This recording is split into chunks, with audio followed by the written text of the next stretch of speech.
Welcome, ladies and gentlemen, boys and girls, to the Plunge Battle Royale Philippines, brought to you by Garena Call of Duty Mobile. My name's AJ, I'm the Mustachio, down here with the one and only Neptune, the gentleman from the Philippines, to bring you all of the action from the top 20 Battle Royale squads. Now, it was an amazing semifinals that you walked the community through.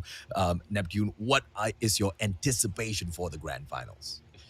Yeah, I mean, there's a lot of surprises that we've seen from the semifinals. So, well, more surprises. That's what I'm anticipating. I mean, a lot more surprises because we've asked some of the pros, and they say that there are no pocket strats. But I'm thinking otherwise. There are still some that might be popping up on the finals. So I'm looking forward to those tactics, new tactics that we haven't seen so far from the semifinals.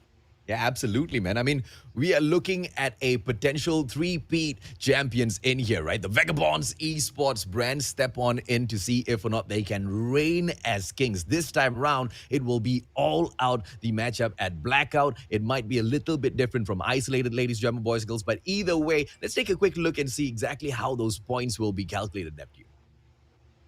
Yeah, definitely. And here we go. So, like as always, we have the placement points in here coming from the bottom. 16 to 25 will take no points. 11 to 15 will take 1 point. 9 to 10 will take 3 points. 7 to 8 will take 4. Number 6 will be taking 5. And as we move up, that will be 7, 9, 11, 13, and the winner for each round will be taking 15 points. Now, apart from the placement points, it's also important to back it up with kill points. So, 1 kill is equal to 1 point, and the total of it each will be our total points calculated. And we'll have to find out who will get as much kills as well as the placement points to be able to go up onto the leaderboards, AJ. Oh, yeah, absolutely, man. I mean, if you are looking for that number one spot, you are literally looking for that number one placement within each and every single lobby, because these points are hard to come by, man. I mean, if you want to pick up the equivalence of that number one placement in points, you need to bag 15 kills on your side. Not something that's impossible for some of these supreme teams, but if you're a team that's not really great with the mechanical capabilities, you need to know your map really, really well. And with Blackout being so new in the scene, we want to see exactly which one of these teams have managed to master the map in and out, Neptune.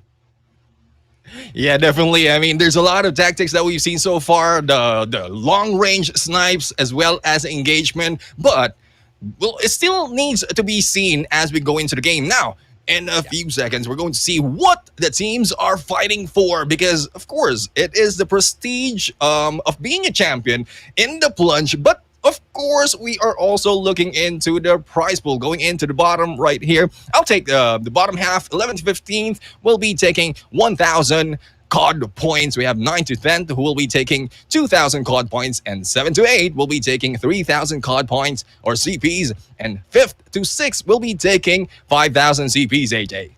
Oh, yeah, absolutely, man. I mean, the fourth spot takes back 8,000 CP and 10,000 pesos, 12,000 CPs, as well as 20,000 pesos for those who bag the third spot. Second place gets 15,000 CPs and 30,000 pesos. And the grand champions, the kings of the Plunge Battle Royale Philippines, they grab 20,000 CP and 40,000 pesos.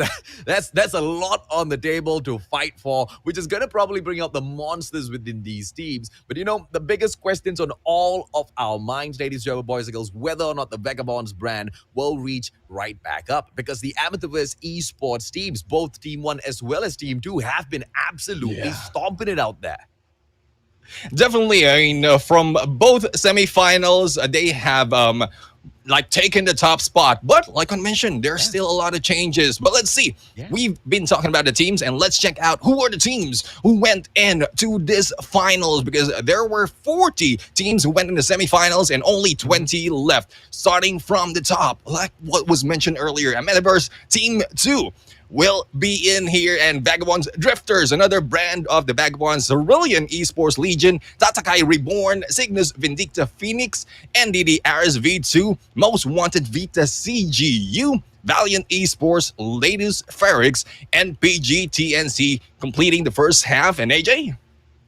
Oh, yeah. And we've, of course, got Amethyst Esports once again. And this was from the other qualifiers, right? Vagabonds Esports right behind them. And this is the exact similar thing that we see in both of these semifinals, which is already a rivalry in the brewing, ladies, German boys and girls. Which one of these brands will be able to reach up to the top? And as both of these Titan brands fight each other, the ex-kings of the Call of Duty Mobile Battle Royale, NRX Esports Philippines 420. What will they do? What sort of questions do they have in here to pose today? Will they be able to rise back up and snatch their throne? A lot in here to look out for, ladies, gentlemen, boys and girls. Vagabonds Nomads, VWN Pulang Arao, Triple V Main Version 1, Cerulean Blackfire, NRX 432, Boss Philippines Vikings Esports, as well as MVP Gaming Version 1. They wrap up the 20 of those teams that are fighting it off in here. It's I think it'll be an understatement to say that today is going to be an absolutely lit day of a tournament, Nephew. Yeah, lit indeed. I mean, we know how, like, familiar names, like what you pointed out earlier, the champions, as well as the contenders, as well as the previous champions, the ones who want to take the crown back against these teams, are really in it to take it back, and will be probably give us a riot of a game right here, because there's a lot of things that they have shown from the semifinals and from other seasons of the plunge, and well, having them back in here battling it against each other, this is a really I would say battle royale to its finest.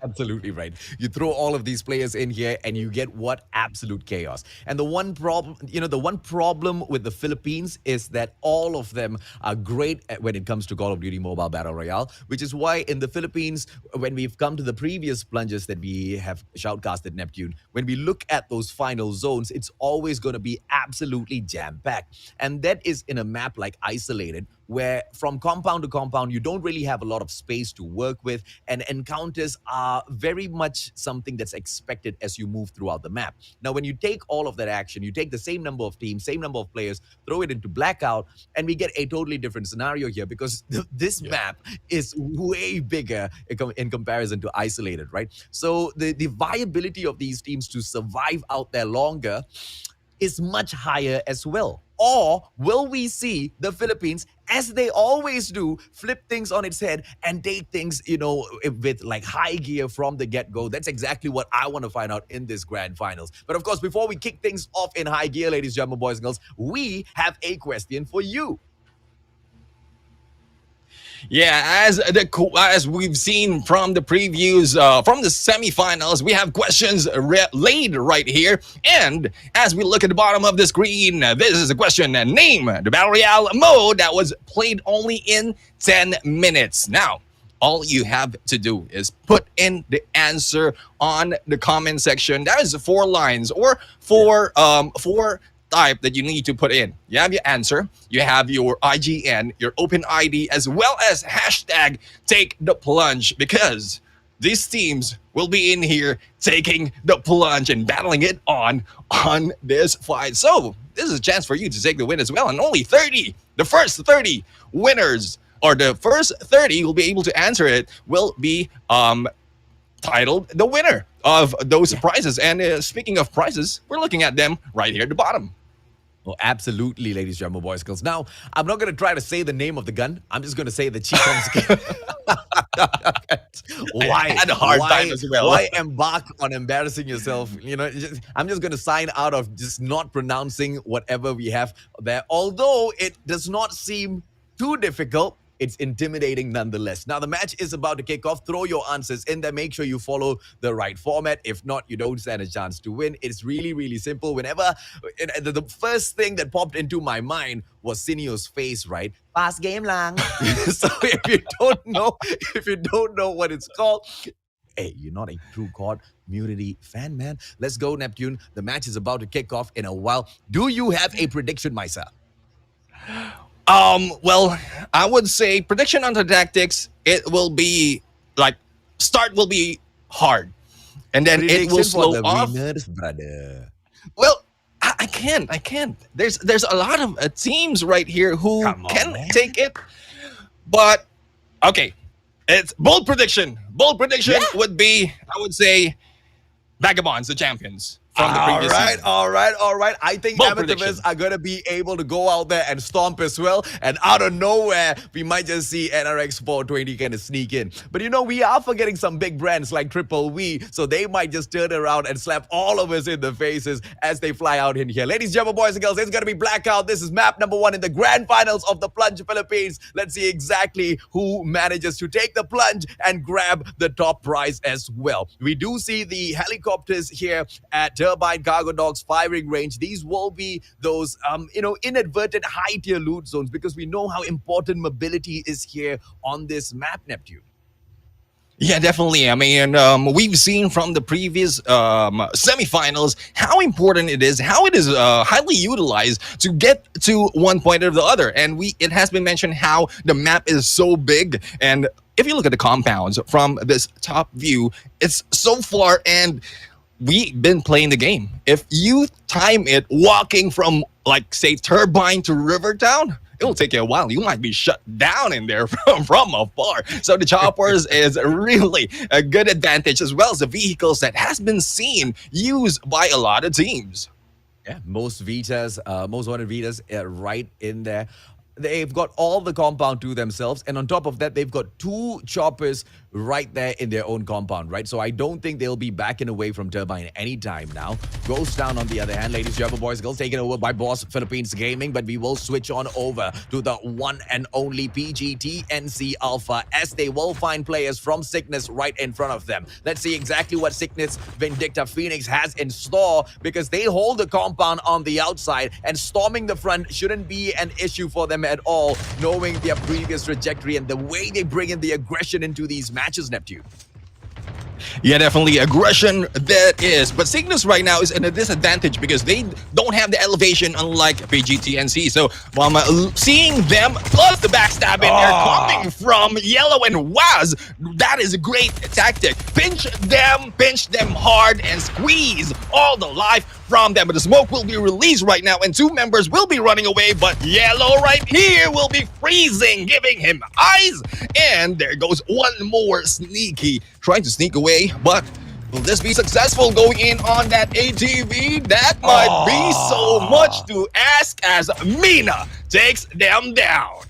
Way too good, PGTNC, but now we don't even have time to celebrate. Ladies and gentlemen, boys and girls, we jump over to the Vagabond Drifters as they catch NRX 432. That out in the air. It's going to be Yang with the MX9 in hand on the approach as well with the KN44. Will be able to spot them, but the smoke bomb gets on the pop and they will be able to see the hightails of NRX 432 getting out of the area. Mobility is key, and NRX 432, they know exactly what's needed to get away from a battle. Survive until you get into that final zone, and it looks like the Vagabonds Drifters will not be able to slay from the get-go. Yeah, I mean, we're seeing one. I think they were able to take down one member of NRX 432. That still has to be seen, but so far, 2 minutes already into the game and battle engagement has been done. I'm not quite sure if that person really landed on that tree after being bumped by his teammates, with Peanut together with the rest of the teams of Vagabond Drifters really here to prove that it's not just Vagabond Esports that has a name. Drifters will be here as well. But speaking of Vagabond Esports, here is the team. If I'm mistaken, this team is Vagabond's Nomad and another team from the Vagabonds brand. Oh yeah, absolutely right. I mean, the Vagabonds Nomads, ladies and gentlemen, boys and girls, who does not know them? They are aiming for the top spot. They are aiming for that #1 position as the kings of Call of Duty Mobile Battle Royale. Let's see if or not they will be able to slay and reach up to the top. But of course, you need to deal with Vagabonds Esports as well, who are aiming for the exact same title. As a brand, the Vagabonds look to stomp, but as two individual teams under the Vagabonds brand, to be able to place and that second spot consistently through both semifinals, it's something that they will be proud of. But once again, Neptune, we have to stir the pot here. In both of those semifinals, Amethyst Esports placed over them. So it is unfortunately a rivalry in the making already.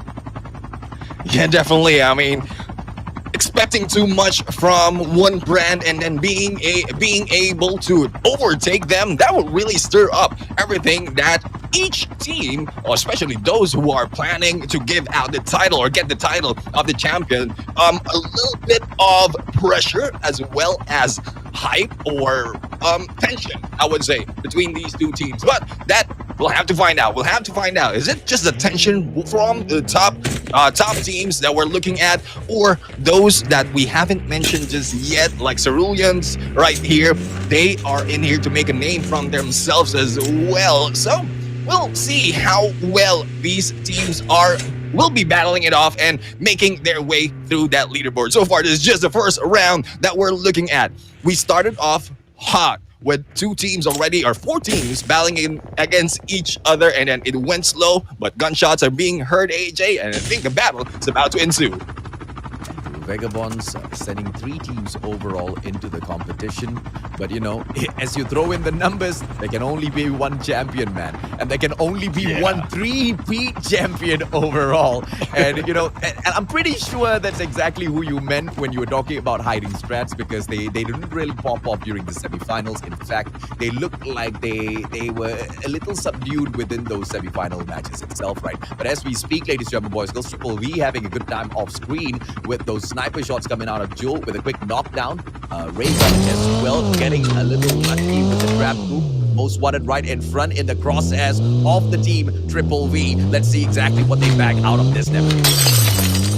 Yeah, I will have to find out. It has been done before, but the distance might not give them a good view, because there's a lot of compounds, especially on that area on the river town. And I think Triple V will be in trouble as they smash right into a metaverse, and there's a metaverse esports. Watts was able to take down Jewel at that point, and no, Jewel was able to take down Watts at that point, and we have Triple V right now covering the smoke. Now, question is, will AM, the metaverse, be able to survive this? Because when looking at it, the Rose might be trouble going solo against all his members. But there you go, Nerosa right now. They shot down Jules, backstabbing him with MX9 and Triple V. I'm pretty sure they are smiling as they go away and peel out into the zone. Yeah, but here's the problem though. They have not finished off the remnants of Amethyst. They are just dog tags out there on the battlefield. Acer though, he will be brought in a couple of seconds, ladies and gentlemen, boys and girls. Kuzma already has his dog tag in hand. Be able to scan it in a couple of seconds. Tyson, on the other hand, and this is going to be the one and only Valiant Esports with him back in that revive fight. Nothing for them to worry about right in front of them. More challenges await as all of these teams try to squeeze into the next stage.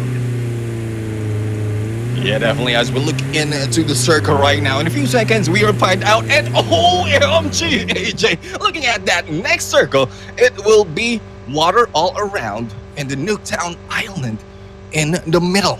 So I don't know how well these teams will be battling it on, but you mentioned earlier from the previous seasons of the Plunge, the final circle will really be that close, and a lot of teams or a lot of members will be fighting it up. So I think that will be happening again, but this is the rescue time coming from Round right here, trying to take up those dog tags from the two teammates that they have. And if I'm looking at it correctly, it is only 3 against squads for the side of a metaverse.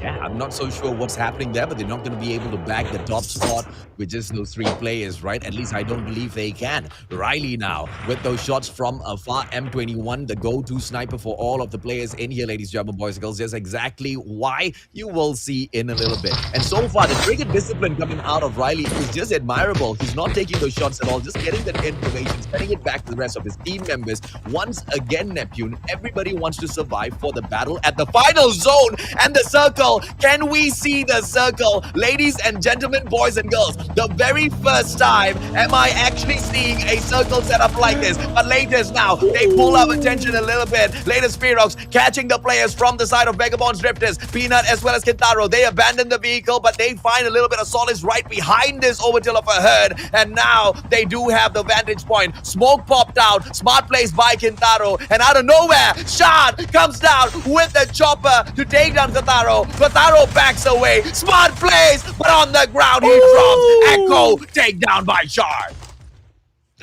Oh my goodness, Latest right there. I mean, no one's getting away from that fight. I mean, that they made it sure. 4 members from Latest going in for that shot on the chopper, and despite of having that advantage of disguise, if your vehicle exploding, I mean, you should have just jumped out and tried to fight them. But either way, the same thing will be happening because the man advantage that Latest had in that fight, in that engagement, will truly put them down. As we look, Latest right now having a great position with covers from all around and also the elevation, looking in to those chopper shots. But someone is trying to shoot them down. Someone from VB, Boss PH, Esports, if I'm not mistaken, or probably another member from Vagabond's Drifters. I think I saw Peanut on that other side as we move along. Most wanted right now in our sides, AJ.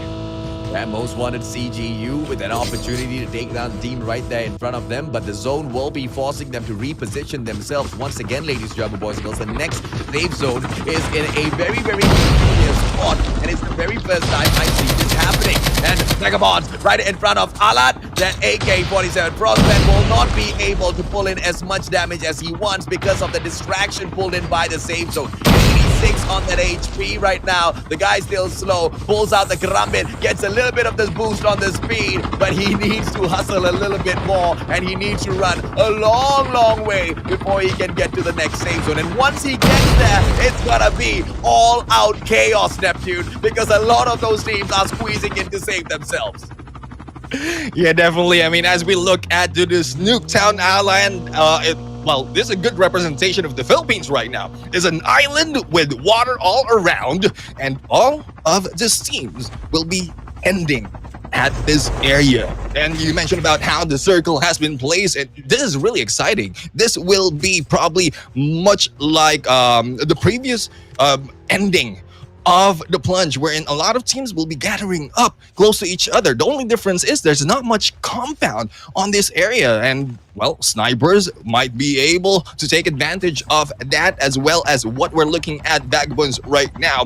This is Vagabonds Esports, who are taking the height advantage as well as the chopper to be able to scout out anyone who might be flanking them for the other side. Clicks is the only one remaining in there under the bridge, and we have Nash right now onto the scout. We'll have to find out if they'll be able to take him down, AJ. Yeah, Vagabonds Esports Nash up in the top, but just getting all that information, sending it back to his team. NRX 432 Glide on the other hand. What a drive-by! Gets a takedown, and it will be lit from the side of Most Wanted that is the victim of that takedown. Swala now out inside of the zone, will be able to put on a lot of pressure. Glide just driving on the outside. Smiley with the takedown onto Alad. Most Wanted, they get sliced, chopped down by the players of NRX 432, and they're not stopping anytime just yet. Smiley, Glide, Swala, as well as that. What a play so far, and they flirt with the edge of the safe zone because right in front of them will be the Valiant Esports squad waiting in that compound to take them down the moment they over-aggress them. Yeah, definitely. I mean, gangster move right now, and if you look at how they are dressed right here, I mean, Godfather. Are you really reminded of the Godfather and the gangster move, the drive-by that they've been doing? I mean, really gangsters in there from NRX 432. Valiant Esports will be left behind, and well, it's a good play. I think they have information that someone will be in here, and it's a good thing that they flanked or peeled out from that area, because being able or being weighted by another team, it will be a disadvantage for them despite of how much they have on their loot as well, probably with armors. And for this side, on the other side, we have Vagabonds right now. Blue is doing his magic with this sniper Arctic 15-handed, seeing a lot right there. So this is a third party from afar, long distance relationship. Vagabonds Blue. And Blue, he will just be more than happy with all of those twinkling lights right in front of him. He wants to look for that finisher, but he needs to look for those knocks if he wants any bit of kill points on himself, ladies, gentlemen, boys and girls. Blue, unfortunately, will not be able to take it, although you can interfere from those long ranges to be able to secure a kill.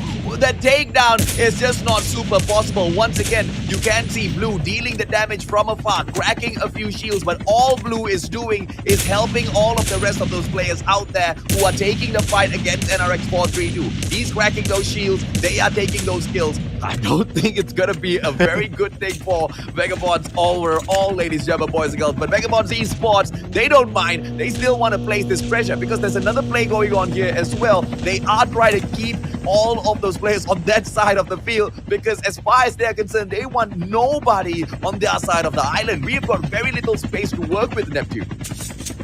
Yeah, definitely. I mean, at this point, they don't have any tanks to cover their height right now, like what we've seen previously. But a good advantage point that they have right now. And looking back into that circle, this is what I'm talking about: the mints, the chocolate dots right there, ready for the taking. A lot of them are going in, and the moment that they are squished together, it will be, as you usually say, pandemonium in the Newtown Island, AJ. Oh yeah, absolutely, man. Vagabonds Esports now holding on to a great position from afar. Hits that snipe, but snaps off Yato from the side of Amethyst. Ladies and gentlemen, boys and girls, Amethyst with Team 2 just from afar. Zia will be able to get the knock onto Dardil, but will be able to get nothing more from that because from afar, once again, you do not have the ability to finish off your opponents unless you have got the fully streaked out mods on your side as well as the sniper from the gunsmith, which is exactly what Xiao has. But the fact of the matter is the terrain can be used to your defense. So smart play coming out from the side of Amethyst, not even wasting any of their tacticals in the defensive maneuver.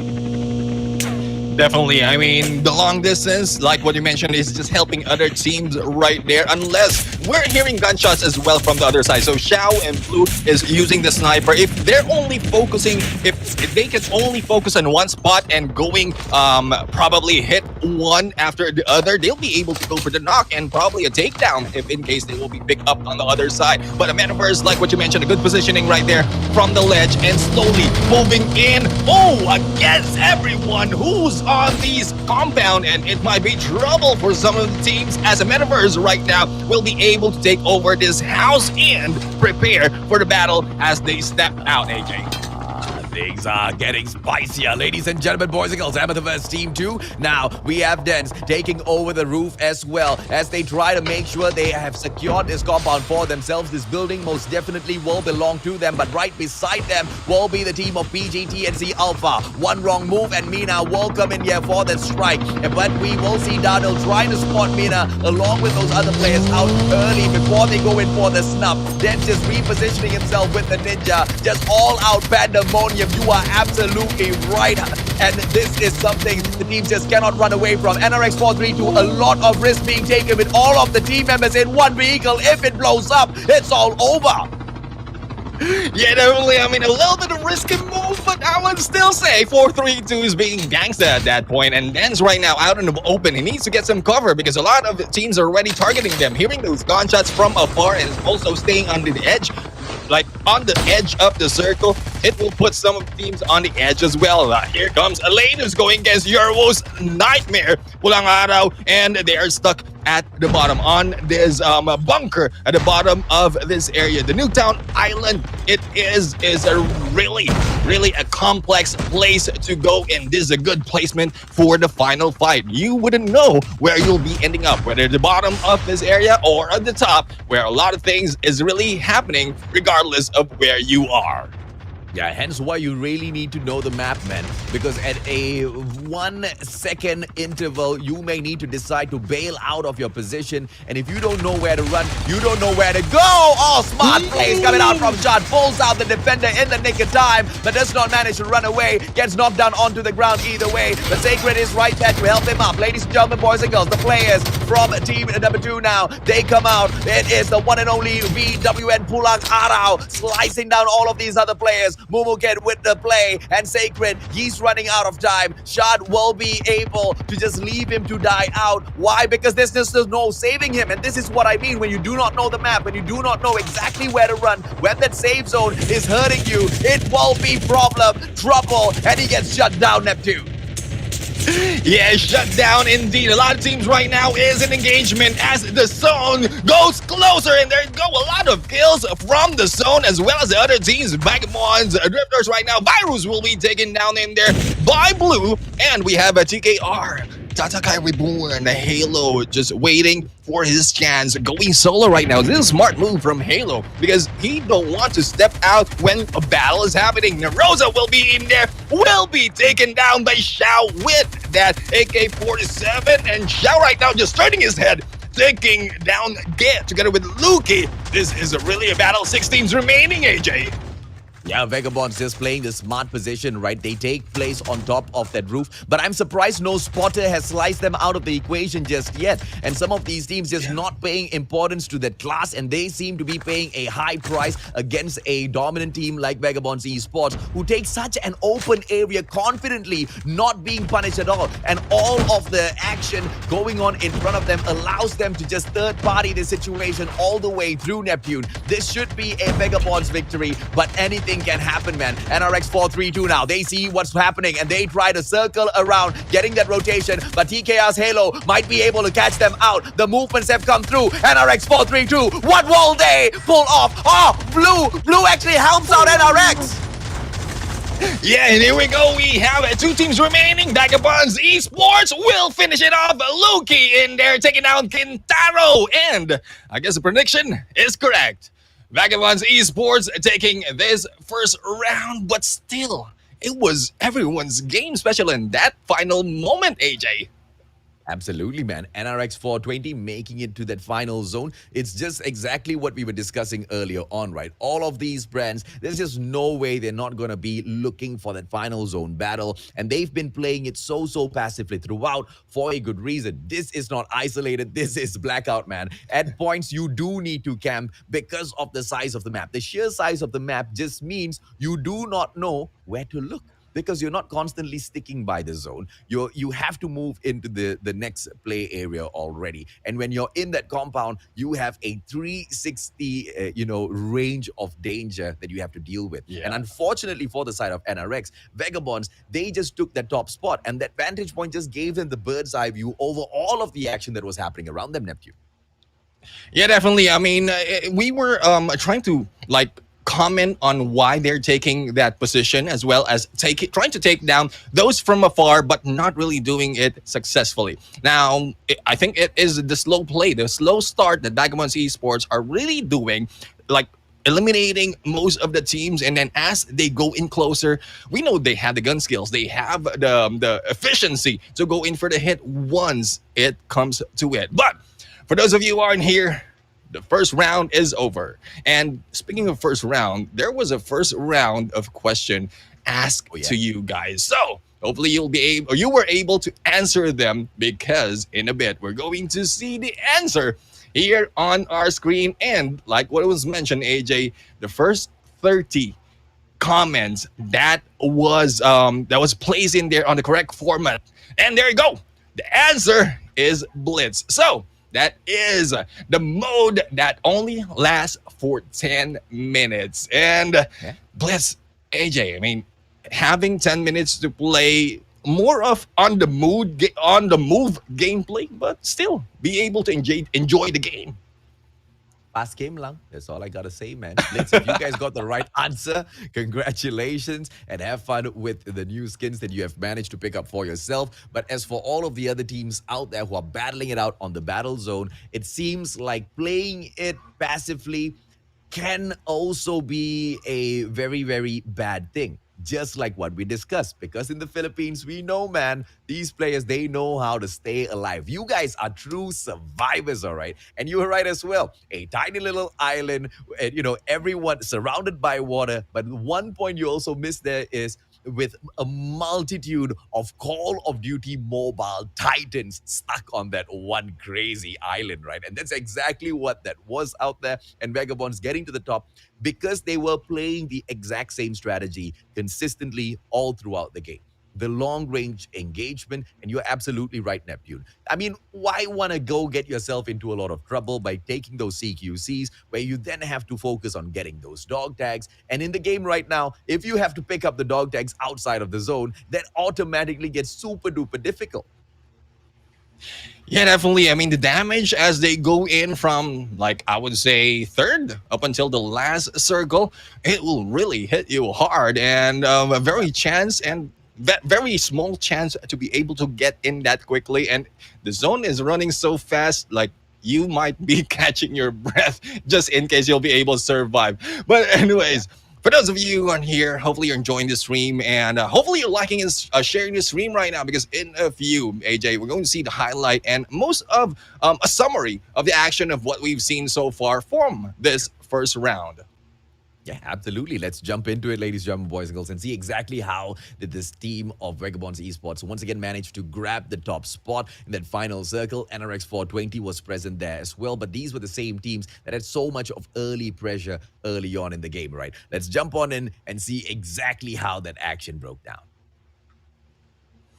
And here we go. Here is where we saw earlier VVV right here was targeting a different team. But this is the most exciting because they just smashed on head-on collision against a Metaverse esports and was able to take down a few. But as AJ mentioned earlier, Raul was able to survive, get far, far, far away, leaving his teammates down. And we saw earlier as well, before the circle closes, the round closes, Metaverse Esports was there on the final 5 teams. So running away really is still a good tactic. It doesn't mean that you are already lost, AJ. Oh, yeah, absolutely, man. I mean, especially on a map like Blackout, you do not want to get caught in a fight early on in the game. And that's just going to be a GG once again because of how big the map is. Even if you take that risk, once again, it falls into a situation of, losing a couple of players maybe in that engagement and then being forced to abandon your position and come back in there for the dog tags later on. You don't know what sort of a situation that puts you in. You need to look for vehicles, and then you don't have much time to loot in the game. You want to get into the end game as you're trying to reloot, your friends trying to get more loot as they come back in there from the revive flight. You guys waste a lot of time because you don't get to hit the airdrops. A lot lot of things go wrong with those early engagements, and it's just not advisable in a map like Blackout. And I really love the fact that these teams know that, and they played it so safely in towards Nuketown. Look at the M&Ms that we have on our mini map there, man. It was just packed with all of those teams layering above each other. And you were right as well in terms of how intricate the layout of this compound is, right? You've got multiple levels in there, and those players just do not know who's above or below them. Yeah, definitely. I mean, you'll be hearing like seeing footsteps in there from your minimap or probably on your HUD, but you wouldn't know if they're above you or I mean above you like on the roof, if you're on a compound, or below you like the bunker that we're seeing right now. But it's more of the timing. If you'll be staying in here, as we've seen earlier, it's more of the timing and also anticipation of especially the circle. If it has been shown already, just time yourself. This is pretty much like in multiplayer. Like you know where the next point would be, and then you need to time it perfectly. If the engagement will not happen, at least you'll have a chance to gatekeep them as they move up from that bunker. But the question is, you might be gatekept as well, because you with those footsteps as well as the rotations and the numbers that the teams are seeing right here, they would know that some people are missing, and they will be able to assume that you're underneath there. But this is what we're talking about. Vagabonds Esports is still taking the vantage point, the rooftop, the elevation, and taking advantage of that to their win. Because at some point, if you get the information, you'll be able to be prepared for it. And as you can see, the split from this team: 2 from below, 2 from above, as well as a rotation from some of the teams. So no one really could flank them and surprise them that easily.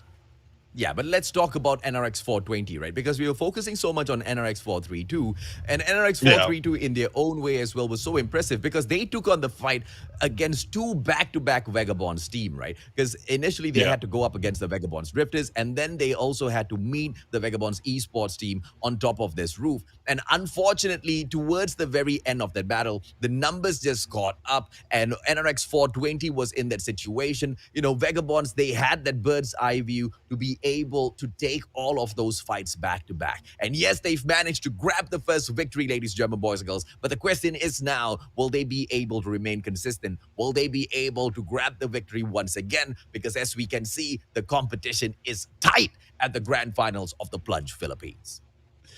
Definitely. I mean, it's very, very tight. That was just a taste of what's about to happen in the next rounds that we have for you guys. So that is just round number 1. And what we've seen the heat.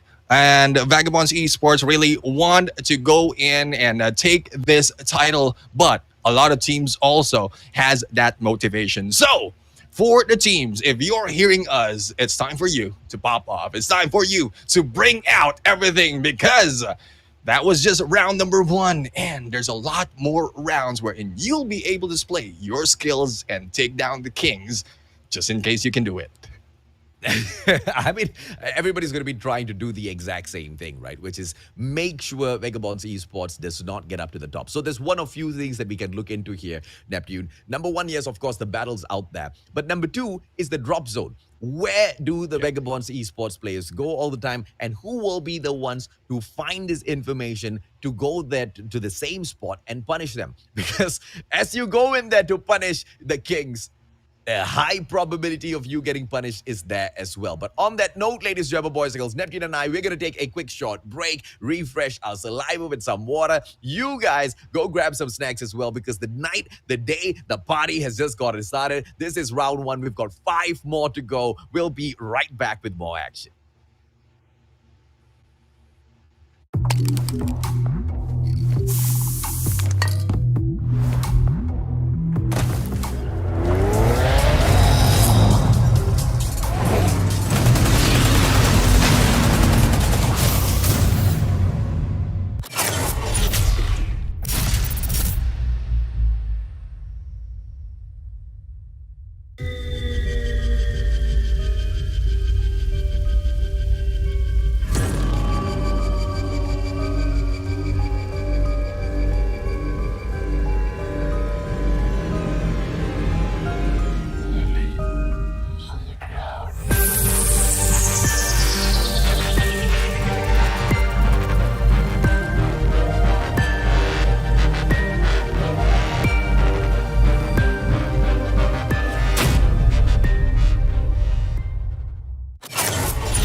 And welcome back to the Plunge Philippines Battle Royale, brought to you by Garena Call of Duty Mobile. This is the final battle between the 20 teams who were able to step onto the finals, and we are here to bring you the story, the highlight of this game. You're your casters and your host. I am Neptune, the Gentleman Garcia. Together with me is the amazing Mustachio AJ. Yep, thank you so much, ladies and gentlemen, boys and girls, for being super duper vocal in the comment section. Yes, we have spoken to the spectators. You see, we need to address this, man. We need to address this, right? Because I love seeing a lot of positivity in the comment section, right? See, the spectators, they've got a job. They have to spec where the action is happening. And sometimes some of these players, they are in positions where it will not give a lot of information for the shoutcasters, and it won't give a lot of information to the audience as well. And these spectators, they've been spectating thousands and thousands of matches, right? So far, they know which battle and which player to go in and look at. But don't worry, we understand where you are coming from. We know you guys want to see all of the action out there on the battlefield, and we will be continuously bringing in all of those adjustments. Okay? So thank you. Thank you so much for your feedback. And let's light up the comment section even further. Let us know who do you think is going to be able to bag round number 2, because that is going to be kicking off shortly, Neptune.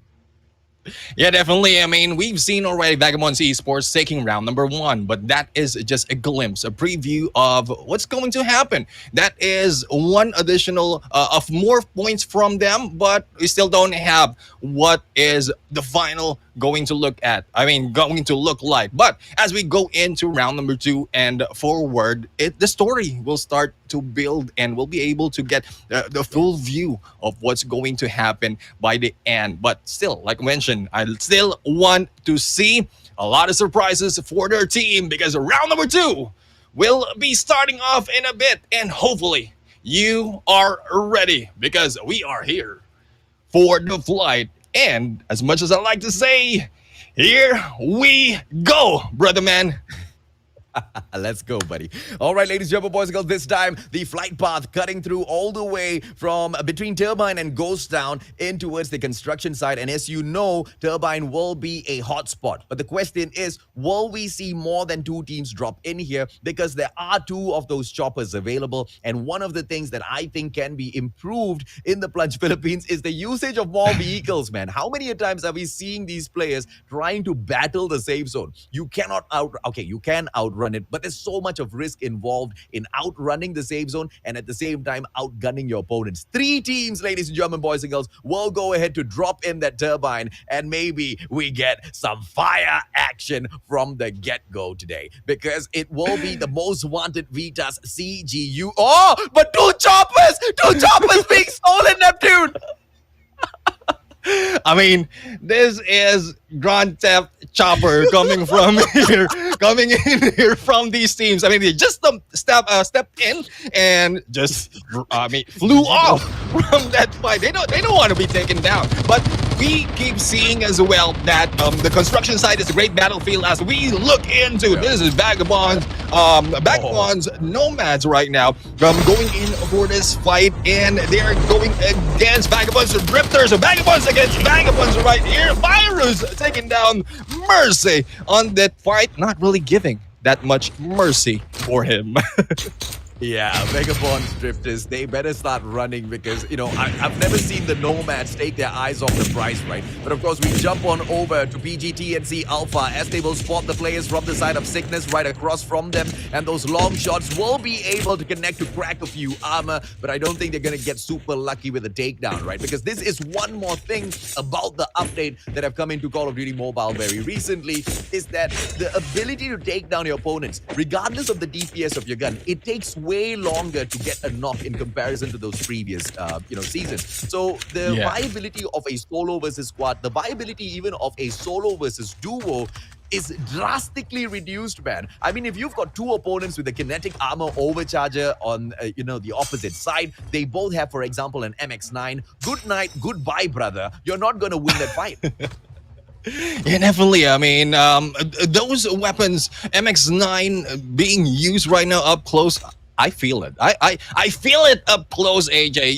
You've seen me play sometimes, and when I get hit by that that is really a death of me. So going solo versus squad right here, you really don't want to be left all out, all alone in the middle, and you need to get a little bit of distance. But as we look into the leaderboards right now, on the right hand side is more of what happened on round number 1, and the question is how much more will be added on these points as we go through round number 2, as we look into MVP Gaming V1 standing in this going in for the chopper and looking for enemies. Hopefully you'll be able to see more engagement from this team as they head into TKR, who's driving away from this fight.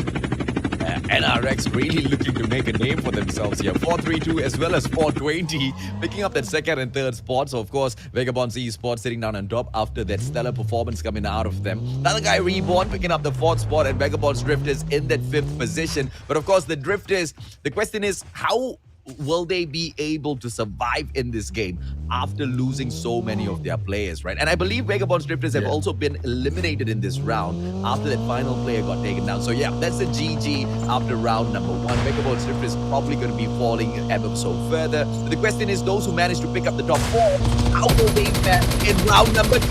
As we jump on over to Cerulean Blackfire as they take their shots against another vehicle right in front of them. Everybody is catching up with the current meta. They grab those vehicles, and let's see exactly where it will bring them.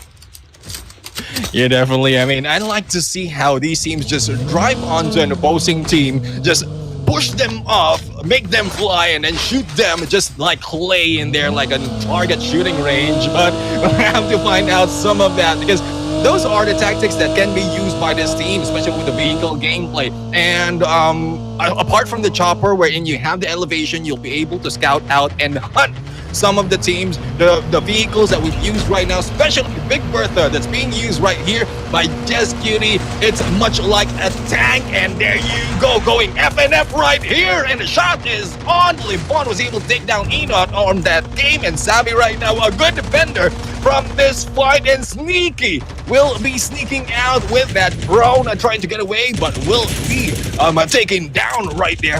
Vagabonds going for the push against Cygnus, and it's a 2v4 situation, and there goes a Virus for the hit, and Primo will be taken down. Another team will be eliminated from this game, and these teams, like the Vagabonds or Nomads, will be lighting it out already with 8 kills on their name. What more are we going to see from them? Way too much of extreme action back-to-back from the Vagabonds Nomads, and this was after Vagabonds Esports went out there and really performed right. So let's see if or not they will be able to catch up. Amethyverse, on the other hand, the ones that have been able to burst up to the number 1 spot during the semifinals in both of the semis for those groupings, ladies, German boys and girls. Now they have to back away, but NRX 420 in the vicinity. They've not lost anyone. A couple of dog tags right in front. Let's see exactly how this fight will end up, because NRX 432 might just end up in the same compound in a couple of seconds.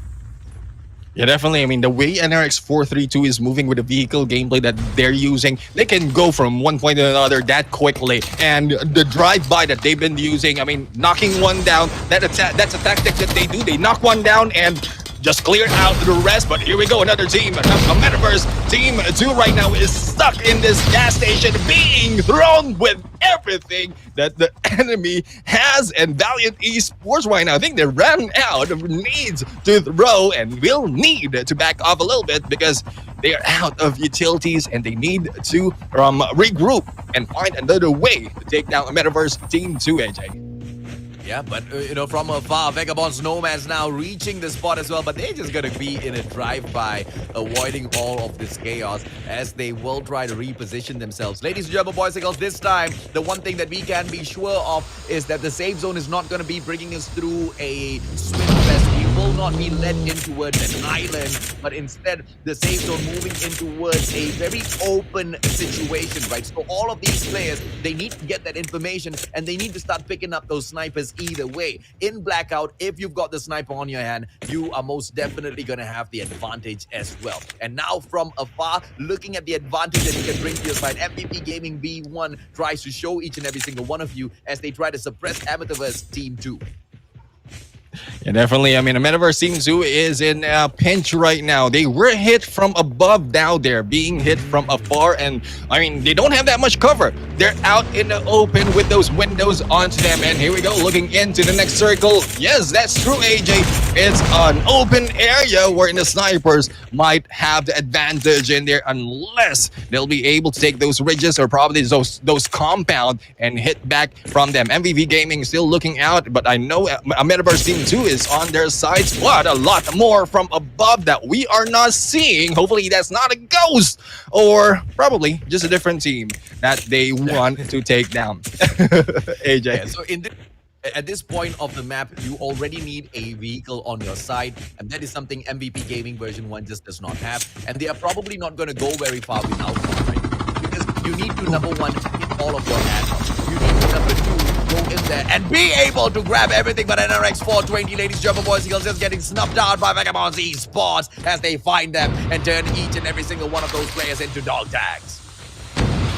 And we saw earlier, Shao was able to go in for that SMR's hit before jumping off from the chopper, and Vagabonds Esports really in it to kill it as we have NRX 420 really down with a few, I think 3 members has been taken down, but 1 was able to escape. On the other side, we have, we've also seen another team, which is a Metaverse Esports who are going killing right now. So Vagabonds Esports will be going in for the chopper. And yeah, we've highlighted this before. Vagabonds Esports are really hunters at this point. They take the chopper and they hold on to it. I'm not quite sure if you've seen that. They hold to it, hold on to it, and then not let that go. Go ahead, AJ. Hold up, Neptune. Wait, I just want to tell the audience, hey, don't don't start complaining because we are looking at Vagabonds once again. There was some action there, all right?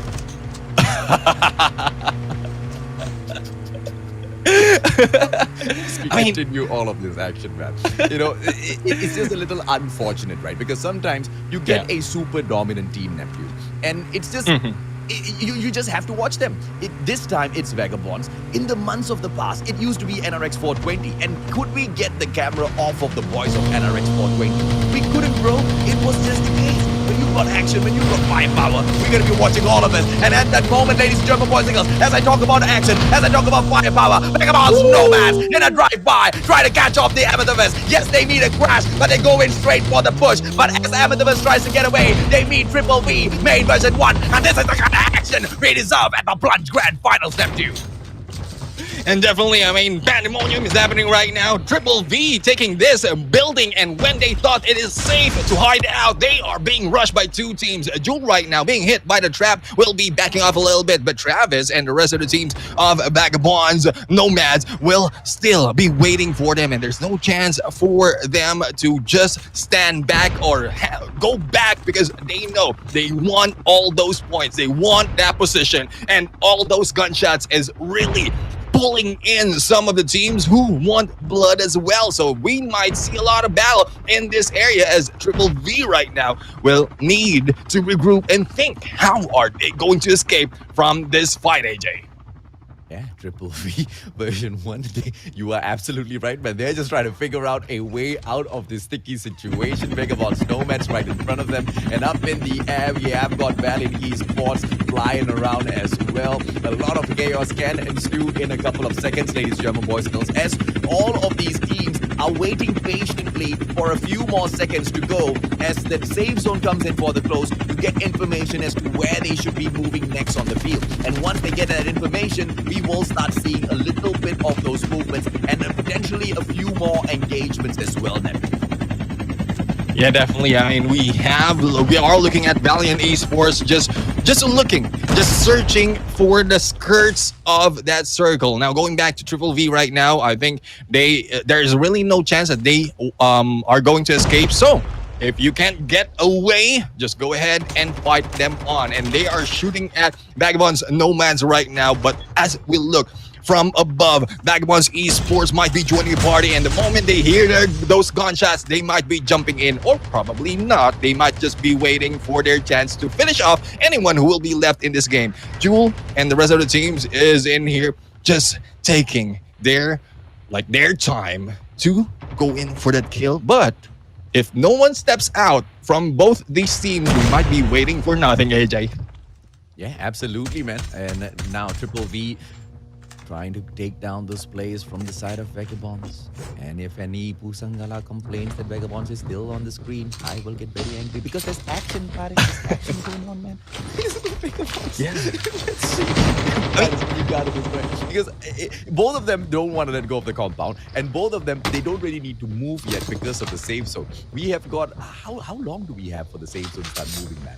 42 seconds? Yeah. So they can take their time for the time being, but once the timer runs out, it's going to be GG. Both of them now have to be put in a situation where they have to battle each other as well as the safe zone. I think one of them needs to take action right now.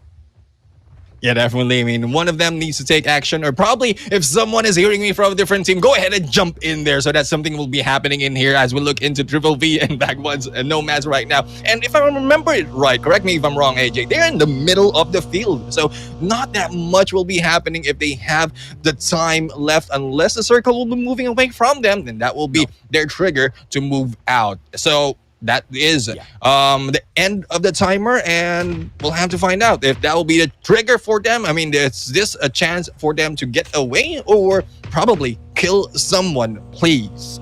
Yeah, so this is one of the reasons why I want Garena to fix the minimap, right? Because the minimap doesn't show us this position at the moment. Yeah. But one thing that I can tell you is both of these teams, they don't need to move because the next circle is coming directly to them and they are at the edge of the next circle. So both the Vagabonds, Nomads, as well as Triple V in version 1, they can stay patient. Oh, look at Bog, smart play coming through with the jump off of the scope pod just to get onto the roof, repositions himself, finds the scope of his enemy right through the wall and takes the shot, but gets his own armor crack instead and repositions himself. They do have the repeater on their side, ladies and gentlemen, and it is Pogs himself, so he can be a little bit more of the risk taker out there on the roof once again.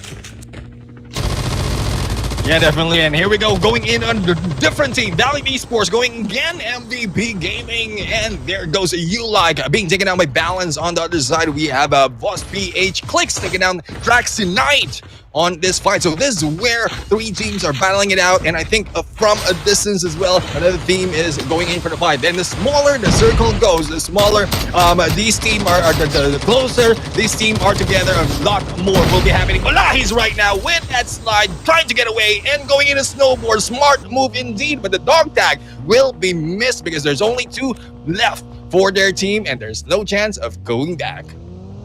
Yeah, absolutely, man. And now, yes, once again, ladies and gentlemen, boys and girls, the safe zone will start moving, and the players from the side of Triple V as well as Vagabonds, Nomads, they will not be able to hold on to their compound anytime further. But Joe from afar takes those shots, does not manage to light the car up. Finally, yes, they do manage to blow it up, but NRX 420, they come in to say hello, and the Vagabonds, Nomads, they will be stuck in that one small compound, trying to survive. But Joe from afar manages to take down Was, and they are not able to take advantage of the situation any further as the breakdown of that fight happens behind that building, Neptune.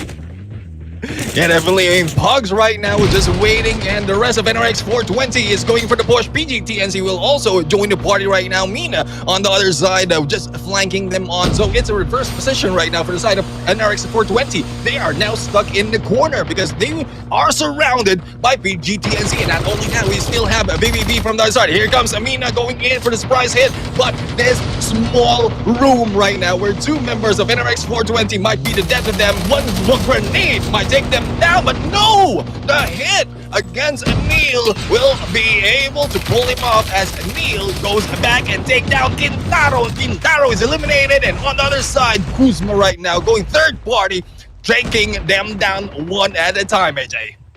Yeah, Triple V still alive and kicking now. They don't over-aggress. They let PGTNC finish off the players of NRX 420, but they haven't done a good job. Riley's still alive and kicking right behind Kira now as he tries to reposition himself. Kira gets away from that situation. No engagements just yet, and it looks like the players will be able to survive for a little bit longer. That has been taken out of the equation from the side of NRX 432. We've got Clyde Smiley as well as Swalala, and yes, they do not have their repeater anymore, but the Trapmaster will most definitely be a game changer in that final zone. No smoke bomber, so they have to be a little careful on the defensive or that offensive maneuver as they move on, as this circle gets smaller, Neptune. But 39 players, half of the players still alive. Yeah, definitely. I mean, this is how we like it. How we like the Philippines play the plunge. I mean, despite of how small the circle is, how long they've been playing, a lot of teams are still surviving, and this is not because of camping. This is because of the tactic that they know when to push, they know when to back away, and scan those dog tags and just wait for the teammates and prepare for another fight. And that's how Filipinos are. Despite of being brought down, you go back up and fight, AJ. And it's also a huge map, man. It's a little difficult for the engagement. Triple V, main version 1. Quick scope coming through from the side of Triple V, and Jewel gets the knock onto Zed Multo. 432 Smiley on the other hand, off screen, gets Mumu Kid down onto the ground. Triple V repositioning themselves as they do not want to take the fight against the most wanted Vita CGU. And as they try to reposition themselves, they will come across Cerulean Esports Legion, which they can now eat off of. They stick close to the edge of the zone, pulling out the defender from afar, and the defender response coming through from Kai, who backs away in for the defense. Jewel, on the other hand, he is out in the open, needs to find a defensive position, cannot use his terrain to his advantage, and backs away from that encounter. Cerulean Esports, a good move indeed. And this, apart from that defender, I mean, the vehicles that Cerulean was able to use covered their tracks and they were not shot down that easily. A chance for them to get away. But as we look at this fight, oh! Zenichi in there, hitting Swala in there from afar, pulling him from outside the circle, and Smiley is the only one surviving, if I'm mistaken, for this team of NRX 432. The drive-by by Cerulean is up right now on the hit, and the Metaverse will be hit down, and Rosa wasn't down as well. The question is, who will be surviving this fight, AJ? Vagabonds, nomads, out of nowhere, they fly in, but down from the top of the roof, gets knocked down onto the ground. Triple V Kuzma with the pressure, and now Blue as well as Nash from up top on the roof. Neptune, they're getting it done. We don't know exactly where they flew in from, but they flew in like absolute death angels, looking to deal the most amount of damage out there on the battlefield right now. And now, right below them, Amethyst Esports trying to hold them back, and from across, we also have got the team Triple V, main version 1, who've been playing so patiently all the way up to this moment. Can they now bag the victory? Yeah, we'll have to find out. So far, it is a 3-man strong for this team. Despite of losing Mr. Kaser, they are still ready, using this boulder as their cover. No need for defender right now, but they also have Kuzma as a defender staying in here, covered up. But Luki is trying to shoot him down. Here comes a drive-by coming from one Fang from the other side. And as the circle closes, Nash right now going for the hit against Ralph, and Rosa has been taken out by Blue in there. And Loki for that slide, but will be taken down. 3 teams remaining on this fight. Kira right now trying to hit up against 3 members of a Metaverse Esports. And there goes the hit. Metaverse Esports taking the win in this game.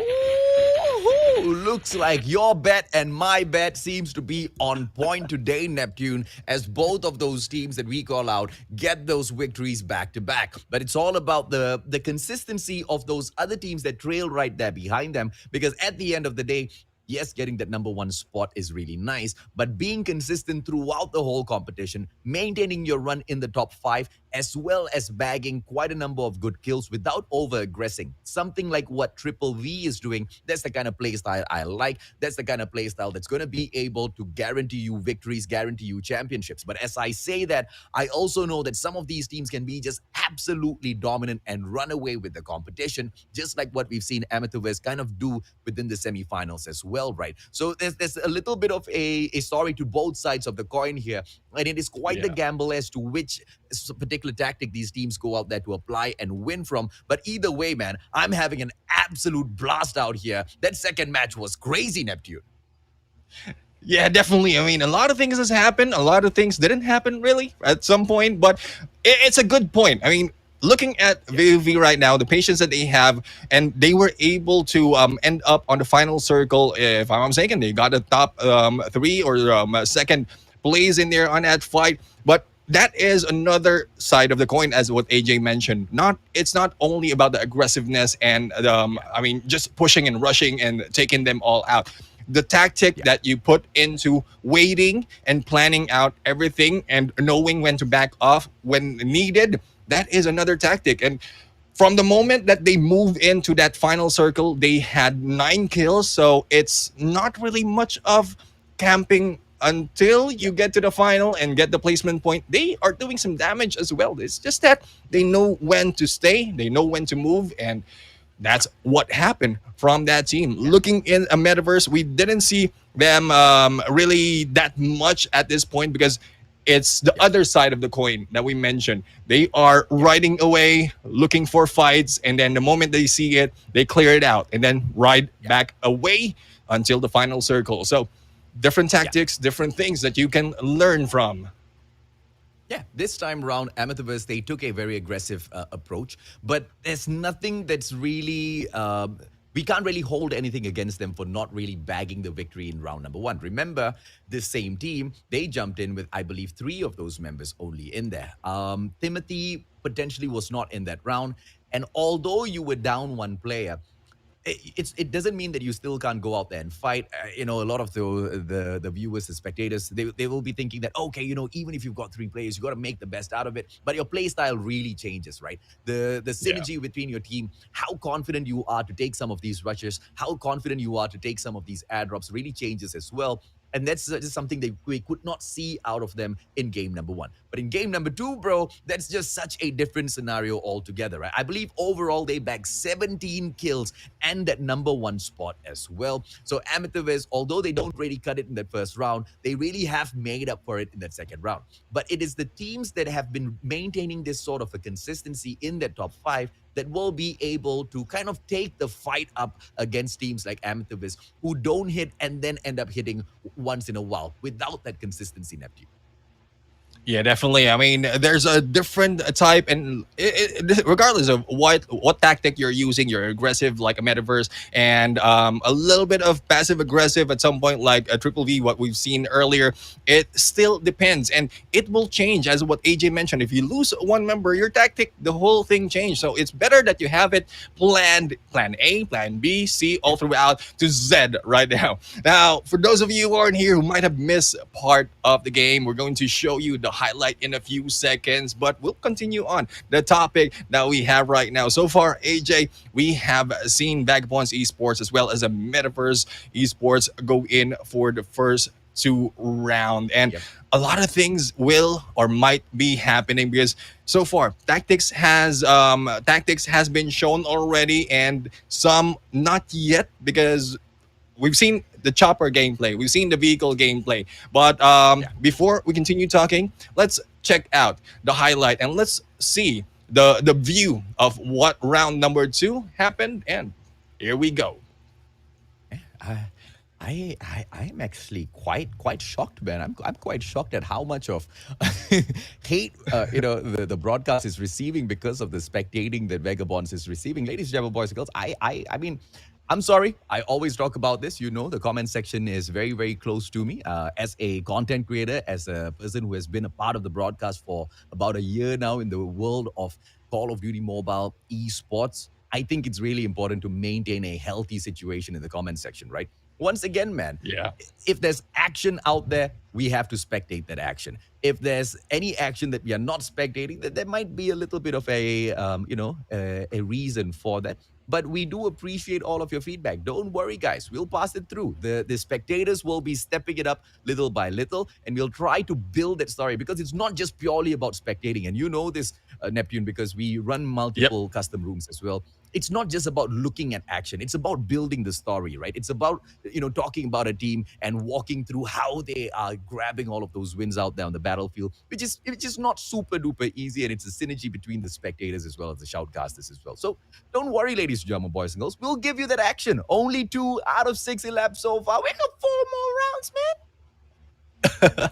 Yeah, definitely. I mean, a lot of adjustments. Like it's like a team. It's like pro teams who are playing right here. They are making adjustments. If they made a mistake, they make adjust as long as they are informed and they know how to do it. Now, for those of you who aren't here, hopefully you are also thinking like pros because AJ, this is one thing that I heard from a pro player. When they jump Yeah. into a game, they don't assume anything. They take out any assumptions because anyone is an enemy. Anyone is great. Anyone is good.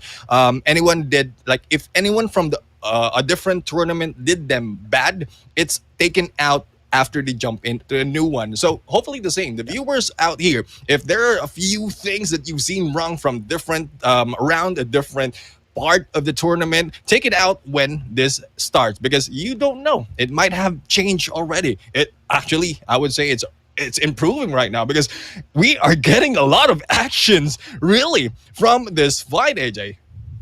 Yeah, absolutely, man. But of course, we all of this action will continue building as these matches continue, as all of them are put on notice, right? Each and every single one of those Mhm. teams, they want to rise up to the top, and they're also trying to get used to each other's tactics out there on the battlefield. Yeah. They don't really know exactly what to expect. Yes, you can say that in the semifinals they've already gone in there and gotten a little bit of experience, but against specific teams in here, when they go in to share some of those drop zones, for example, those are the adjustments that these teams want to be making, right? Those are the adjustments that these teams want to be making. For example, some of the teams we saw not having that vehicles out there, and they didn't really have much of a mobility out there on the battlefield. The adjustments in round number 2, though, it came through instantaneously, right? Because these teams know exactly what the others, the winning squads, are doing out there. So I like those adjustments coming through, Neptune. I just want to see a little bit more of that. We wanted passive plays. We got passive plays. We wanted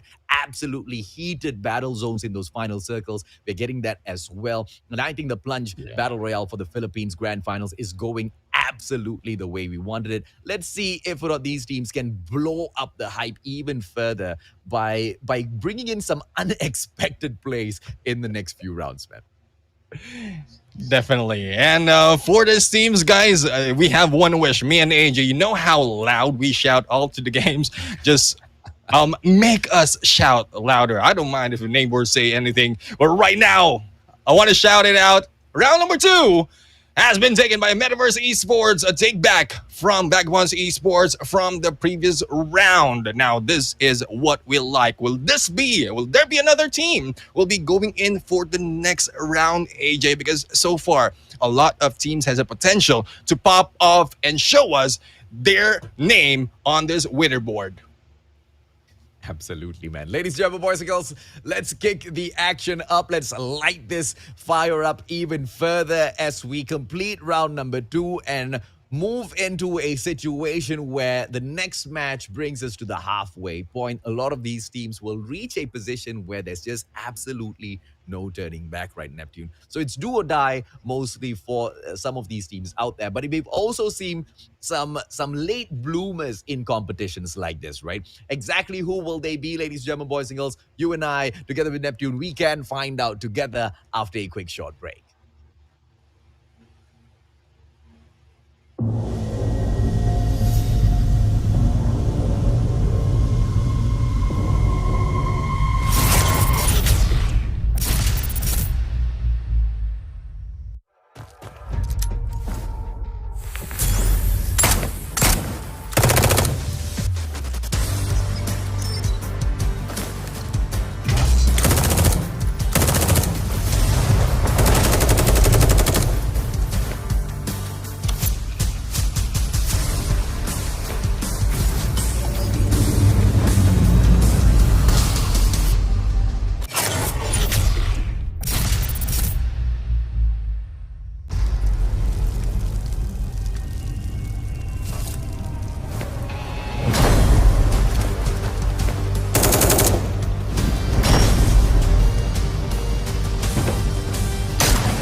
Welcome back, ladies and gentlemen, boys and girls. This is the grand finals of the Plunge Battle Royale Philippines. My name's AJ. I'm the Mustachio down here with the one and only Neptune, the gentleman Garcia, to bring you all of the hottest of action. Neptune, it has been quite a crazy day so far, hasn't it? Yeah, definitely a lot of things has happened, not only on screen but off screen as well. As what we keep pointing out, there's a lot of action, a lot of action that has been happening in game and on the comment section. So we advise that everyone just make it healthy because we want. I mean, we love the community. We love the community, We do. AJ, and we love that everyone is enjoying the party, enjoying the show, guys. So hopefully all those will be taken out and move on to the next round because we've just completed 2 rounds of epic battle. But for those of you, this is not to fight for, guys, but something that you need to be faster on doing. We have another question right now ready for you. So hopefully this is where you take advantage of your keyboard warrior skills where you type in the answer because you'll be able to use that to get the first 30 spot, AJ. Yeah, absolutely, man. And what's going to be the question, ladies and gentlemen, boys and girls? Let's take a quick look. Which team that became the champion for the previous Plunge Philippines? Oh, I don't know. I don't know. Who could be the potential three-peat champions, ladies and gentlemen, boys and girls? Who could be the three-peat champions? Who? Yeah. Who? The question is who, guys. So 30. Unfortunately, nobody wants to say the brand's name at the moment, right? You guys, but I understand. I understand where you guys are coming from. At times, I do agree with you that sometimes we can be looking at fights that are a little bit more exciting, but it's a growing process. It's a process where all of us improve, ladies and gentlemen, boys and girls. Don't worry, the feedback has already been sent through. Hopefully, we will get to watch all of those spicy action in a little bit, okay? But overall, the action has nonetheless been crazy. In here for the third round, the halfway point, Neptune. Do you have any predictions for the match that's coming up? Now that both yours and mine has hit, I think it's time a new team put their mark at the Plunge. Perhaps a old king? Yeah, I mean, I have that in mind as well. I have that in mind as well. This might be the chance for them to pop off because there's always a warm up lang for the first 2 rounds. So that might be the warm up for this team. So if you say fast game lang, we also have a warm up lang in there coming from this team. So we want to challenge all these players, especially the old kings, as what you mentioned, to pop off and show us that you will be placed on that winner board as well, and also ballot on, get close to the first 2 winners of the first 2 rounds, AJ.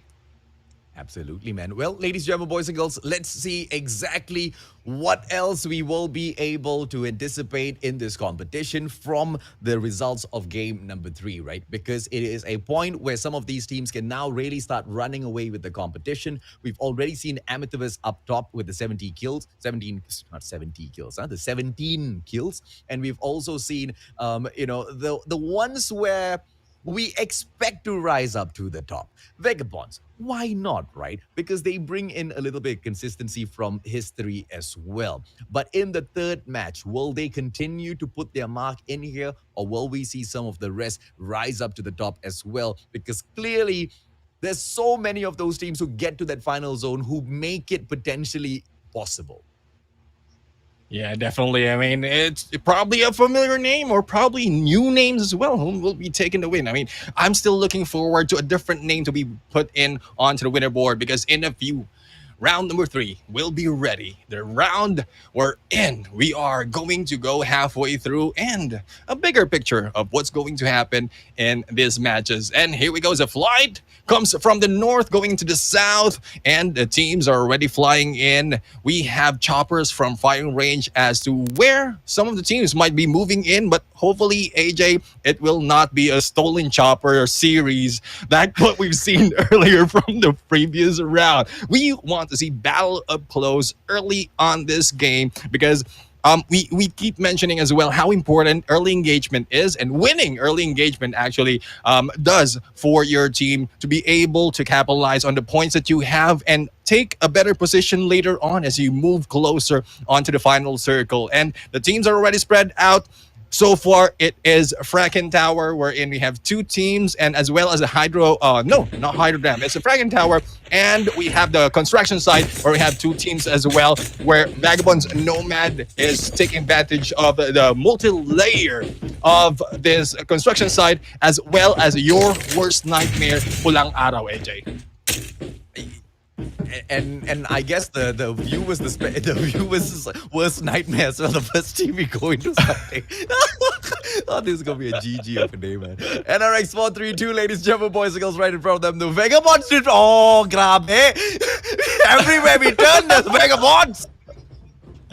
Well, imagine, we only have 20 teams, and then we have 3 teams in there with a Vagabond brand. We have two teams in there with NRX brand, and I mean a lot of teams like CLN, Cerulean as well. So there's little chance wherein it will not be seen. It will not be seen, AJ. So they have to think about that. GG, man. Yeah, but this time around, I'm surprised because firing range had 2 choppers there and almost no teams dropping into firing range. But after a while, we can see the players from Sickness, Vindicta, Phoenix just edging towards firing range. So maybe they will be able to grab one, maybe even both of it, right? But ladies and gentlemen, boys and girls, as we continue to spot the players of NRX 432 doing nothing much there, it is very clear that they are waiting for someone. Who are they waiting for? Clyde as well as Swala, who approach from the distance. They have found those vehicles for themselves just for that extra bit of mobility for these players from the side of NRX 432, nephew. Yeah, I really love the style on how NRX 432 is doing it. All dressed up in coats and ties, all gangsters and stuff, going for those drive-bys. But as we look, we have a flyby coming from Vagabonds and Nomads right now against Ladus and Loopy, almost taken out as that chopper has been blown out. A little disadvantage for the side of Ladus, and the jump is on for the side of Vagabonds Nomad as they go into the battle on this area. The apartment buildings where Jess Cutie on the other side was able to take down Ray Gun, but on this area, no one has been. No!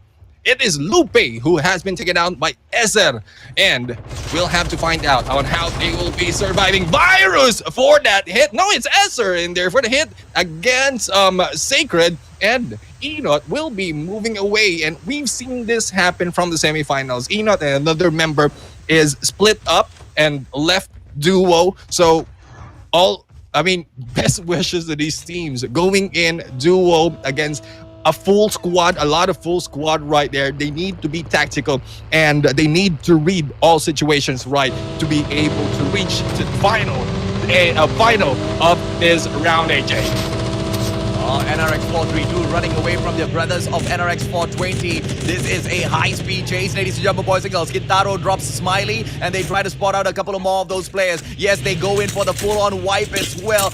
All of those dog tags on the ground. This is just an absolute GG. Brothers or not, here we come for the slay. NRX 420 say, and 2 kills on the board so far. They do not look like they are done. This time round, NRX 420 just prowling through the streets in those 2 vehicles, looking for more of those kills. Maybe they might just make their mark, as we discussed. Yeah, definitely. I mean, this is a chance for them to get back on track.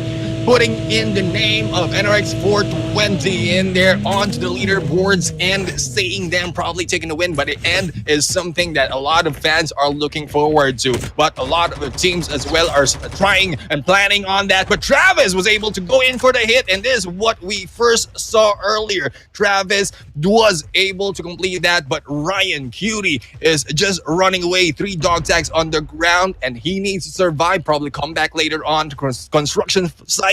Or if he doesn't, that will be the end, and that will be their worst nightmare. Yeah, Vagabond's Nomad's trying to be his worst nightmare right now. We can see one player coming in for the chase, ladies, German boys and girls. Whether or not he will be able to reach him is still to be seen. Virus will be pulling back from that encounter, and Ryan Cutie, he will be able to survive for a little bit longer. But Triple V main version 1 on the other hand, as they go in for the approach towards the side of Rivertown, they will be flying over the players of NDD RSV2 as well as approaching Vagabonds Esports. And if this fight now continues, ladies, gentlemen, boys and girls, this might just be exactly what we're looking for. Yeah, definitely. I mean, we've seen VVV right there earlier from the previous round wherein there's not much that's happening. But right now, there's a chance for them to hunt, to take those kills. And we've seen this tactic before as well, not only from Vagabonds, but other teams who went in for the chopper, SMRS and FHJ in hand. They are preparing themselves to get for those airdrops and for those kills as well. On the other side, Cygnus, Vindicta going in for those hit, but Virus will be taking down 2 more members from Vagabonds. Nomads is just waiting for their chance. Grenades are being thrown, and will they be able to survive this fight? Oh, we have Just Cutie already in here on a sniper, and Pogs will be hit, and Savvy will be taken down from afar, and the pickup is on AJ. But now Prima should be able to hold down the fort whilst all of those pickup just manages to get done, ladies, German boys and girls. Sneaky manages to pick up Zavi's dog tag. And now Cygnus, they most definitely can gatekeep the side of Vagabonds, but I don't think they want to go in there for the play because of the situation that they have unfortunately gotten themselves into, ladies and gentlemen, boys and girls. And Amethyst out of nowhere, just running through all of those players. Cygnus is Primo down on the ground, and now Sneaky trying to get out of the spot as well. Sneaky gets taken down by Yato. Amethyst, what a carnage out there on the battlefield. Sneaky wiped out, and that's just a 4th kill. They ain't slowing down. They are on a freaking roadkill mission. Kill mission indeed. A hit and run coming from Metaverse right here, and still trying more and take those kills. Now we'll have to find out if Metaverse will be able to wait for their other team, or for the other teams to come out, and they will be able to take that opportunity to take them down, or are they planning to go back into the zone? Because as we look into the map right here on the left, we have a lot of teams from outside, AJ. Yeah, Amethyst now, Dardle looking for that player, manages to spot him, but Vagabonds, they will be able to get away from that situation. Most wanted Multo on the other hand, getting Bogart out of the equation as well. Vagabonds, Xiao as well as Blue, they take down the BBE players one after the other. Off screen, a lot of action, ladies, German boys and girls, but don't worry, we won't switch on because it's just the Vagabonds. There we go, most wanted right now, raining fire against the Vagabonds Esports. Nash in there has been taken out, and here comes Lin right here for the push. And Dude could have just gotten taken down there, but Lin just didn't check his corners. But from afar, War Machine coming out of Meow Meow. Oh, goes in there for the Meow, but does not catch Blue as well as Luke, and they back away with those smokes placed out. Vagabonds, they will survive for a little bit longer, grabs that chopper and gets the hell out of there. The trap hits as well, but Lukey, I highly doubt he wants to go in and capitalize on that catch, but he will pop the SMRS though. yeah, I mean, this is a good tactic indeed. A good combination of elevation plus the power of SMRS. I mean, it's a flying tank, I would say, that they're doing right now. A good play as well for Vagabonds Esports, because despite of the situation of getting away, they were able to scan 2 of those dog tags. Going on to Valiant Esports right now, going against NRX 432, and we've seen NRX 432 right now not really staying steady in one area. They want to utilize on vehicles and go for those drive-bys, and they might be coming back in here against Valiant Esports. That is yet to be seen, because there's another team who might be hanging back on the other side. I think it's Lade who's from the other side, but as we've seen on the kill feed, Dardale was able to take down Just Cutie, and that is to finish off some of the unfinished business that the Metaverse is doing from afar. Now, Valiant Esports is making their way into a different area, and hopefully they'll be able to survive. And I think they're also trying to wait for that upgrade to be utilized later on, AJ.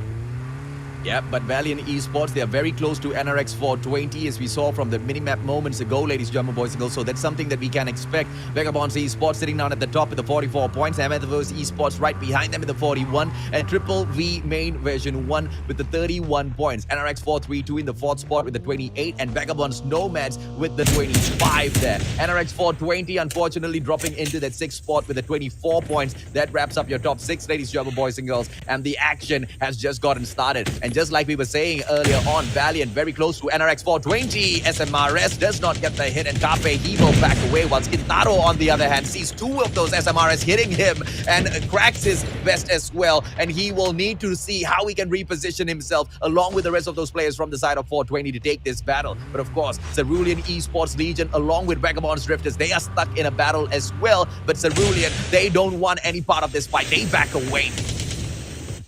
Yeah, they backed away because they don't want to be hit hard out in the open. But as we look back into the Valiant Esports, they are rushing in. They were able to take down Kintaro earlier, but Kaizen was able to take down by Kintaro. And there you go, Olahiz will be knocked down as well. And on the other side, switching to this fight, Cerulean earlier was just fighting out, but they went into the sights of NDD. And NDD right now, Pixie and the rest of the teams, Flappy, Paquito, and Sean is trying to defend themselves and sneaking into this hit against Cerulean as they go in for the battle, AJ.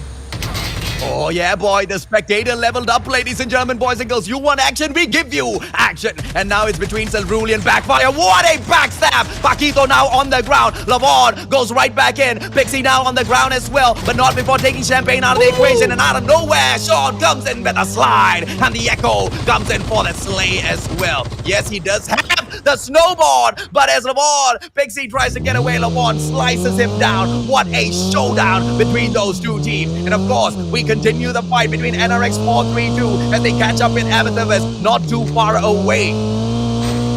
And here we go. NRX 432 really doesn't want to be stuck in a corner. They want to keep moving, looking for the fight and trying to get away, just in case they are disadvantaged. Now, NRX 432, I think they're looking for a higher ground and probably take on those airdrops. But we have VVV right now, a little bit too close. This might be a magnet for some of the teams who do go against VVV main V1 as the airdrop is in. And there you go, another team will be in here running, taking the scout as well, making sure that no one is in sight, but the presence of VVV might push them back and they will not be rushing in. On the other side, we have a Metaverse right now trying to take down NRX 432, but the drive-by will not work and they will be moving along, saying bye-bye on that drive-by. Oh, what a play, man. Look at these three players just hanging their heads out of the car. Amethyst, the driving, riding, absolute annihilating machine. And now Peanut getting taken out. Vagabonds Drifters. Are they going to be able to save their cute little Peanut? Mercy as well as Kotaro now gaining that fight. And yes, Mercy will be able to reach Peanut, but will have to back away as the players from the side of Most Wanted Beta CGU come in for that battle and that fight. Yeah, Peanut has been taken down already, and it is now left to Kotaro and Mercy. Now, will they be given Mercy at this point? Mercy right now is trying to run away, and we have Multo right now ghosting everyone, trying to make them, killing them out, and a good position for the side of Most Wanted CGU as they take advantage of the elevation that they have, trying to look for the rest of the enemy, but not everyone has been found just yet. Kotaro is just hiding out in this corner and has not moved an inch, will not be found as Most Wanted is already moving away, and they will look for a different fight. But on the other side, a fight is ensuing. A Metaverse is still on the ride, but Cerulean Blackfire will still be on their toes as there goes a Metaverse right now taking on this challenge by Most Wanted CGU and will be moving outside of the circle, trying to escape those SMRS because they will not, or they don't want to be taken out on that vehicle and dying in fire. Now, this is one of the benefits of the newest meta, man. You can play outside of the battle zone and not really use up your adrenaline. No point at all. Those armors will not be affected by the blue zone. So everybody's super duper happy. But now, as they play that very safe gameplay, ladies and gentlemen, boys and girls, we can see the side of Cerulean Esports Legion taking those long range engagements against the players from the side of Vagabonds Esports, but unable to catch them out in the open because of the mechanical capabilities of the players from the side of Vagabonds. They're slipping and sliding, avoiding each and every single one of those shots, not allowing Cerulean to anticipate their final stop, their final move, and they don't get that early knockdown. Yeah, no one wants to be knocked down and gun. I really like to say that moment. You mentioned about slipping and sliding, especially when nothing is happening. What a great slip and slide coming from this team. But right now, we have a drive-by still happening for the side of Metaverse right now. They haven't found anyone to take down. They just move around, but so far 8 kills already, and that is more of the drive-by and the chase that they are doing, and they are not stopping. A lot of teams, as you look in the minimap, are taking advantage of the mobility of the vehicles, but not everyone is going in for exploding, making those cars explode, and there goes the collision against Ladus, but they will not be going in for the fight just yet. I think they made a little bit of damage and they want to get out. And a barking indeed. Oh, GG fucking skills, bro. Amethyst now taking up top the position on the hill, and they will be fighting Amethyst Esports. Amethyst Team 2 going up against Amethyst Esports. What is going on, ladies and gentlemen, boys and girls? Are they going to be able to wipe each other out before any one of those other teams come in here and take advantage of the situation? And yes, we can see the Cerulean Esports Legion from the back. Why not get knocked down onto the ground? Brawl tries to reposition himself, catches Fox from the side of Vagabond, and yes, Vagabonds Nomads, they will be able to get away using all of the terrain to their advantage as they block those shots. They have to be careful because Vagabonds Drifters, they hold the position right there above them, and all of these teams, as they try to squeeze themselves in towards the next safe zone, those vehicles are distracting them. A lot of confusion out there on the battlefield, Neptune. Yeah, definitely. A lot of confusion has been done by the vehicle, especially the noise that it makes. It really makes it difficult to look for footsteps from the opposing team. But a good positioning right now, especially from both of these teams on that ledge, because an airdrop has just dropped in. The question is, who will be bold enough to take that airdrop, this spot of everything that's been happening in here? And there go the other side. 4-3-2. Smile was able to take down your worst nightmare, Momo Kid. And a Metaverse right here might be going in for a rush as well against Cerulean. And here we go. Watts was able to take down Kai on that moment, and we have Nerosa right there releasing that smoke and will be backing off a little bit because they don't want to be in the middle of the picture from all of the teams around them, AJ. Yeah, they can now shut down Blink. Snitchy just right down there outside of them, and Big Bertha won't be moving around. But now, as they are patient, they will see 2 players from the side of Valiant Esports just drive by real quickly, and Triple V might be able to catch them off guard. Triple V just taking the roof right down beside the players of Amethyst Esports, and Joe might be able to rain down all of that pain, ladies and gentlemen, boys and girls. Snitchy still sneaking in that Big Bertha, not moving around, but finally Big Bertha gets blown up. Nerosa, he's looking for that one extra kill, but is he going to be putting himself into a lot of trouble by taking that advantageous position in front of Snitchy? And here we go, Valiant Esports right now had the attention of a Metaverse Esports. Nerosa is already going in for the kill, and there it goes. Kaizen being taken down. Another one has been able to show his face or lies right now with only a few HP, but no, it is on the other side. Vagabonds and Nomads taking that kill, and Olahis and the rest of Valiant Esports has been cleared out of the game. We are now left with 5 teams remaining. Good positioning for the side of Metaverse Esports as they take into the high ground because a lot of things has been happening on that bridge as well as in the riverside, and they want to get a bigger picture of what they can do to go against these teams who are prepared, who is already being covered on this ledge, and especially BBB, who is taking cover on this compound. But Swala, on the other hand, just clearing the trap on this area. But we have a fight in there against Swala and Smiley. 4-3-2 go against Vagabonds and Nomads right now, and Blue was taken down in there. Luki in there taking down Kuzma. So back-to-back battle, AJ. Oh, Vagabonds now going up against NRX 432. What a position by that. Spraying down Travis. Gets the delete as well. Pogs right in front of him. Swala. Are they going to be able to take the backstep? Yes, Swala drops down right in front of Pogs. And yes, he sprays him down with a Fennec and NRX 432. They managed to bag their 8th kill of the game. In front of them, it's going to be Triple V Wayne version 1. And of course, the players from Amethyst Esports who have been struggling and surviving for so long. 4 more teams still alive and kicking, ladies and gentlemen, boys and girls, who will be able to grab that number 1 spot. Now, Amethyst, they do not have the prime position here like Triple V. And Triple V, they will be able to make sure everybody takes this fight first before going in there for that final shutdown. Let's see exactly what goes on to break down in a couple of moments, Neptune. Yes, indeed. I mean, still good positioning for the side of BV main V1 because they have the patience to wait it out and really hide out on this area. And Kira was just staying under the roof. I'm quite surprised that no one has spotted him and taking him down. But 3 members right now as a zone will be closing in. A metaverse might be rushing in front of NRX 432, and an advantage will be taken by VVVAJ.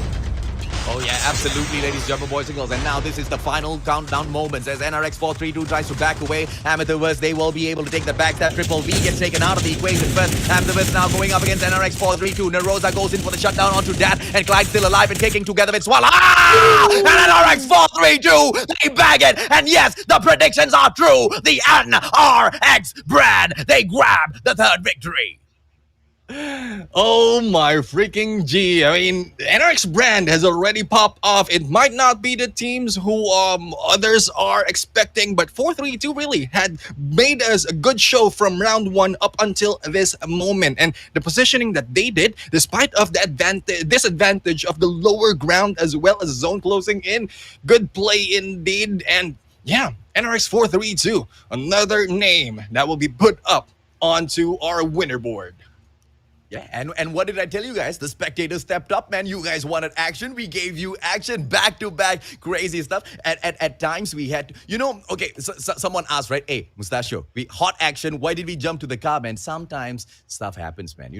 Stuff crashes, and we gotta spec someone else. So we gotta go with the flow. But overall, ladies and gentlemen, boys and girls, once again, thank you so much for your feedback, because your feedback just made this production level go from 10 up to 100. So thank you so very much. That's game number 3, and this time it is the Gangster Squad that managed to get it done, man. Yeah, I mean, how gangster it is. From the style, from the drive-by, everything that they've done so far is so gangster. And from that win, especially. Yeah, from the skins. And the last moment that they've done, we saw they were just walking and taking the advantage. I would say it's a good positioning for their end because they're not too far from the middle of that small circle.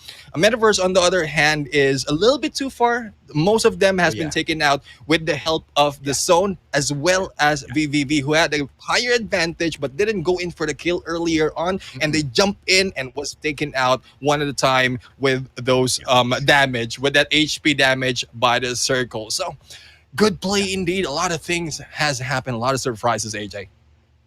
Yeah, Triple V, they just unfortunately couldn't move because they were having the roof, but downstairs, I believe there were 2 players from the side of Vagabonds, and they could constantly see those steps, right? So jumping off of the roof just means early trouble. So I can understand exactly why they kept that to the very last moment. But yeah, man, Amethyst, they could have played their positioning slightly better. They took that lowest ground available within that final circle, and clearly that just didn't help them get any of those fights, right? They had to continuously look up. That just took that stab on him way too easy. And because of the terrain in that situation, Swala just could run up on that hill, jump behind, take that easy backstep, spray down with the Fennec.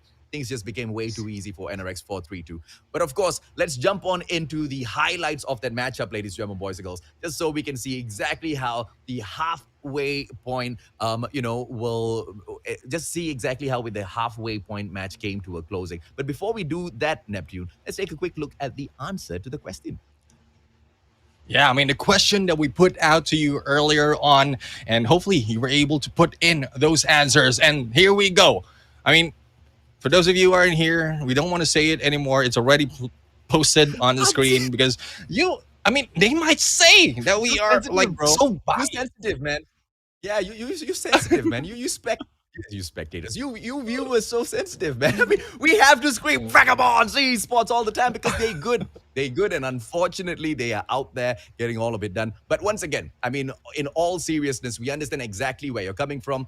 I am a true, passionate Call of Duty mobile fan, and so is Neptune. For the past 2 years, we've lived and breathed Call of Duty mobile. So we do agree with you. Sometimes the action can be a little bit more hyped up, but yeah, like we said, we are getting there, ladies, gentlemen, boys and girls. Highlights for match number 3. Yeah, it is. Yeah, I mean, AJ, we want to talk about slowly but surely because a lot of progress is more progress, not perfection, that we need to look into as we go into the fight.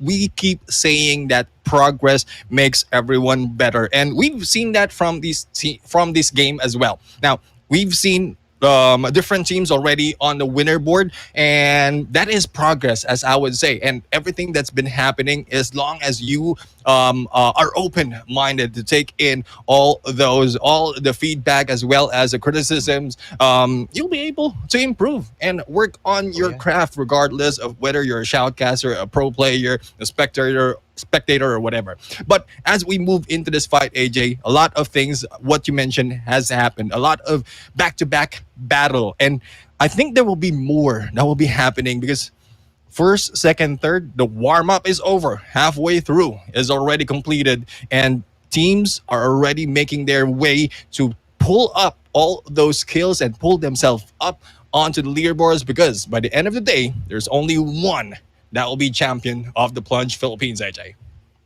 Yeah, absolutely, man. And as each and every single one of these teams battle it up for that top spot, as we can see this time around, it's NRX 432, right? So yes, that number one spot is going to be really important as these teams aim for it. But who's the one that's going to be most consistent in keeping up their top five run overall in all of these lobbies, right? Because that's where all of those placement points are. Not saying that below the top five you do not get placement points, you surely do, but it's nowhere near as many as the top five manages to bag in these rounds, right? And this was the play that we were talking about moments ago, where that Yeah. as well as Smiley got taken down first, and the backstab from Swala was just way too easy from this elevation, right? And Swala just drops down at the back. Esser gets taken down. They have to spray down the second player. Pogs just got taken down way too easy. Swala bags a double because of the DPS you've got on the Fennec. And then from this position on, all they needed to do was just to wait, because they didn't need to reposition. They've already taken such a tough fight already. And what they wanted to have was Amethyst on the other side take the fight up against Triple V first. Yeah, definitely. And earlier, I was surprised as well as the route that the Metaverse has taken, because they are already open to go on from the high ground and probably a backstab against VVV earlier, but they didn't push that through. And probably it's a positioning of NRX 432 right there, coming from above a different team, jumping in and clearing them out, ending in a three-team final circle. But if just in case a Metaverse was able to flank in there, get the information, and see that NRX 432 is already jumping out, they'll be able to go for the backstab as well against them and probably take down Kira, who's the information giver for VVV. So that might be one of the read that I have in this game, and this is where most of the members of VVV has been taken out by the circle. A very bad a disadvantage for this team, and the final moment wherein NRH 432 just took advantage of that circle, and the rest of the teams of a Metaverse Esports has been cleared out either with a trap, with the bullets, or with a circle. And here we go. Round number 3 winner, NRX 432 on the board right now, AJ. And a lot of things, a lot of excitement is still about to happen as we move forward, AJ. Absolutely, man. Well, ladies, gentlemen, boys and girls, thank you very much for all of your feedback in the comment section. And thank you very much for always making sure that our broadcast is number one, man. Don't forget to drop that like. Don't forget to share the stream out, as well as we invite more of the God community to come in here and witness exactly who will be that number one Filipino brand at the top of the Plunge Battle Royale Philippines. Because this has just been the halfway point, and round number 4 is right after this. 3 more rounds to go, Neptune. Who's going to be able to bag that number one grand championship spot? Yeah, that is still a big question mark for everyone's mind because so far different winners from different rounds, a lot of points has been gathered. 15 points, imagine 15 points, and then the aggressiveness that we've seen from this team, Yeah. it might like we've seen the leaderboard, a glimpse of the leaderboard earlier on. It might have changed after this Yeah. match. So a lot of things will be happening for each round, especially if different teams will be taking that number one spot for per round. Yeah. So I'm I'm I'm still unaware. There's no clear picture as to who will be taking the champion on this No. the plunge. But what No. I am aware, what I'm sure is everyone is doing their best and giving us a great show in this fight, AJ. Absolutely. And what do you guys want? You guys want an aerial view in the final circle after this? Watch our leveled up spectators give you exactly what you want. Ladies and gentlemen, boys and girls, a quick short break. When we come back with match number 4, it's gonna be even more exciting. We'll be right back.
And welcome back, guys, to the Plunge Philippines Battle Royale brought to you by Garena Call of Duty Mobile. We have seen 3 back-to-back battle earlier wherein action has brought to us 3 winners from 3 rounds. Going in halfway through to the battle, we are still here, your host and caster, bringing you the story, the highlight, and the action live from all your devices. I am Neptune, the gentleman Garcia, together with me, the amazing, the king, Mustachio AJ. And AJ, what do you think? Will there be a different winner from this round on, or will it still be the same name that we'll be seeing from these rounds? You know, because I've just because of the experience that both you and I have, Neptune. I have this unhealthy attachment to the brand NRX 420. And it's not because of the players, but it's because of the brand. It's because of what they stand for. And they've kind of fallen from their top reign. They don't really have their main roster that they used to run with. They used to dominate in the plunge in the past, right? So I kind of miss them, man. But now with the new faces within NRX 420, with the Wonder Kid get in their lineup as well, they haven't really been able to hit their full stride in the competition just yet. And I feel like this new lineup is taking a little long to kind of get into their full stride. But even as I say that, they are able to get into the top five as well, right? So I've got a little bit of hope for them this time round. But in terms of the strategy, it needs to be absolutely solid. And going up against the existing teams that have already proven to us that they are smart enough to get into that final zone and really hold it down, it's going to be really tough, man. But my little heart of heart wants that team to rise up to the top. Yeah, definitely. I mean, who doesn't want familiar names to be up on the leaderboard? So, speaking of leaderboards, we're halfway through. We like to provide you with the details on what's happened so far from the first three rounds because we want you to judge as well as to who will be taking this championship home as we end the day. Now, going in from the bottom half of the list, we have Cygnus Vindicta Phoenix taking 3 points on 20th. We have Lidus Ferox on 19th with 6 points. MVP Gaming V1, 9 points in there on 18th. Boss PH Viking Esports, 13, together with PGTNC Alpha Vagabonds Drifters, 13 points for all three, 15, 16, 17. Cerulean Blackfire in there with 15, the same as Your Worst Nightmare Pulang Araw. A Metaverse Team 2, a little bit low on the leaderboards right here with 16 points and tied with Tatakai Reborn on 11, AJ. Oh, yeah. And let's take a look at the top 10 as well, ladies and gentlemen, boys and girls, because one Amethyst team is not really doing that well. The other one, on the other hand, seems to be doing absolutely fine. From the bottom, Valiant Esports in the 10th spot, Cerulean Esports in that 9th position, RSV2 in that 8th spot with the 23 points. And these teams are all, pretty much very far from running in there for the number one spot. But anything can happen, right? But anything can happen in terms of in this final three rounds. They need to go all out and potentially bag back-to-back top three for themselves. Whether or not these brands will be able to do it, we will see, ladies and gentlemen, boys and girls. Most Wanted Vita CGU in a situation like that as well, along with the NRX Esports Philippines 420. Now, as for the rest of the top five, on the other hand, we've got Vagabonds Nomads in the 5th spot with the 43 points, very close to Triple V main version 1 with the 46, NRX 432 with the 53 points in the 3rd spot, Amethyst Esports as well as Vagabonds Esports wrap up the top two up top. And now NRX 432 to catch up to the number one spot. They are not too far at all, but the same thing can be said for both Vagabonds Nomads as well as Triple V main version 1. So yes, as much as it's possible for any of those teams who are in that bottom 10 to just rise up to the top, ladies and gentlemen, boys and girls, equally the same, we can see the top 5 kind of just go in here and switch around a few times, right? 3 games, anything can happen, Neptune. Yeah, definitely. I mean, as we start this show, we mentioned that the total of the placement as well as the kill point really reverse things up. So that the closeness of the scores that we've seen from 5th to number 1 is just like, I would say, one winner away, and they'll be able to get the placement point. And then, one good win. Plus the kill points that they'll be able to bag for their team that will bring them higher, and well, not higher from number 1, but higher in the lead, because it will be quite difficult from those at the bottom to take over them if they get a lot of kills from these games. Yeah, absolutely, man. I mean, one solid round, mainly because those who are already in the top 5, it's not like they're going to be sitting ducks in this round, not doing anything at all, right? I mean, you can wish for the impossible, and that impossible is for all of those top 5 teams to get eliminated very, very early in these rounds for the rest of the remaining 3 rounds in this competition. Not impossible. Miracles can happen, but to expect that of teams who are at the top of their form right now in the competition, is really asking for a little bit too much. So the hustle needs to come through from those teams who are not at the top, and they just have to ignore all of those who are in their top flight, right? But ignore them to just a certain degree, Neptune, because they also have to be very aware of those initial drop spots. Where are all of these top dogs moving on into as the game opens up? Because the one last thing that you want is to be the feed that feeds the eternal apex predators of the competition early in these rounds. Yeah, definitely. Or probably if you are confident with your gun skills, you will be able to challenge them on a drop spot that they are going into and then take them out. And a chance for you to take them out from the leaderboards and put your place in there as we go in. This is round number 4, guys. And if you are ready, we are ready as well. Once again, we are your casters, Neptune, the Gentleman Garcia, and Mustachio AJ. We're going to go and jump in to round number 4. Start of the halfway of the Plunge Philippines finals as the flight goes in from Ghost Town to Hijack.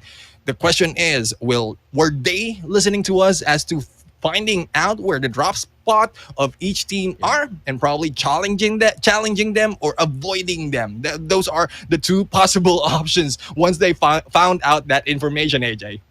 Yeah, most wanted Vitas once again going in there for the drop onto Turbine, but they also find Tatakai Reborn jumping in, so they are the first ones to take the chopper and run away. Remember the Grand Theft Auto on those two choppers from Turbine earlier on, and I think they weren't too happy with that, right? Because one of the main reasons why we see this team constantly picking Turbine to go in there for the drop, because most of the time you do get the chopper out of that situation, right? And consistency coming through from NRX Esports 420 as well. Look at the position that they have dropped. This is not the first time that they're taking such a risky open drop outside on top of the fracking tower. And although it's risky, it's to a certain degree safe. Risky, why? Because you keep repeating it. Other teams who want to punish you will be able to catch you very early on. And, you know, it's good also because it's not really the kind of spot that a lot of these teams want to focus on. They pick specific named compounds. For example, like the fracking tower, firing range. But, you know, very rare do you get these teams dropping in places that are out there in the open where you've got just a few of the buildings to loot from. So NRX 420, although super risky, you know, they are depending on luck a little bit here, Neptune.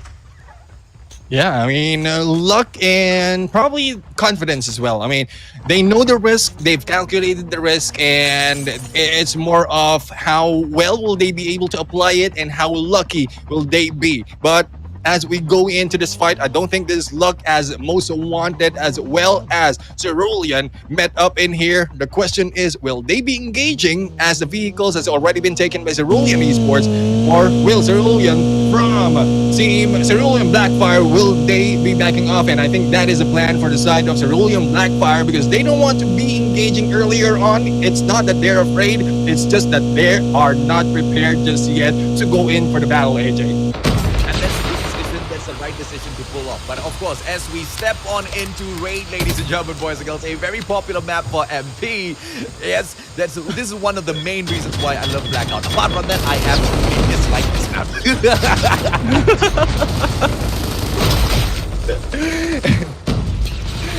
Here we go. We have it here, a battle. We have a Kaizen right now has been taken down, and a hit against Ducky. And Valiant Esports is in a very difficult spot right now. I mean, they went in for the push, but MVP Gaming are the ones taking over this game. And there you go, ACAM once again. And that's ACAM and Curio for the back-to-back hit. And one team has been eliminated early in this game, AJ. Yeah, and Balance right back in there on the revive flight, ladies and gentlemen, boys and girls. ACAM absolutely solid with the gun plays, and yes, it looks like these players absolutely love Raid as well. Map mastery in terms of this particular position, compound, absolutely solid coming out of the one and only MVP Gaming version 1. But of course, that's the first team to get taken out in this particular round. 76 of those players still alive and kicking. 19 full squads still alive and kicking out there on the battlefield. Yeah, the battlefield indeed. And NRX 432, the winners of our previous round right now, getting those loots and especially the vehicle that they need to move around. Now, I think they're going for the double vehicle tactic right here. 2 members already flew off from this area as the rest is just holding back because no one not all of them will be able to fit on this antelope. So I think this is camaraderie at the finest because they want to be all together in one vehicle. So probably live together, fight together, and die together if it explodes, AJ. Well, let's see if or not they will be able to survive together, not really blow themselves up. Although, yes, it's not really in their power. They can abandon the vehicle. One of the risky plays, ladies and gentlemen, boys and girls, that you have to unfortunately go in if you want the mobility on this map, right? And of course, as we say that, ladies and gentlemen, boys and girls, we do spectate NRX 432 in all of their prowess, together with latest as well, as they drive around the map looking for potential kills that they can pull onto their side, as they also try to get themselves into a great spot in the next safe zone. Yes, this is the very first zone that's coming in for the move, and as you guys know, a lot of traveling happens when the first zone comes in for the play. Yeah, definitely, especially for those who are going in the outskirts. And we've seen a preview of the next circle. It's a little bit north from everyone else. So I am thinking that the final circle might be out in the open. So still an advantage for the snipers to be used, as well as for those in the vehicles. Because we've seen the vehicle gameplay like going for the hit and run. But here we go. We have Cerulean right now going in entangled with BBB, as BBB main V1 is taking the chopper. But Jewel is unable to get onto the chopper, and the rest of the teams need to get away. Hopefully Jewel will be able to survive and will not be chased, but I don't think Cerulean Blackfire will be able to chase them because they don't have any vehicles and the chopper's a little too fast, and they assume that everyone is in play. And going back, another chopper gameplay is Vagabonds and Nomads in here, stepping a little bit outside of the circle and looking for the enemy. But here we go. A Metaverse right now. Metaverse Team 2 is going in for this fight against MVP Gaming, AJ. Now let's see if or not they will be able to take them down. MVP Gaming not really aggressing, but Amethyst, they know exactly the situation that sits in front of them. The opportunity to pick up 4 extra points, but do they go in for the aggression early on? This is something that we were discussing. It is a decision that your team needs to make. If you go in for the early aggression, you lose a few players. They don't make their way back in here. It's a GG in that final round. It is a GG in the final circle. So Amethyst, can they afford a play like that? The answer is no, ladies and gentlemen, boys and girls. But as I say that, look at them just turn right round. Maybe they're avoiding MVP.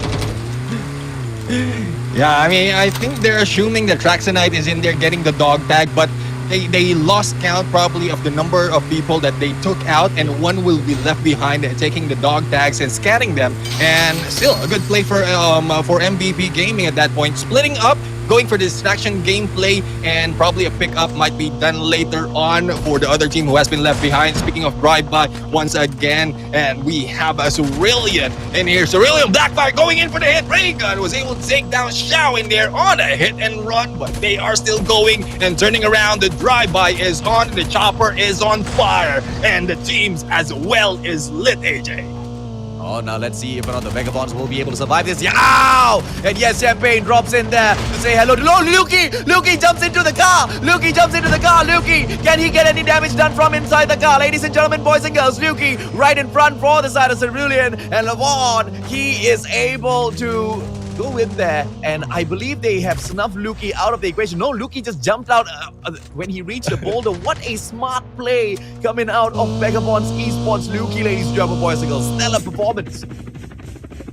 Yeah, stellar performance indeed. Lukey was able to get away, and yeah, a smart move because one already jumped in onto that car, and he is now at a disadvantage because if both of them jump off and shoot down the car, then it's already out for them. But speaking of out, we have in there Demon Fox has been taking out Levon right now in here, trying to rush in and going back against Raygun, but Levon, I think a little bit too slow, is being gunned down by NRX 420, and NRX 420 is going in Cape for the hit, and there goes Riley finishing up Demon Fox in this game. And on the other side, Pongs was able to take down Fang as well, as NRX 420, as we mentioned, needs to make a move, need to make their mark, and those kills as well. 4 kills already for the team, and slowly making their way outside against this team, JJ. Oh yeah, 420 really good in terms of those 4 takedowns, and now there's Fang on the way in, ladies and gentlemen, boys and girls, right in front of them. We will see the one and only Tatakai Reborn going in here for a quick drive-by. And Amethyst Esports just beyond the horizon as well. Riley just making use of the terrain in front of him, just hiding in the grass. And for how long can they stay hidden? NRX 420, they are to a certain degree out in the open. And Epic, they lock down from the side of NRX, trying to take down Tatakai's vehicle. Does not get the, it does get the hit, but does not get the takedown. And Tatakai, they won't be able to escape with their lives, but I believe they're coming back in for some aggression though. Yeah, I mean, it's possible. The moment that they get an opportunity to hit one, shoot one down, and then just roam around. But a Metaverse right here, not really moving, not showing themselves, or probably they're just waiting for Tatakai Reborn to step off and for them to shoot them down. But we'll have to find out further, because Tatakai will not be slowing down because they don't want to be gunned down. They don't want their vehicles to be taken out that easily. A good getaway for them indeed. As we switch over to PGTNC, and Mina was able to go in for that hit. This is NDD. Ares right now being gunned down, but Neil will be hit by the trap. The question is, who will be surviving? Fluffy will be taken down in there as well. And will there be anyone else? I think there's only one more member from PNDD and Backstab by Paquito against Yellow AJ. Yeah, NRX 420 came in to say hello as well. Are they going to drop by? Oh, yes, they do. They drop right onto the roof. Ladies and gentlemen, boys and girls, the boys from NRX 420 now coming in to say hello. PGTNC holding down inside of that house, not stepping out at all. Neil does not get spotted out just yet. A little bit of a free fire coming through at the entrance of that window, and the Nova will be popped as well. Intaro with a lot of progress, a lot of pressure onto the right-hand side of the building, and then to the left-hand side, there's just no pressure coming through at all. And NRX 420 just wasting the use of the Nova, jumping right back into the chopper, and they take all of that action somewhere else. They wanted a quick in and out. They went in, couldn't find nobody. They do not waste time in around. Yeah, I mean, NRX 420 right there, like a thief in the knife. They jump in, they know that they have no chance. I saw the move right there, jumping into the chopper, plus taking over and stealing that airdrop. So good play indeed. And as we move in onto this fight, I think NRX 420 will have a few visitors right here from afar. This is your worst nightmare. And will this be a dream, or will they be sleeping it out, AJ? If not, they will be able to keep up this aggressive play, because they haven't been punished for it just yet. Airdrop not picked up. They've already gone in and hit one of those pink airdrops based on the loadout here from the space, ladies and gentlemen, boys. It's just one of those gunsmith weapons available. NRX 420 Riley. Oh, FHJ lock onto them, but they are able to just avoid that situation, or brings the chopper down low just so that they can avoid that FHJ missile. Smart plays coming through from Kintaro. Smart plays coming through from Cafe, the one and only solid pilot. And here we go, and I think they spotted Metaverse Esports as in here as well. As the zone will be closing in a bit, I think they're taking advantage of this edge. They want to put in a little bit of pressure, but the vehicle has already been taken by Metaverse Esports, and if they don't get away that quickly, that fast enough, they might be hit by SMRS or probably the guns coming from this team. But going back to your worst nightmare right now, I think these teams are just playing around. They're enjoying the game, enjoying their position right now. Emotes are being used, but going back into the fight, a little bit intermission there, guys, for you. A little bit intermission so that you will not be pressured, you will not be heated up. We have it here, Riley still trying to look for an opposing team, looking for Tatakai right here, but no hits just yet, AJ.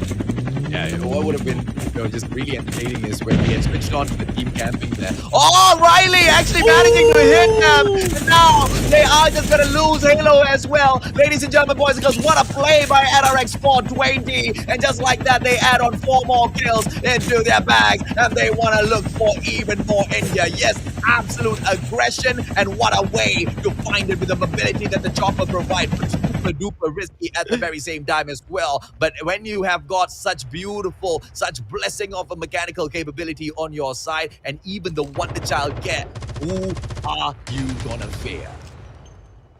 Yeah, definitely. I mean, no one to fear right there. And the flying tank has been used successfully by NRX 420. But going in to the other team of NRX, we have NRX 432. And there you go. What's right there? Was able to take down balance. While on the other side, we have another hit by NRX 432 as well. And 420 right now, still up in the skies, hearing a gunshot. I think they want to join the party. But the question is, are they welcome? Because they are being hit by FHJ and will be pushed away by NRX 432, while on the other side, a Metaverse right now is just waiting for a chance for 432 to get out and will be shot at the chopper of 420 will explode and they will be jumping off, AJ. Yep, and they look for a compound. Ooh, very near to the green airdrop as well, ladies and gentlemen, boys and girls. There's a vehicle right there in front as well, but it belongs to the Vagabonds. Are they going to make the mistake of stepping on there? We do jump over to Triple V main version 1 as well. And they will just be spotting out all of those players from the side of Vagabond's Drift is from afar. Vagabond's Drift is not really doing very well in the Plunge Grand Finals, are they?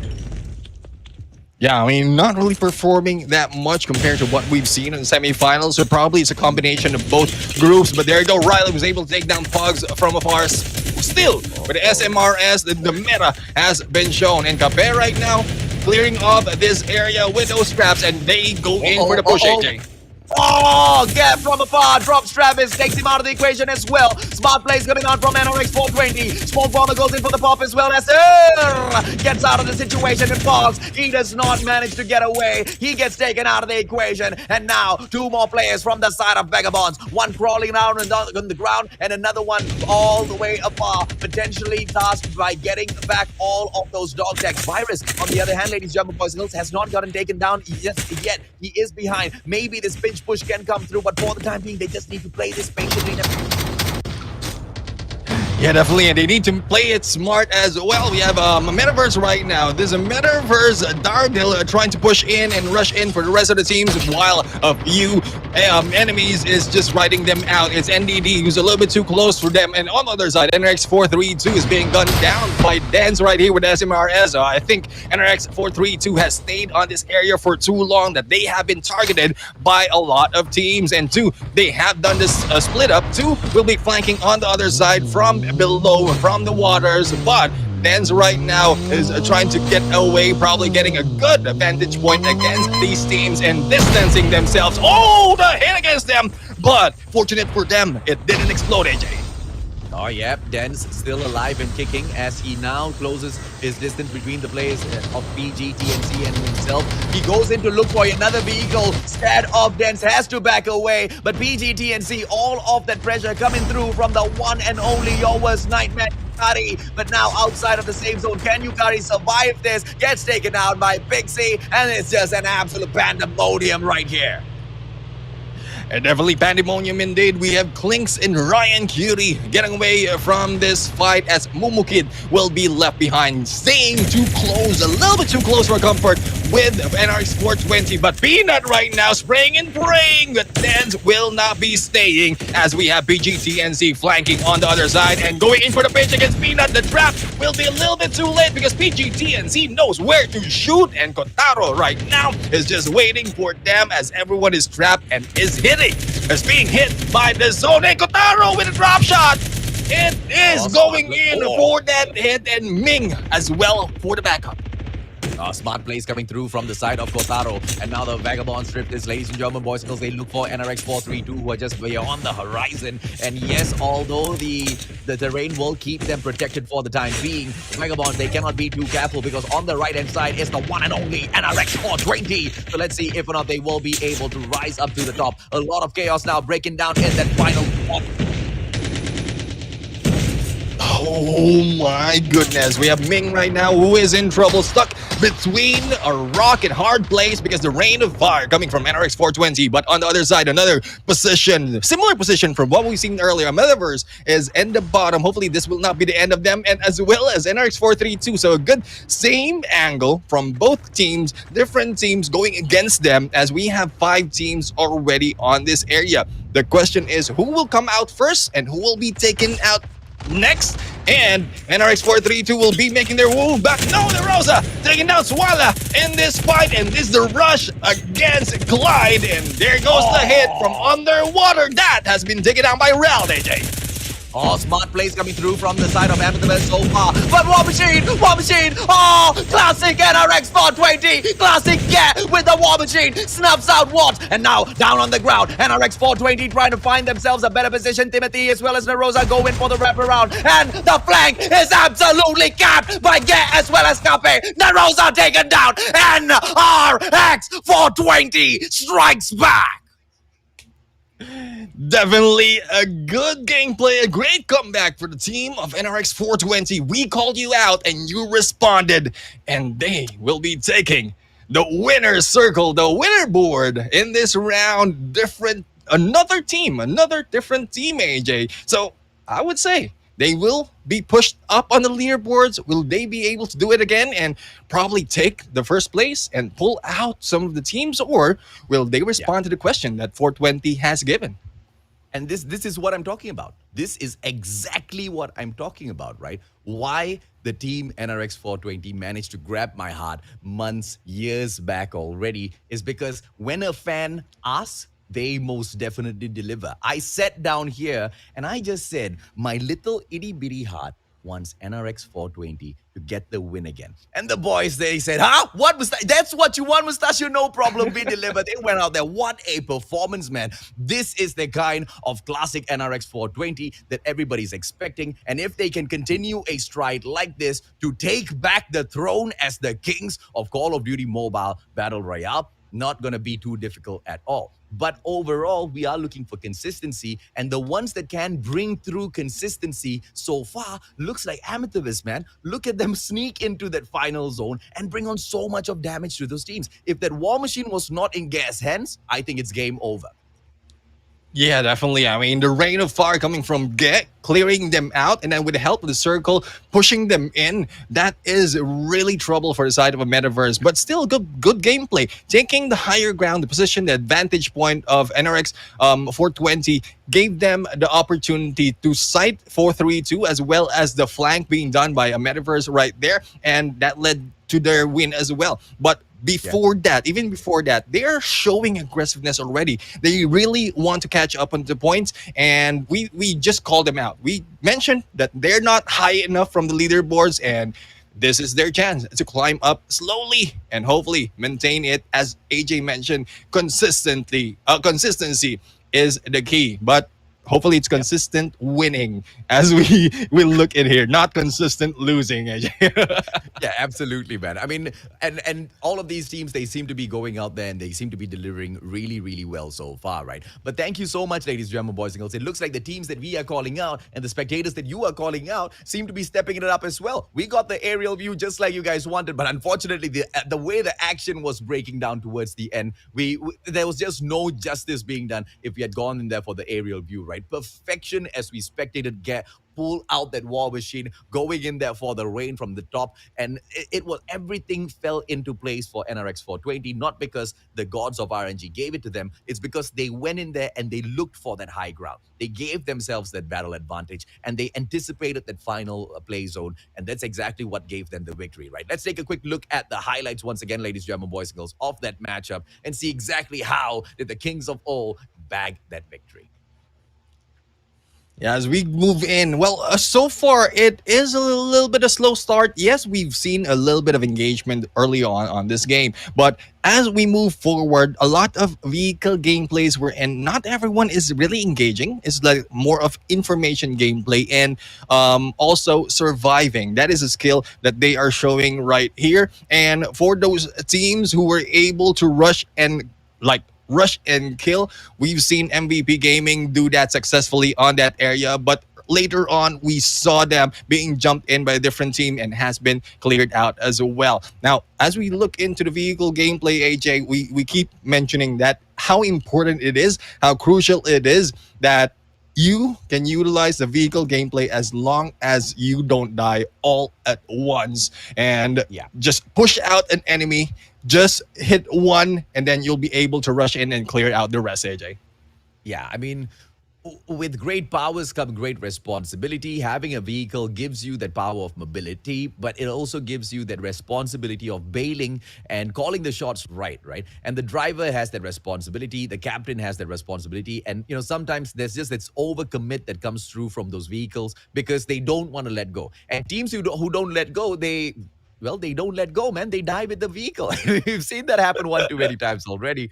And the best play of the matchup for me was this one, the SMRS takedown. And unfortunately for the whole of Tatakai Reborn, this finisher by NRX 420 that got them the highlight reel, it was salty, man.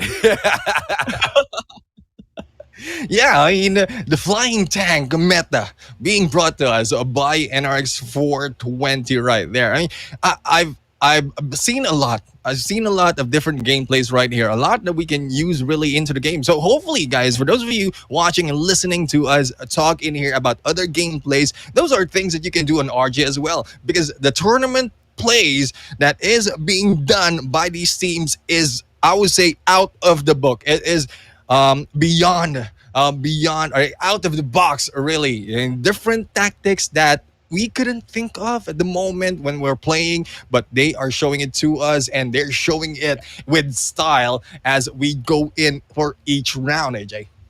Oh, yeah, absolutely, man. I mean, overall, this was just a crazy battle, but, just 6 rounds in the plunge, I'm starting to fall in love more and more with Blackout as a map, right? Because it's just opening up a brand new meta, a brand new way of playing out there in Call of Duty Mobile, which is just so different from Isolated. And that was one of my biggest worries. That was one of my biggest worries for Call of Duty Mobile when they were coming out with another map, right? Because I was thinking, oh goodness me, let it not be similar. Let it not be equal.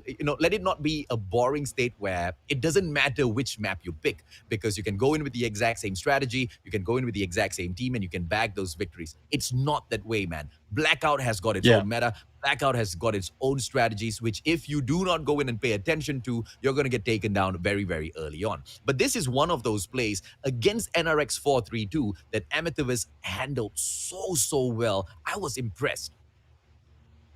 Yeah, definitely. I mean, they are in the same position earlier on. Metaverse lost that fight, but this time they got the upper hand. I mean, MRX 432 just left a few of their members down in there in the waters, and the vantage point is now on the side of Metaverse. And going in for the pinch, moving in together, taking one at a time, NRX 432, and just gatekeeping them, not letting them in on this fight. But a little bit of disadvantage as well for Metaverse right there, because the gunshots that they made on that fight and the time that they spent was pressuring them to run into the soul. But NRX 420 is anticipating that, and one by one cleared them out with that war machine.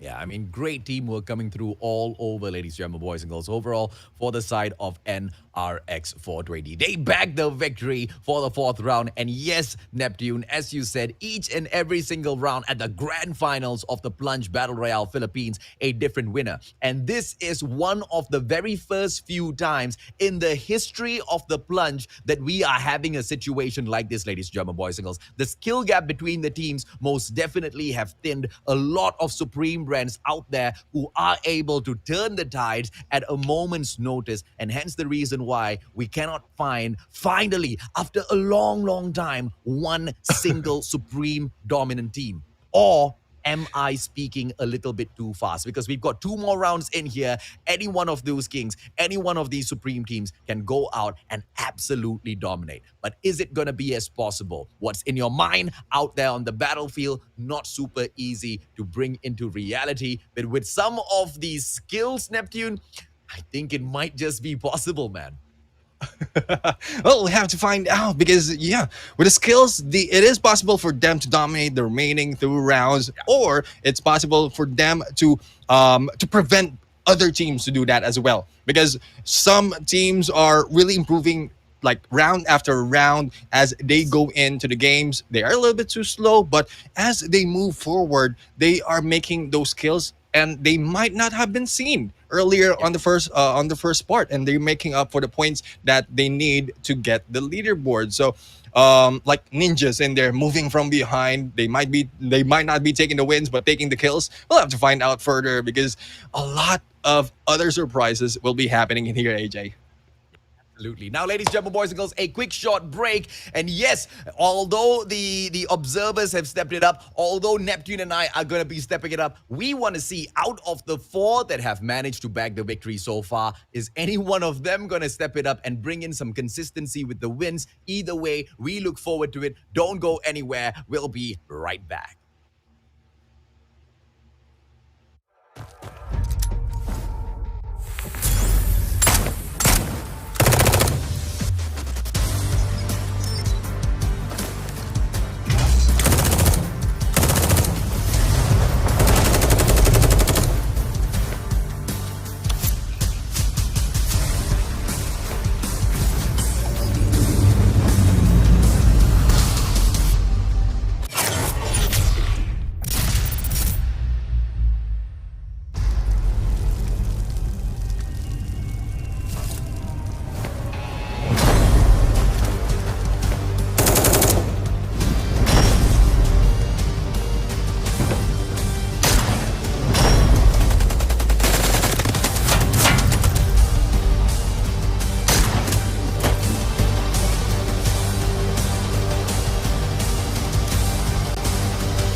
Welcome back, ladies and gentlemen, boys and girls. This is the Plunge Battle Royale for the Philippines. My name's AJ. I'm the Mustachio down here with the one and only Neptune, the gentleman Garcia.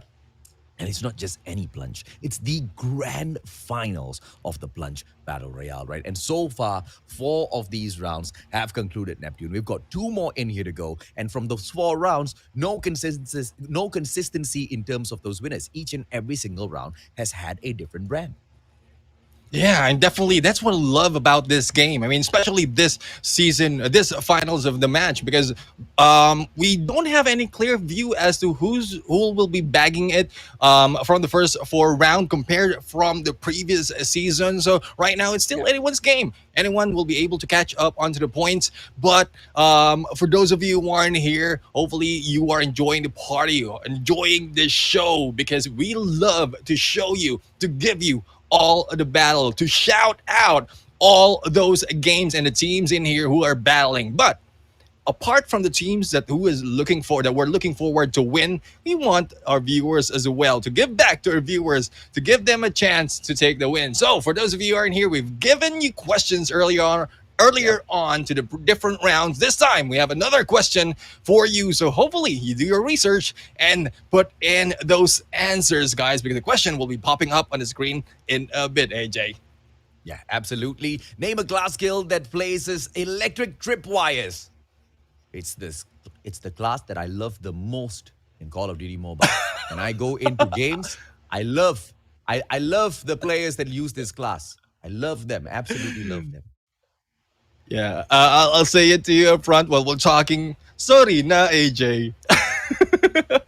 Yeah, because I use this class as well. So for those of you who aren't here that AJ loved, hopefully you'll get that answer because there's a special place in hell for people that use this class. There is one very special place in hell. I die to this class consistently each and every single match, bro. I mean, if there's one class that I die out to, it's this class. Which class is it, ladies, gentlemen, boys, girls? Go ahead and throw your answers in there. Don't forget, make sure you use the format, as you know, Jericho loves to specify all the time because he really gets agitated when you guys don't follow the format, man. The format's really important because if you go ahead and throw your answer straight up, you're not going to be one of those 30 winners, okay? So follow the format in here, throw your answers in the comment section, and good luck.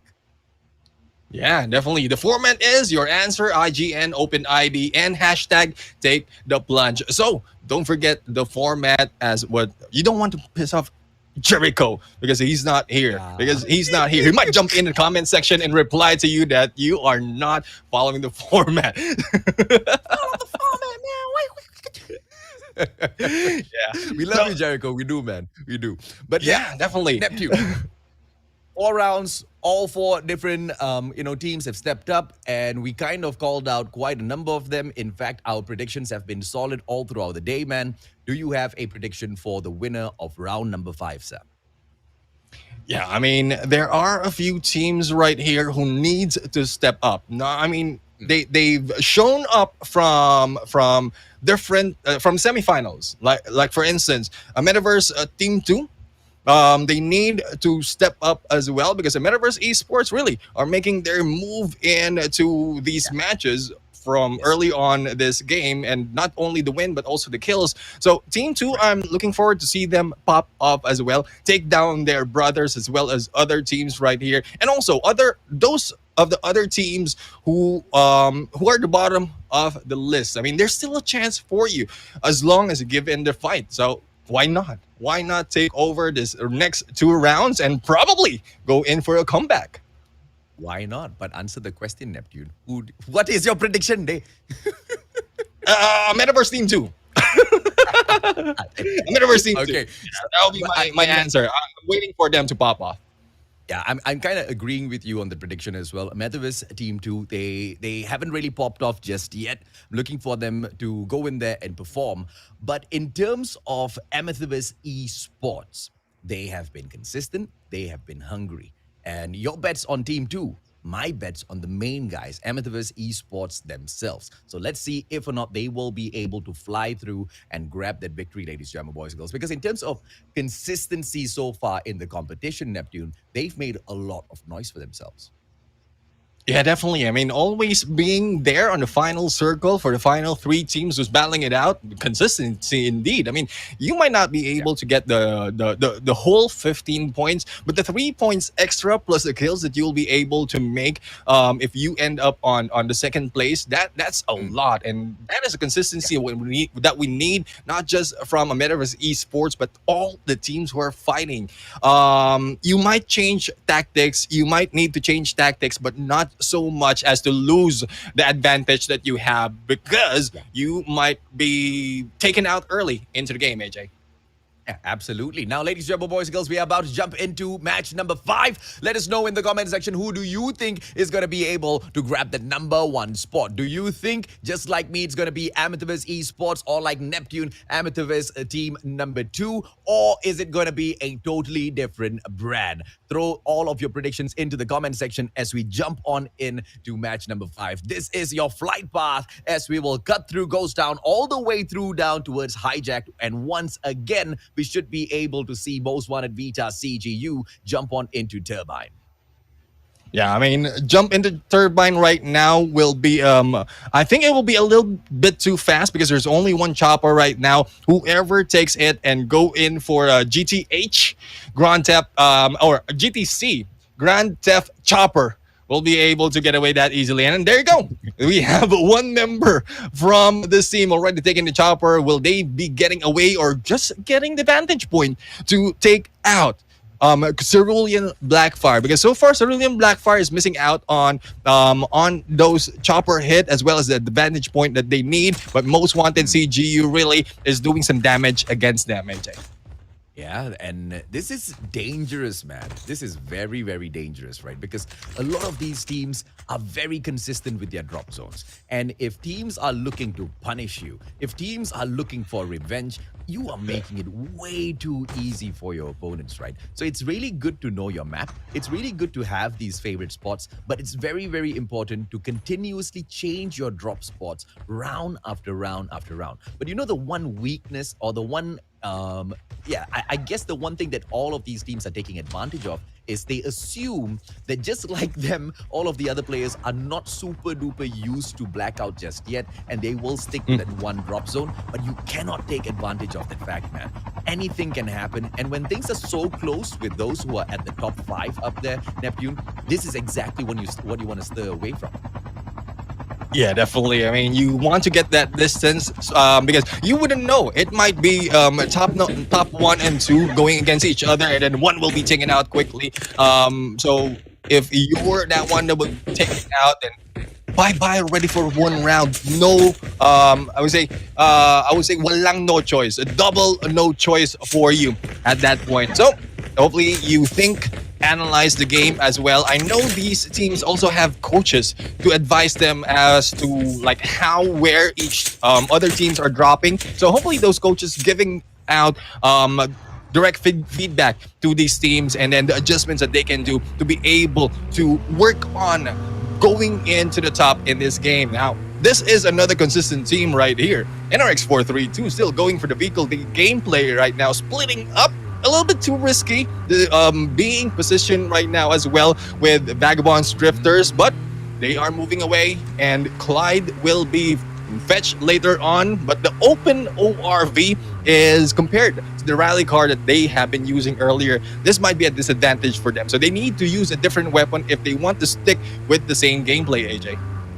For me personally, I'm an antelope kind of guy. I don't like the ORV, way too open and too slow on the startup. Right? And yes, granted, ORV is a little slow as well, but you've got a little bit more of a cover. It's a little bit more difficult to aim at your body and your head. So, but the first thing that they will want to be doing here is switching out that vehicle. But of course, as we pay attention to them, ladies and gentlemen, boys and girls, this is Boss Philippines Vikings Esports taking on the one and only Most Wanted. Now, let's see if or not they will be able to jump up on top, because it is going to be Lin that goes up top first, but unfortunately has to back away at the very final moment as he gets popped. He spots a player, but in the thick smoke is not able to go in for the fire just yet. Alan will be able to get over aggressive, but gets sprayed down, jumps out to recover his armor first. So far, passive plays coming through from both teams. One mistake is all it's going to take for one of these squads to start dropping players. Yeah, different play, and there you go. We have a good slide and defender in there. Hopefully they'll be able to survive. But Kuzma on the other hand, going for that backstab, the surprise hit against Lin, and the rest of the teams of Most Wanted is being gunned down, AJ. And now here comes out of nowhere Triple V main version 1, and they will be able to catch that Molto from across. Kira will be able to drop Molto, and Alad trades Kira out. Good trade coming through. Most Wanted only with Meow left in here. The AK-47 Black Roth is able to shut down Joel, and what will Meow be able to do? The number's not on his side, and now Kaiser from afar. It's going to be Kaiser as well as Kuza. He's going to go in for pickup on that Joel, and yes, Kaiser will be able to take that. Molto snuffed out of the equation. This is an absolute GG. Amethyverse comes in for the attack as well. This is just an open party for everyone, Neptune. Yeah, definitely. I mean, the moment that you think that you are already able to rest, another team will be jumping in, and Metaverse is one of them as they move in. And this is who we are calling out. There's a Metaverse team two, as we have Dens Yato Dardil, as well as another team member. I think that is Dens Yato Dardil and one more member. Like you, is that right? No, like you is on the side of BBE. But BBE, surprisingly, BBE, Boss PH, have been here earlier before a Metaverse, and they have not made that move. So it might be a disadvantage for them because Most Wanted and the rest of the teams are already aware of their position, and the zone will be closing in as well. So if they will not be able to survive, hopefully they'll be able. But no, Dartle just hit them down, and Clicks is already out. And VBE, like I mentioned, they've been there earlier. They had a chance to get away if they're not confident of the fight, but they didn't do it. And a Metaverse and the rest of the teams are taking over them. And well, we'll have to find out so far. Oh, unfortunately, Bogart was just sleeping on that bed and has been taken down by Yato, AJ. Yato, smart play, spotting him out. A little bit slow, but it doesn't matter. As long as you bag the kill, no one's going to be complaining. And Amethyst just clearing out the area, making sure none of the other players can come back in here for those dog tags. But Most Wanted's Meow still playing survival in here. And so much of time has already elapsed. I wonder if or not Meow will have a vehicle lying around to grab those dog tags and then immediately get out of there, because time is most definitely running out. And even after you do grab those dog tags, you will have to travel a long way, and because you're wasting so much of time, I don't know if it's going to be enough for Meow to get back in safely.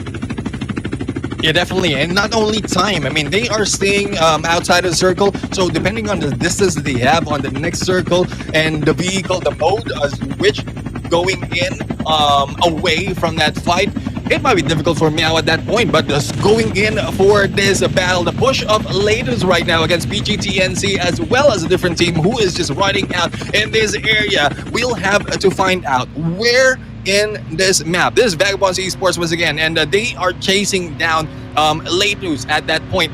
They're not backing out. Despite of being on the ground or being on the sky, they're not really backing out because they want to catch up on the points and probably, AJ, prove us wrong because we bet on a different, well, not really bet, but we called onto a different team who will be taking the win on this round, but they are here probably wanting to prove us wrong, AJ. Oh yeah, absolutely. I mean, bring it on, man. Prove us wrong, and we will have one lit of a lobby to shoutcast for, right? NRX 420, one of those that are looking to grab the spotlight as well, that are looking to give in the consistency as well, that are looking to grab a throne right back. But will they be able to serve up? Yes, they can crash through a couple of fence, but can they crash through a couple of players? Because they now approach Vagabonds on towards their left, and then a little bit of a drive-by. Never hurt nobody, ladies and gentlemen, boys and girls. And yes, they do spot those two players, but they just move on the other way. NRX 420, Vagabonds, is this initial clash gonna now become a all full-blown battle? Yeah, we'll have to find now because we have, I think NRX 420 is at a little bit disadvantage because Vagabonds will be able to split up and pinch them or probably hit them from both sides. So I think 420 it will be smarter for them to move away, probably get another vehicle if they want to engage, or just get a better position to have a vantage point against Vagabonds Esports. But looking into a Metaverse right now, once again, a Metaverse version 2 will be in here, jumping in onto the edge of the circle, trying to shoot down. That is a different team who's just driving out and going back to the ride of Xiao right now. I think they are being chased by a different team. This is Vagabonds Nomads right now on their tail and might be taking them down. But the split up that has been done by these teams going 2-on-2 is really not a disadvantage for them because a lot of their teammates will be able to pass them by and get their dog tags and bring them back later on just in case they fail. Oh, and here is the leaderboards update, ladies and gentlemen, boys and girls. Amethyst Esports with 83 points up top, looking for the win. NRX 432 managing to grab that second spot, but of course, the action on the screen will continue as Valiant tries to bag the squad in front of them. Amethyst looking for a couple of kills onto them. NRX 420 slowly climbing up the board. Oh my lord, with a 65 points, anything can happen, bro. And if Amethyst Esports does not win this round, then maybe, just maybe, ladies and and gentlemen, boys and girls, the Kings of All can make it back, but a lot, anything can happen. Let's take a quick look and see exactly what Amethyst pulls off for themselves. Darnell gets knocked down onto the ground. Boobog now should be able to close him off, but Boobog is running out of time as well, Neptune.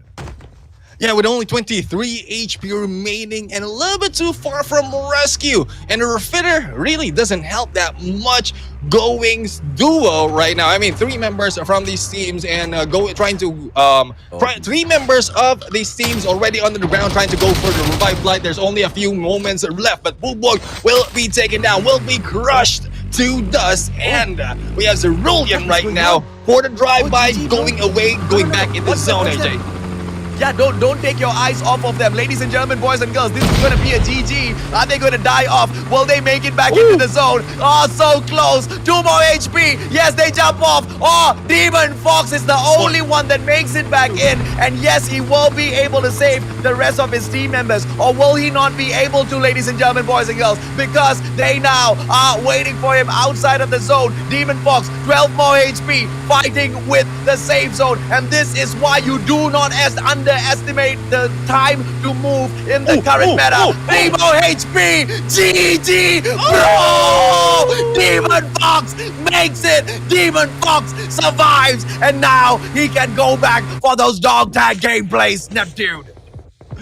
Isang one hit na lang, Demon Fox in there, and that is why he's a demon. He's a devil, really. I mean, he won't die that easily.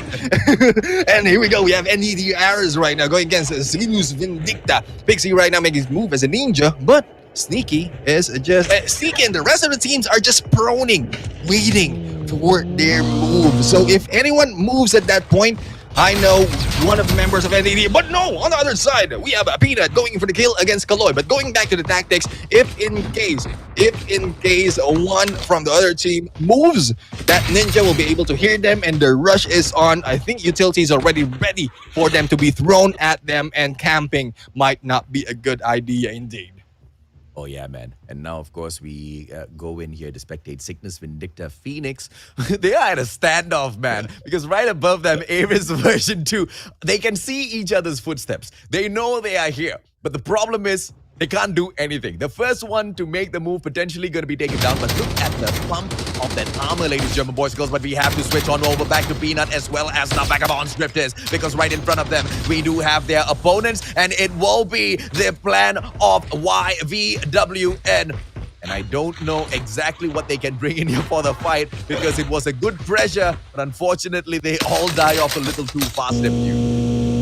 Yeah, definitely. I mean, no one has been taken out already, but being surrounded by the drifters right there, Vagabond's drifters, is really a bad spot for them, and a good cleanup indeed. But there you go, we have Timothy and the rest of the teams of Metaverse Esports being run down by TKR.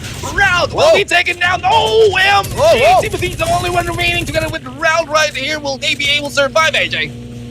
Oh, Amethyst! Unfortunately, and now it's going to be Timothy. Oh! Luki, what a play! Luki blows up the vehicle, takes out Timothy as well as Brawl. Amethyst, bye-bye, sir! And now it looks like the other teams have this competition blown wide open, ladies and gentlemen, boys and girls. What a play! What a Vagabond! And it looks like the Amethyst Esports on the team, they will not be able to run away with anything in here. Now, right in front is going to be NRX 420 in the eyes of the players from the side of Vagabond Esports. Are they going to be able to catch up? We do spot MVP Gaming version 1 as well. This will be a better feeding squad though. Yeah, I mean, MVP Gaming really are being taken down the moment that they go in for the engagement. Yes, they win a few fights, but when put into the pressure, they have been put down in this fight. But we'll have to find out how well will MVP Gaming be able to put pressure on Vagabonds Esports, and if Vagabonds Esports responds to them, will they be able to survive? But no, on the other side, we have NRX 420 right now going in for the clear, and what's of PGTNC being hit, and a 3v1 will not make it. War 20 going in for those hit one at a time with only a few members remaining, and they are falling down the circle, AJ.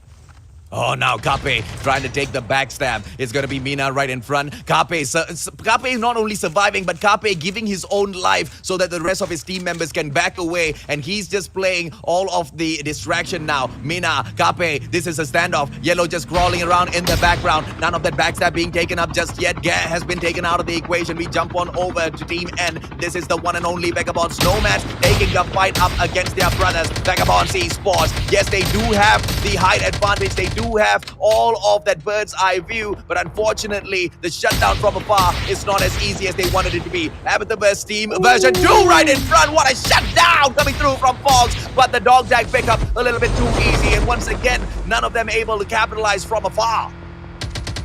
Yeah, I mean, a good distance and a good position for the side of Pugs right here, but the Metaverse V2 is not down just yet. And the rest of the teams might be surrounding them, and given their information already that they know they are on this area, they might be gunned down. But very far away, not quite sure how far it is, but a takedown against NRX 420 right there, and DNC Pogs right here is just acting up what we've seen earlier from the first round, but Pogs still doing some damage and making sure that anyone he spots will be knocked down or will be armored break. He has done enough damage onto NRX 420. So the rest of those team members can go ahead and finish this off. But Riley's still alive and kicking, ladies and gentlemen, boys and girls. Will he be able to make anything happen for the side of NRX 420? We will have to just wait and see. Sickness, on the other hand, in the form of Sickness Vindicta Phoenix, they are having that top spot on top of the roof. But the zone will now force them in as well. And they'll have to get a move on. Yeah, definitely. They need to move on. Riley right now doing a little bit of a safety gameplay, but how safe can he be? I mean, he might be gatekept in here, but a lot of teams, and the moment that he been spotted, he will be taken down. But going in, traversing this small area, moving it above against Vagabonds and Nomads might not be a wise move, but there's no choice for Riley at that point. Bugs right now still doing what he does best, but will he be able to maintain this and probably take down a team, or just put in some damage in there and not really get all those points, AJ? Well, NRX 420 no longer in the running already, ladies and gentlemen, boys and girls, for this round. But Vagabonds, they look like they are absolutely solid. And yes, Young from the back takes by out. NRX 432, they are on the round. It's going to be the one and only Pogs with still the bird's eye view, bringing in so much of damage onto all of these other players. And yes, he is running out of ammo, but he's not going to be worrying about that just yet, because in the nick of time, he should be able to switch it up and bring those CQCs down to those other players as well. But as this circle now finishes up in such an open area, it is all things goes, as Vagabond, they most definitely will be able to get the top spot because of the one and only Pogs.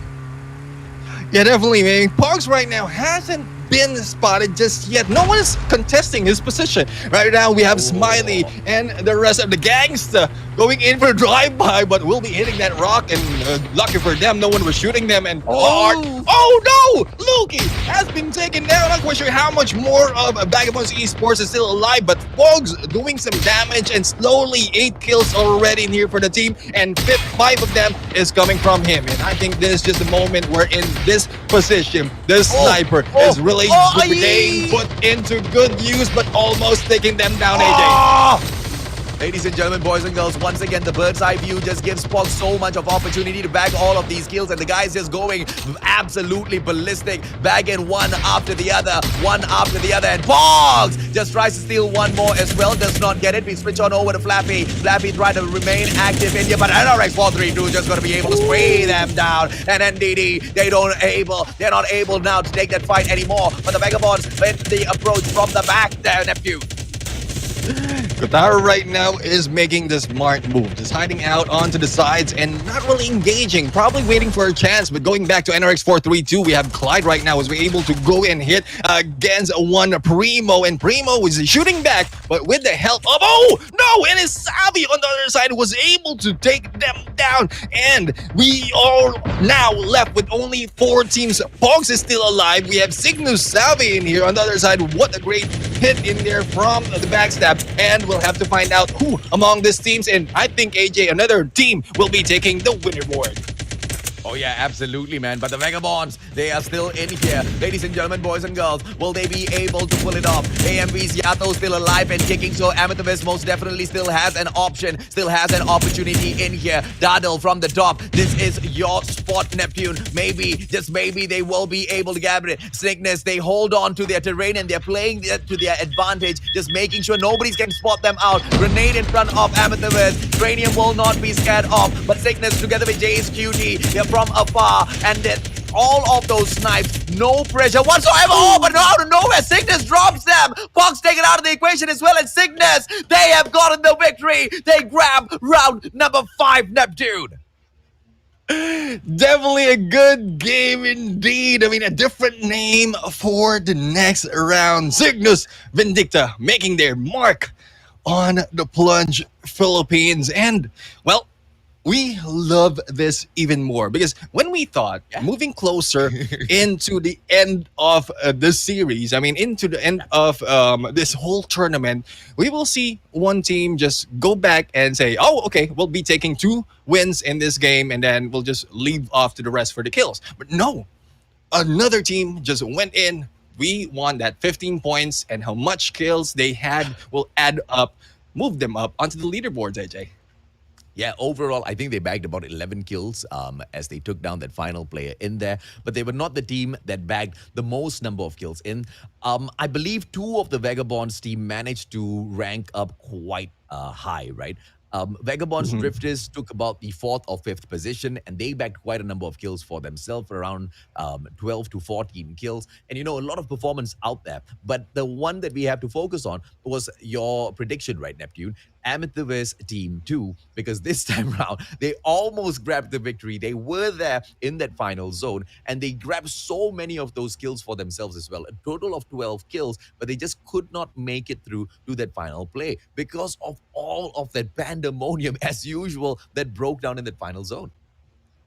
Yeah, definitely. I mean, they're out in there in the corner. They only have that small, I would say, though, that small boundary that they have, the divider that they have on that fence to cover them up. And hearing that beep from the cluster grenade, they have to move. Actually, Cranium didn't move, but one was surprised and had to move, has been taken down early. And then Cranium, as he has been spotted, has been taken out as well, leaving 2 teams behind. But still, good play in there, despite of being in lower ground. Cygnus Vindicta was able to manage to take that win in this fight. And I think we have to rethink the situation of the high ground and lower ground.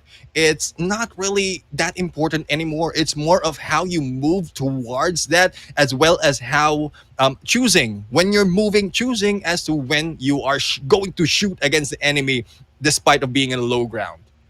Yeah, it really depends as to how you look at it, right? Because you also have to figure out what sort of a class skill is your opponent bringing into the matchup.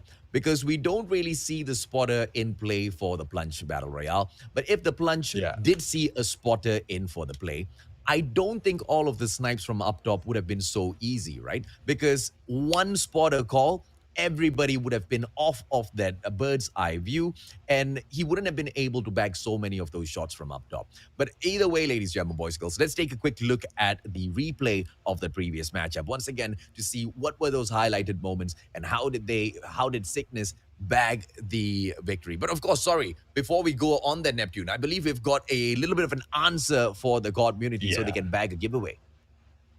Yeah, definitely. And hopefully someone was able to guess your favorite class, because here it is at the bottom of the screen, guys. The answer is the Trap Master. So hopefully the lucky winners, the first 30 who got the right format and the right answer, was able to put in there first on the comment section, and you'll be able to get these guns that's being shown at the bottom. I want to say they should nerf the Trap Master, but they've already nerfed the Trap Master. And but a man has the right to his own opinions, and I do not like the Trap Master. That is my opinion. I hate it. But let's take a quick look at the highlights, ladies and gentlemen, boys and girls, and see how did Cygnus Vindicta grab this victory.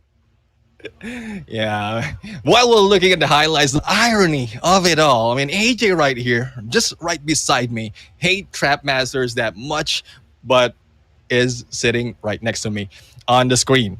on the screen though. And You hopefully you better don't. start praying to God right now, Neptune, that He forgives you for all of your sins that you have committed out there on the battlefield, tricking people, trapping them with that skill. Okay, I think it's morally wrong to use the trap master. That's what I think. Yeah, for those of you who are here who really feel guilty after what AJ mentioned, let's put in a petition to Yeah, not use all of you the trap master. all of you need to go for confession, okay? All of you need to go for confession and you need to say, Father, I have sinned and I was a trap master. And after I had moved away from airdrops, especially airdrops, I have taken many lives. That should be the confession, man. One too many times I have gotten trapped by these trap masters. Yeah, but we've seen earlier. I mean, for these games, we've seen a whole team being trapped and still surviving. So the nerf, I think, is really working unless you're being gunned down or you're staying outside the zone. So that's where you are Just got a really in noob like trouble me, bro. because. Well, no. I mean, you play better than I do. You play better than I do. I mean, you've seen me play. The reason why I got more practice shoutcasting because I die too much and I spectate most of my teammates and I just shoutcast them while I'm waiting for the GG, man. revive flight. How do you think I started practicing shoutcasting, bro? All I did was sit down and talk whilst all of my team members did all of the fighting, right? Thank you so much because, usually it's the God community that, jumps into these battles and helps me carry these games. But, jumping back to the matchup, it was just all out chaos. We wanted back-to-back action. And the spectator Yeah. earlier on of the day, he was playing it slow. And the whole of COD community just kept complaining in the comment section. And they wanted the spectator to step it up. The spectator was like, okay, you want action? Let me give you action. And we've just been having back-to-back gunfights. And yes, a little bit of intervals with the vehicles and, the maneuvering around the battlefield. Yeah. But that's something that you just cannot avoid on Blackout, right? Because of how big the map is. If you don't have a vehicle, you're probably not going to be able to get the win, man.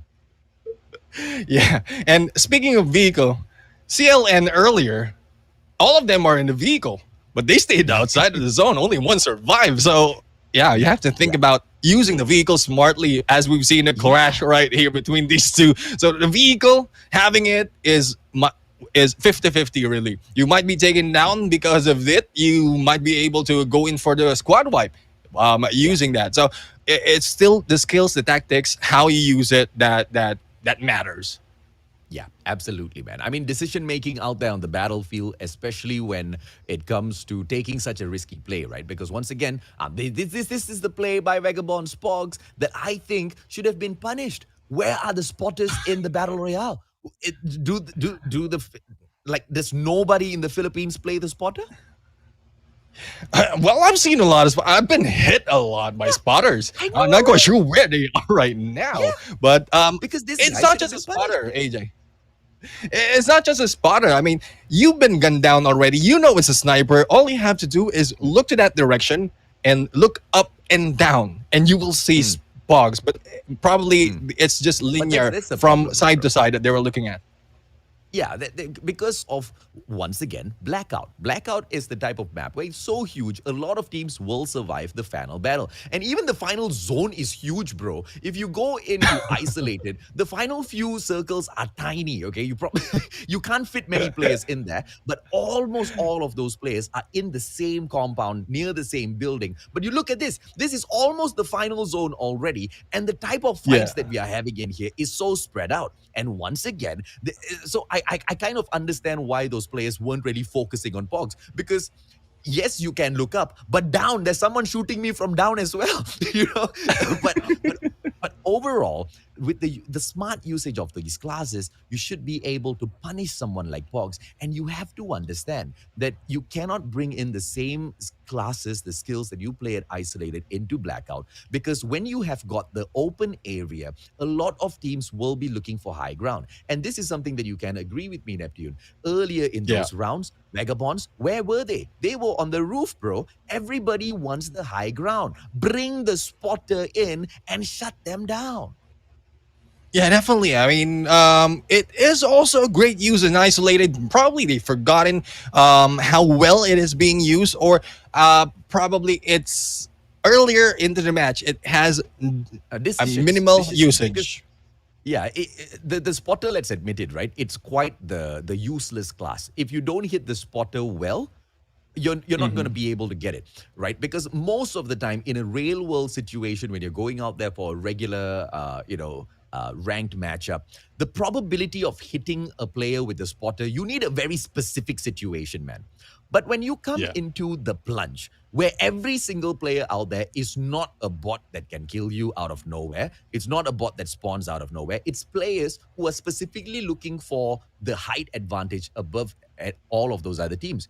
You know for a fact that you're always going to be the effective class out there. The spotter needs to be played. But overall, ladies, gentlemen, boys and girls, Cygnus, Vindicta, Phoenix, even though they were not taking that high ground, managed to bag the victory. They take that number one spot. But of course, man, crazy stuff in the Plunge Philippines. I believe this is the record that we're hitting of being one of the very, very first plunges that we do not have all out dominance by one clan. Yeah, definitely, definitely. I mean, I would accept 2 wins from a team, Mm. but I mean Mhm. that's good enough because we know that they are really on fire, especially as we are heading into the last round. But good point indeed. I mean, from round 1 to round 5, no one is getting back-to-back wins and also more than 2 wins. Just in case round 6 will be taken from by those who already won for the first 5 rounds, wherein the possibility is bigger because everyone wants to go all in. Everyone wants to take this win, and if if say the first 5 winners in here take that last round, chances for them to take the crown as the champions of the Plunge Philippines gets closer. So I love what's happening right now. I Yep. mean, the progress for each team, the movement, the inconsistency of the winners, and then the consistency of the tactics and the kills. Yeah. So Yeah, so absolutely. far, Yeah. great story, AJ. Yeah, absolutely, man. Now, ladies and gentlemen, boys and girls, will it be that story that continues, or will we find yet another champion up there and not really giving much thought to who brings in the consistency of the top 5, right? We will wait to see the final round of the Plunge Battle Royale Philippines coming up to you after a quick short break.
Ladies and gentlemen, we are now back, and this is round number 6, AJ. This is the Plunge Philippines Battle Royale brought to you by Garena Call of Duty Mobile. We're in 5 rounds, wherein we've seen different teams take the win each round. Yep. Consistency of the kills, as we mentioned, is the key as to Yep. taking the championship in this game. We are your casters, your hosts, Neptune the Gentleman Garcia, here together with amazing AJ, Mustachio AJ. AJ, can you tell me what are you looking forward to on this last round of the Plunge finals? I'm looking forward to 3 teams really, really, really popping off. Actually, you know what? 5 teams. Let's highlight 5 teams, right? NRX 420, they don't really have a standing to win that number 1 spot, but they most definitely have a great standing to sneak into the top 3. And we, of course, do have the Vagabonds Esports, the reigning champions. Can they grab the 3rd victory in a row, or are they going to finally drop the ball after 2 consecutive wins, right? Because they were aiming to be the 3-peat champions, but at the moment, they don't seem to be doing that great up there on the leaderboards. But we've got Vagabonds Nomads as well as Amethyst Esports, and now these 2 teams, Amethyst Esports, I saw. Vagabonds Nomads, they kind of crept up on us from absolutely nowhere. And now they're just really putting up a tough fight to grab that number 1 spot. And with so much of consistency coming out from the team in terms of placement, in terms of kills as well, it's quite tough to kind of predict exactly who's going to be able to grab that number 1 spot, MQ. Yeah, definitely. I mean, we're moving closer to the end. Round number 5 is the round wherein we might have seen like some of the tactics that we've seen from the previous season of the Plunge from the top teams that we're looking at, like the previous winners, the previous winners of the first 4 and 5 rounds. Unfortunately, we didn't see that on that game. So switching over Yeah. to the blackout really changed the game itself and Yeah. what we're expecting from this team. So Not it's yeah. more of a fair gameplay. Everyone Mm. has a chance to take this win, AJ. Yeah, not just blackout, bro, because it's the whole of Call of Duty Mobile Battle Royale is a brand new game now, right? The meta has changed. The adrenaline system got taken away. They gave us armors now to work with. It takes so much longer to spray down an opponent. I mean, and that's the main reason why we don't see any teams going out there super dominant. I mean, in the past, when you see players like Kape, Blink just used to spray down. The solo versus squad situation just used to be so much easier because you can spray down your opponents quickly. With the whole armor system, it takes time to break those armors. It takes time to down that player. And it takes time for you to reposition and think about how you want to approach some of these situations. And that's thrown off a lot of the gameplay for some of these top fight teams, right? But of course, ladies, German boys and girls, as we say that, some of them have still managed to beat the meta, stay very, very close to perfection in terms of bagging all of those wins, consistency up on top of that leaderboard. But let us see exactly who will be able to get that number 1 spot. Because if Vagabonds Nomads actually goes crazy in this lobby and they do not Yeah. pick up the win, they might still win the Plunge grand finals. And that's just so crazy to think about, Neptune. Yeah, definitely. I mean, we are looking forward to those not really taking the winner board in there to take that win. I mean, with the kills itself, and as we mentioned, they've crept their way through onto the leaderboards, not really showing up as a winner for each round, but the kills that they're doing and the sneaky gameplay that they've done so far. And here we go. The leaderboard is up.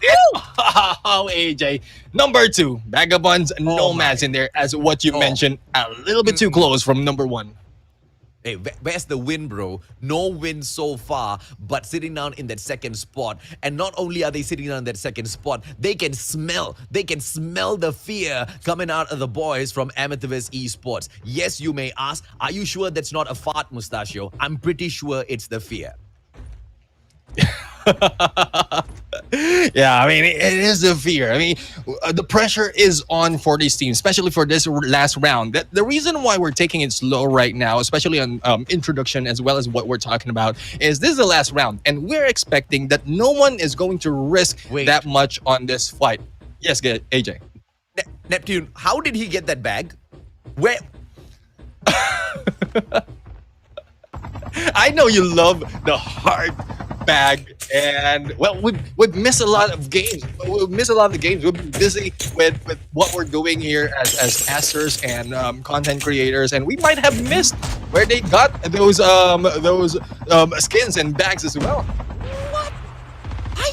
I've never seen those two skins, bro. And right after I saw that, they showed me a purple love bag. What is going on? Ladies and gentlemen, boys and girls. And now the fight breaks out between Cerulean and Blackfire, as well as the one and only most wanted Vitas. For a long time now, they've chosen the exact same drop spot. And now finally, the battle will break out. It's going to be Alat spotting out Demon Fox, and Demon Fox managing to back away in a very, very small corner. And he will not be spotted for the time being. But Molto takes a very aggressive approach, does not spot the player, backs away. Demon Fox 2-on-1, and Alat makes it way too easy for Molto to go in there for that spray. Yeah, Most Wanted right here has a disadvantage because they're starting off with 3 players and going in Lint right now with that hit, going across one, but the smoke will be released and they will be backing off, and Lint has a disadvantage but was able to get back together with Molto, and the 3v4 battle. Most Wanted CGU took that win. Oh, GG, bro. I mean, Most Wanted, I've always been a fan of the brand. I've always been a fan of these boys. But it's a little unfortunate that they drop into this lobby with only 3 players. The 4th player nowhere to be seen. But what a fight, man. 3 versus 4. They played that so well. And you see, Lint, he was in a position where he got the smoke bomb popped onto him. And it's very rare that you see anyone survive the smoke bomb. What the hell is going on, ladies and gentlemen, boys and girls? Oh, what a shot from Joe! MG. I mean, going sideways in there in a motorcycle and being shot at, that is epic indeed. I mean, thank you very much, Spectator. That is what we want to see. I mean, epic gameplays, epic moves right there. Hey. And guys, for those of you watching, Spectator level 1000 right there. I know, right? Hashtag Spectator level up, bro. What a catch. And now it's just back-to-back action. Ladies and gentlemen, boys and girls, and Metaverse, they will be able to catch the players from MVP Gaming version 1 and spray them down. They do. Yato in here with 2 of those dog tags right there, ladies and gentlemen, boys and girls. They are just clean in house. But 2 kills in here so far. Dents in front. Curiel has been spotted out. But we jump on over by the one and only level 1000 Spectator as Valiant takes the fight now against the one and only Tatakai Reborn. It's gonna be Dams backing away from that fight. Smoke bomb has been popped out as well, but no takedown coming through just yet. Halo will be able to get the knock onto Duck. Halo, opportunity. 2 players of Valiant right in front. Pops the defender as well, but does not pop the car. Yeah, didn't explode the car. That might have been an advantage for them. But on the Nowhere. other side, we have Vagabonds Esports from above trying to rain down the fire on TKR, and Valiant will be able to survive unless Solahis will be spotted by Vagabonds Esports right here. Valiant Esports might be in trouble. But smoke in there is a trigger for them to be targeted. So hopefully they'll be able to survive, and Vagabonds Esports knowing that if they don't see anyone, they will just be flying away. And good for Valiant Esports because that was so much luck for them surviving that carnage. Valiant effort. Get it?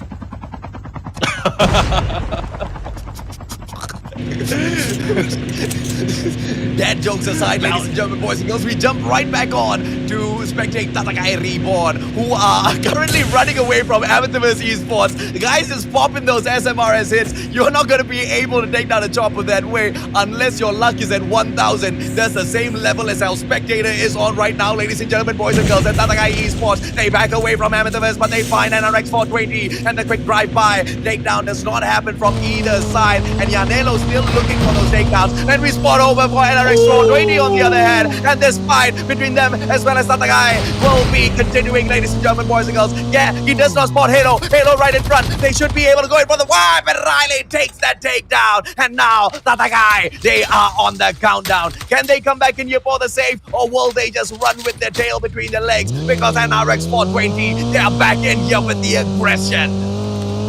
The aggression is on for this team, and Tatakai right now, the luck is really twisting this fate because earlier they were lucky to take that advantage, but this time they have the disadvantage. King Rise, the only one remaining for the team is BJ's down by NRX 420 right now, and here comes again the rest of the teams And here we go. The chase is on. Outside the circle. 1v4 with a vehicle. Motorcycle against a rally car. Who will survive? Kentaro slowly making those hits. And King Rai still making his way, but will not survive. GG, bro. What a hunt. What a shutdown. The Apex Predators, the Kings, are back alive. But will they be able to grab the #1 spot? Ladies and gentlemen, boys and girls, they have to meet quite a number of rules in here in order to bag that #1 spot. But remember what I said after we looked at the standings. NRX 420, they're not aiming for the #1 spot. They're not aiming to become the Kings just yet. They're just aiming to sneak into the top 3. And once they rise back up to the top, ladies and gentlemen, boys and girls, they will look at the haters and say, bro, calm down. I was here all the time. NRX 432, on the other hand, still on the hunt, looking for a couple of dog tags right in front and perhaps someone to come back in here for the save as well. Clyde's dog tag has finally been picked up. Triple V main, on the other hand, will be in a fight against the one and only boss, PH Vikings Esports. They're not in a great position right now, nephew. Yeah, not a great position, especially if you're like you right there. I don't think anyone likes him right there at that moment because VVV has him targeted and the rest of the teams are a little bit too far. Going in for another fight. We have Most Wanted on the other side. Going against Drifters. We're in Drifters. Peanut will be left alone and the rest of the teams are just parking their car and making their move and moving away from this battle as Most Wanted CGU already have them on their sides and Alan on the other side is just making his way, looking for information, but the jump is on. Oh, Kape has been taken out in there, but Riley just got back against PGTNC. Oh, but getting caught in a trap. Oh, throws a trap of his own out as well. And 420, Riley with the SMRS knock finally just bags a whole of PGTNC and RX 420. They are really popping off right now. But Amethyst, they are looking for the victory in this competition as well, with the 2 kills in here so far and a flaming chopper up in the air. It will be the one and only Yato who comes right back for that pressure. Valiant right in front. Will it be a valiant effort once again? Or will it be an all-out dominance? Amethyst versus Valiant. Let's see what breaks down, because right above, right in the air, ladies and gentlemen, boys and girls, there will be one competitor in the name of Vagabonds Esports who backs away from the situation, leaving them to this battle. Valiant Esports, valiant effort indeed, and a valiant emote coming from Kaisen right there. And just waiting for his luck or probably his fate as we move on to the battle. We have a Metaverse V2 right here waiting for a chance to go for a hit against Tatakai. And Tatakai, as we mentioned, is having a little bit of good and bad luck all back to back. So we'll have to find out so far if they'll be able to make their move and survive this battle. On the other side, we have a Metaverse route going in for the kill against one member of VVV main V1, and that's a lot of V's from their teams. But anyway, we have this team's Most Wanted right now being rushed by a Metaverse V2. After shoutcasting for about 3+ hours, this is one too many V's, bro. Most Wanted right now. It's gonna be Lin. Oh, Amethyst right in front. Pops out the medic in the nick of time. Alan, beautiful knockdown. Cranium on the ground. And Amethyst, they are getting wiped out by the one and only Most Wanted Vitas. And now Molto just going in here, closing the distance between himself as well as Dens, trying to go in for the takedown. It will be his member right there behind him as well. A 3-man squad in the form of Most Wanted. Absolutely wrecking it out there. Yeah, definitely. I mean, they are in there for the shorter straw, but they will not back down. I mean, they are showing a lot of aggression despite of standing here with 3 men already, almost eliminating a Metaverse Team 2 right there. But going in on the other side, finally, we've seen a tank gameplay coming from these teams, and it's been a while since we've seen tank gameplays happen, but probably it's because the tank has been easy to be taken down. But as we go in here, NRX 420 is in a fight, AJ. Oh, and RX 420 now, just gatekeeping all of these other teams. They know exactly what they need. They need about 20 kills as well as the victory. Will the Kings of All be able to take the brand right back? Will they be able to take the crowd and put it on their heads? Because Kentaro makes it look easy. Klink's taken out of the equation, and above them, it will be the one and only Vagabonds looking upon those old Kings, trying to take them out to be the one and only existing ones. Ladies and gentlemen, boys and girls, Vagabonds Esports, potential 3-peat return victory. the absolute monsters of the Plunge. They are hovering over the kings of old Neptune. Yeah, definitely. I mean, the Kings of New and the Kings of Old, the crossing sites, they should be able to manage how to survive and take down each other. But so far, we have Vagabonds who's a little bit too comfortable under the skies with their aerial tank, I would say, SMRS and the chopper gameplay really working for them, but not that much because they need more to be able to get the number one. Tatsukai, on the other hand, is really in here, still surviving. Earlier, when we thought that we have seen the last of Tatsukai on that game, they're still 4-man strong, still strolling from afar, but here comes once again Vagabonds Esports hunting down Vagabonds Nomads in this game and probably pulling them down from the second place, AJ. GG nearly went out of the zone there, managing to pull away in the nick of time. But Vagabonds, they've been spotted out already. This is the fight between the brothers. Ladies and gentlemen, boys and girls, it's going to be Vagabonds Esports going in for the prowl. Oh, and they are attacking the tank straight up. And look at Peanut in the tank already. Finally, maybe this guy will be able to pop off, but their brothers are giving so much of pressure from up top, and Vagabonds Rifters in the tank will not be able to find exactly where those players are from up top. Oh, FHJ out of nowhere, Neptune.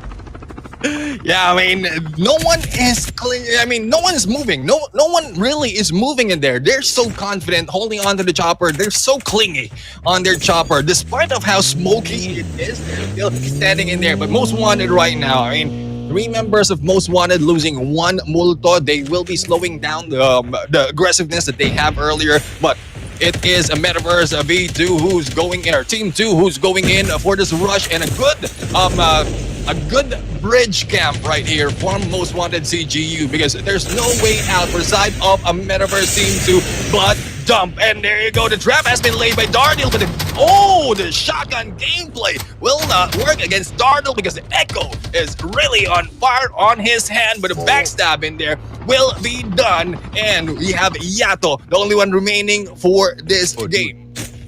Yeah, man, Most Wanted is on a freaking hunting cruise here. Each and every single one of those Amethyst players on display, on notice now, and all of those dog tags will be picked up by the player, and Most Wanted will be on the way back in for another fight. Ladies and gentlemen, boys and girls, in about 30 seconds, we will no longer be able to bring back all of those players on that revive flight. So if any of those dog tags need to be picked and scanned, they need to be done right now within the next 20 seconds, Neptune.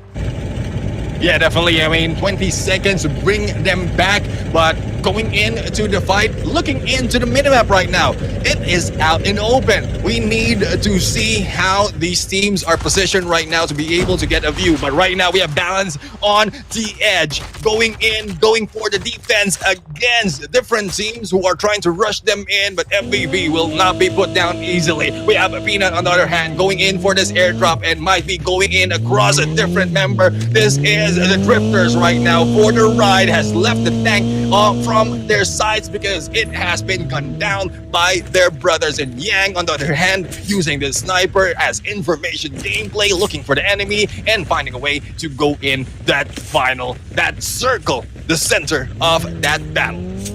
Yeah, boy, let's pump it up a little bit more. Ladies and gentlemen, boys and girls, the Vagabonds Esports once again on your screen. But the question is, will they be the apex predators of this particular lobby? Because so far, I believe it is the one and only NRX 420 picking up kill after kill after kill upon each and every single team member or player that they find out there, out on the battlefield. But Amethyst inside of the building, and right there behind them, Amethyst Team 2 has got a player on the approach as well. This is a sticky situation to get stuck in. But look at how huge this battlefield is. As we jump on over from battle to battle, fight to fight, it's like jumping from between worlds, Neptune.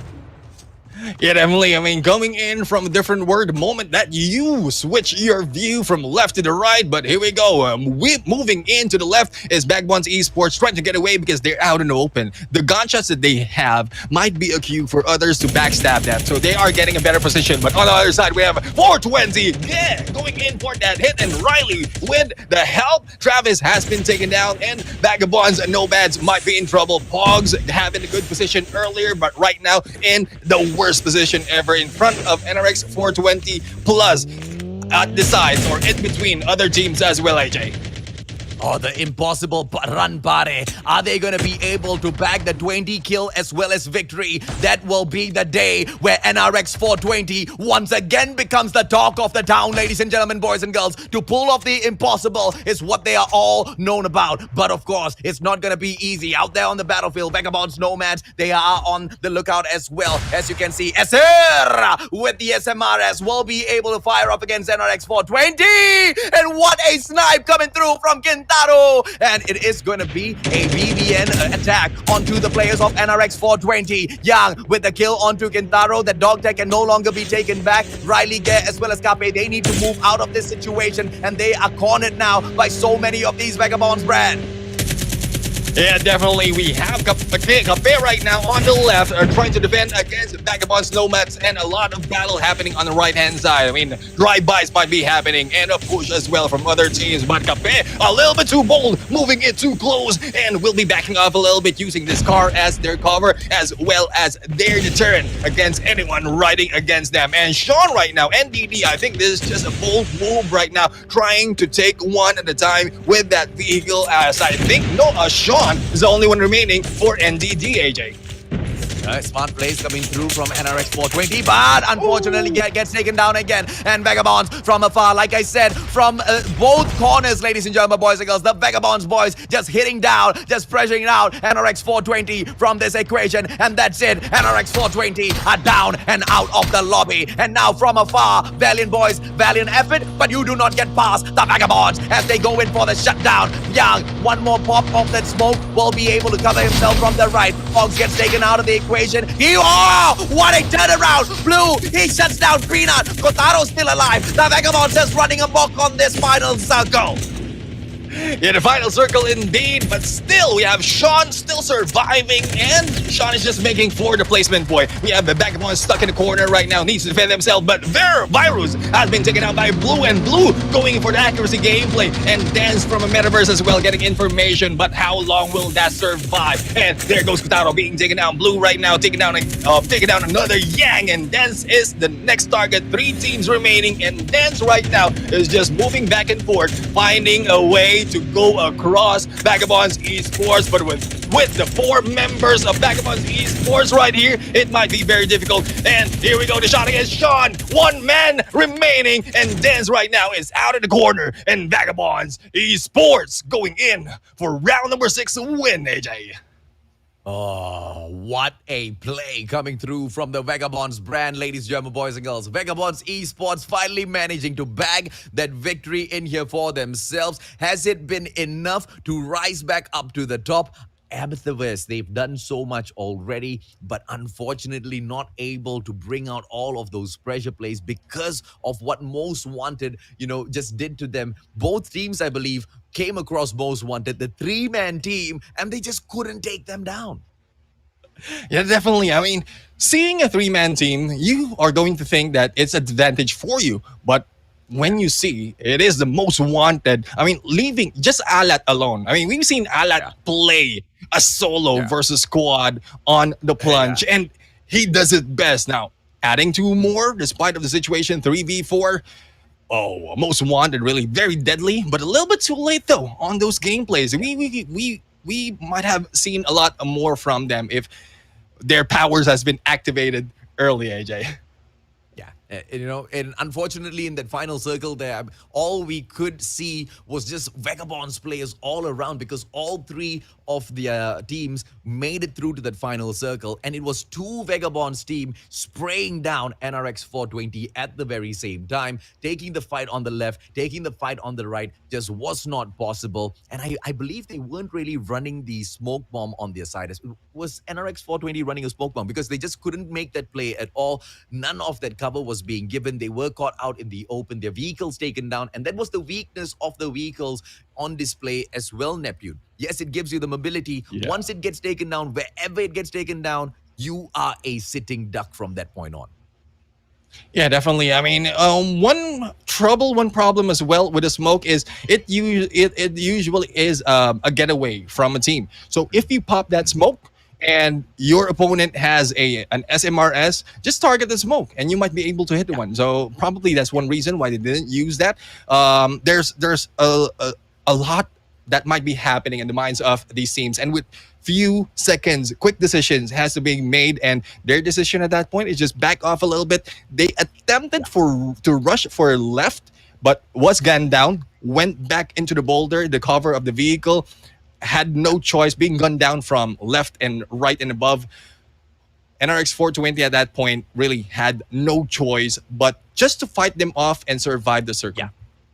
Yeah, and with the positioning, I guess they could have played it slightly better. Earlier on, we did see them roam around the map with a chopper. This time, they choose to take a land vehicle, and the mobility with the land vehicle. Unfortunately, the problem with that is once again, once the car explodes, that's it. You have to take the fight from there. With the chopper, on the other hand, you have a little bit more of a viability, right? You can fly off to a certain point once you jump out. Although the wingsuit has been nerfed to a certain degree, you do stand a slightly better chance of deciding, okay, where do I want to take that final battle, right? That just wasn't pulled off. Yeah. And at the end of the day, that just played against them. But obviously, getting the choppers in this game is not as easy as, some of the other games are because of how, in high demand these choppers are at Blackout, Neptune. Yeah, definitely. I mean, the GTC that we've seen so far, how each team risk stealing one from a different team early into the game. Well, that is really the demand of the chopper, and as well as the usage, especially from what we've seen, the flying tank that we've seen from Vagabond's esport right there. A lot of damage can be done. They can also chase down the car as well as make it explode. No getaway from their prey. So we'll have to find out. Now, the highlights is ready for this game, a summary of what happened on round number 6. And hopefully we'll see a lot of those great gameplays and still back-to-back gameplays. Really exciting, a good way to end off this game. But let's head over to the highlights and let's see what happened from round number 6. Let's jump on through, ladies and gentlemen, boys and girls, because, this was just a matchup that was just filled with so much of action. I mean, it first off started off with Most Wanted. Crazy plays coming through from Lint in terms of avoiding the pressure from the smoke bomb, but there was also a mistake made by the smoke bomber, right? He popped it off at the wrong spot. He should have just popped it out in the open, and it would have really put him in an advantageous position. But of course, that's all just spilled milk now at this point. But Alat playing all of his positions really, really well. Yeah, I mean, it's the position of Alat, or the movement of Alat actually, and the information of in the case of Multo. Multo has information that one is just hiding from that wall. And as we saw Alat right there, was just waiting for a chance. Are they going to step out or step in? And then they just pinch them in. And then with this smoke, as what you mentioned, Lent, the mechanical gameplay, the mechanical skills in there on that gameplay, not really being face up that smoke, and then we'll be able to sidestep and kill. And this is where a Metaverse Team 2 was able to go in against MVP Gaming. But MVP is a little bit predictable at that point. They've always jumped off onto the same area, and that is why at some point they have been taken down early into the game, AJ. Oh, yeah, absolutely, right. And, those were just the unfortunate situations where they make a decision and, it just plays against them. But overall, it was just that sort of a matchup where there was just no telling what's going to happen. As these teams do plan their route from one compound into another, you have got so many of those other teams who wanted to play such an aggressive games. NRX 420, they were on the prowl for kills. You saw the Vagabonds esports team with that flying tank, and each and every single one of these teams who were looking for the victory of the day, they were hungry, man. So this lobby was absolutely lit all throughout the time. And that just results in pure chaos, right? As you get into one fight, another team is in there for the third party, and that particular third party is just continued by someone else. But overall, I'm actually quite surprised to see that even though NRX 420 played such an aggressive fight from the start, they weren't punished, right? Because, all of that aggression just gave birth to such perfect plays coming out of the boys. But overall, in terms of the placement, they just couldn't bag it. Yeah, definitely. I mean, they went in for a slow start. They had difficulty to go against, and probably it's the team, the composition of the team. They've changed it for this tournament, and yeah, they were able to go in from semifinals up to the finals. But going to the finals, wherein everyone from this the 20 teams who's fighting in has I would say a few more time together and experience on coordinating with each other. If you change that, like in the case of NRX 420, if you change that and you don't get that chemistry earlier on, or probably I'm thinking what you're thinking, that kind of thing from the seams from 2 weeks or 1 month of proper preparation, it will be very Yeah. difficult to really dominate a game. Yeah, absolutely, man. So now that leaves us with the biggest question.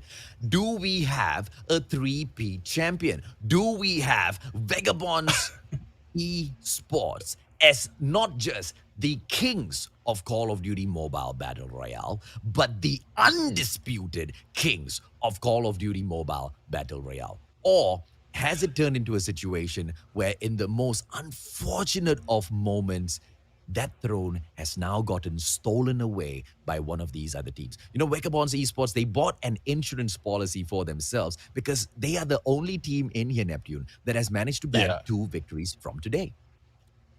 Yeah, definitely. I mean, it's a good play indeed, and well, it's not surprising. Like I mentioned, 2 wins from this day, especially from the 6th round, because the possibility is greater as we move on onto the for each round, and they already took one earlier on to this tournament, and it's like anyone from those 5 teams will be able to go for a double. The question is, Yeah. how much kills have they done, and were they able to catch up to all the points required to stay at the top of this leaderboard?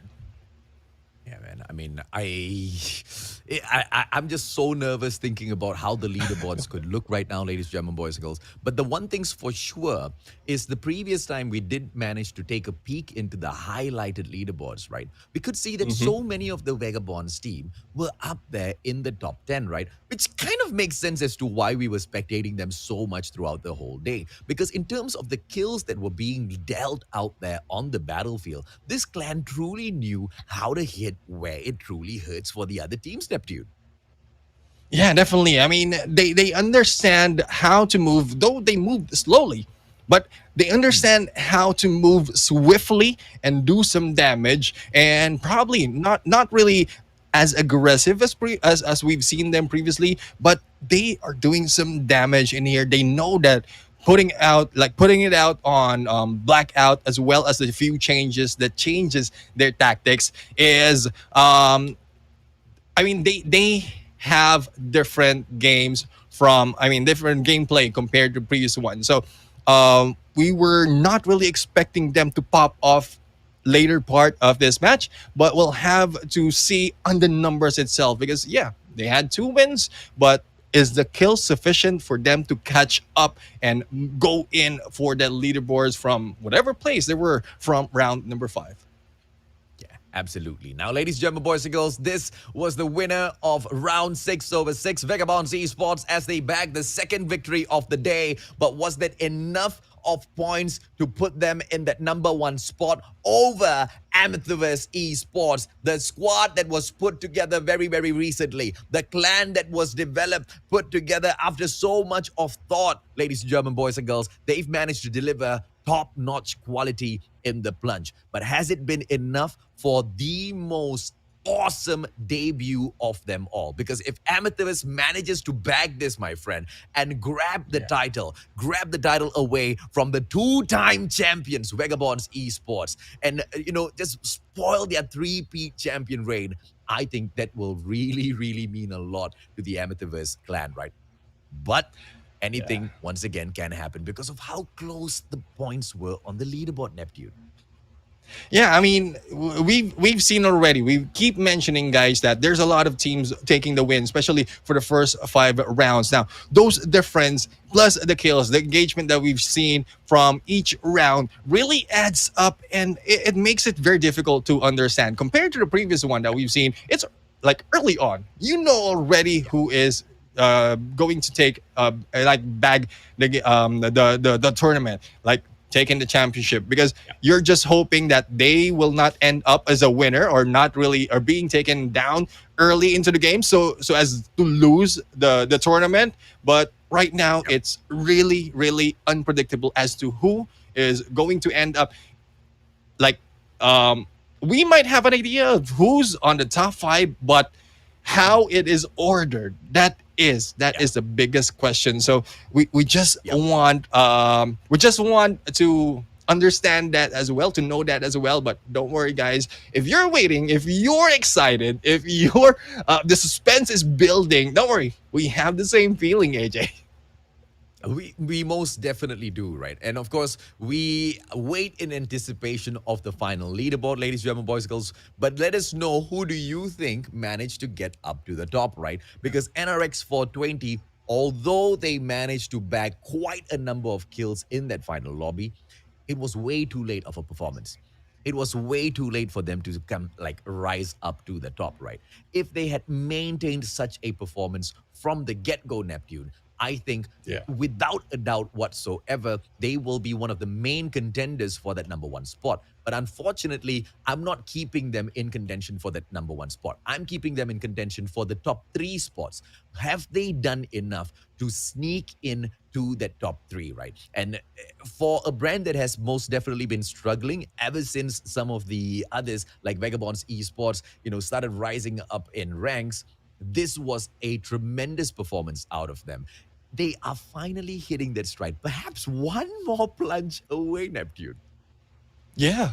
I mean, like what we mentioned earlier, it is probably the chemistry of the team. I would say, Yeah, uh, losing Pabi at this point, like losing Pabi at this point for this game, is one of a little bit of disadvantage for them, because Pabi has been in there commanding and yeah, molding all these teams together up to this point. Now, not having Pabi in there might have changed something from the side of NRX 420, and they yeah, didn't put up a lot earlier on. So they need a little bit of momentum from the start of the tournament yeah. as they go in, because we've seen how they've grown. We've seen how Oh, yeah. the momentum they're doing from the start, from round number 1 up until round number 6. It just happened a little bit too late, in all 6 rounds. Yeah, absolutely, man. I mean, Pabi, he's out there. He's, chasing his dreams at the moment. And unfortunately, the timing just did not meet up really, really well, right? But overall, the guy, I believe he just celebrated his birthday as well. So even if Oh. the current engagements did not really get in the way, he most definitely needs a break overall. But even without him, even without the commanding head, I think NRX 420 did really, really well. But one team that needs a little bit more attention in comparison to NRX 420 was NRX 432. Because look at the way they were flying around out there on the battlefield. In fact, at some points, they did slightly better than NRX 420. Yeah, I mean, NRX 432, though, we haven't seen them. Not quite sure if this is the first time that they are jumping in onto the plunge, because I know some of the teams from 432, and they are like, we haven't seen them that much onto the plunge, but jumping in here and making a show, not just the show of the gangster move, but also the gameplay and the kills and the tactics as well. I mean, this is a team that we'd like to see on the next plunge, and probably will be able to go and dominate these games, and probably take the championship away from the champions from the past. Well, ladies and gentlemen, boys and girls, on that note, talking about taking away championships from champions of the past, or perhaps building some new brands of the future, let's see exactly who has won the Plunge Battle Royale for the Philippines. Because I believe it is nonetheless a shocker. Your very, very bottom feeder, unfortunately, latest Ferox. We start things off there. It's Cerulean Blackfire picking up that 19th spot. Boss Philippines Vikings Esports in the 18th spot. Your worst nightmare, I believe. Your worst nightmare, Pulang Araw. Unfortunately, they go back, in their worst nightmare state, because they don't really bag a lot from the competition in that 17th spot. Valiant Esports, MVP Gaming version 1, PGTNC Alpha, surprisingly, Cygnus Vindicta Phoenix, Cerulean Esports Legion, as well as Tatakai Reborn. They make up the bottom half of our leaderboard. Oh, I mean, GG's for this team, but I know for the teams who went in here from the semifinals and to what is being shown right now, bottom half of the leaderboards, they were able to provide us great gameplays, great show indeed from these teams. And AJ, before we show the top 10, I would like to give that to you. I'd like you to read off the first half, or probably start off whatever you want it, because I know you're going to be surprised and happy and excited, and everyone will be hyped as well hearing you say who will be on that part. So, production team, director, please show the top 10, and AJ, please take it away. I love you, Neptune. Ladies and gentlemen, boys and girls, your three-peat winners, the undisputed kings of the Plunge Philippines Battle Royale, the one and only Vagabonds Esports. What a crazy, momentous occasion as they do the unthinkable, the absolute unthinkable, ladies and gentlemen, boys and girls, the comeback that we have never ever seen before. At the very final moment, sneaking through with the victory, and a total of 8 points. They beat Amethyst Esports by just a mere 8 points, Neptune. Yeah, definitely. I mean, 8 points. And this is what we love how close it is. It's not just one team dominating against everyone. There was a surprise right here when we saw it. And that is why I want you, AJ, to take that from us, from me. Because I know with a surprise, with the pressure, with the hype that you have, you'll be able to tell the whole world that Vagabonds Esports was able to take the three-peat championship of the Plunge Philippines. But as we move in, Metaverse Esports, 96 points, not really bad from their end. It's just that they fell a little bit short from that last round. Vagabonds Nomads, on the other hand, we've seen them pop off from a few rounds, but they just earlier on, from first to say fourth round, they were slowly creeping in onto this fight, and followed by NRX 432 right here on fourth place. A great debut for this team's NRX, still on the top 4 on the Plunge. Still good play from them. They will be followed by NRX Esports Philippines 420 with a technicality of the tie, because it is 432 who was able to get the average points for each game, and it's higher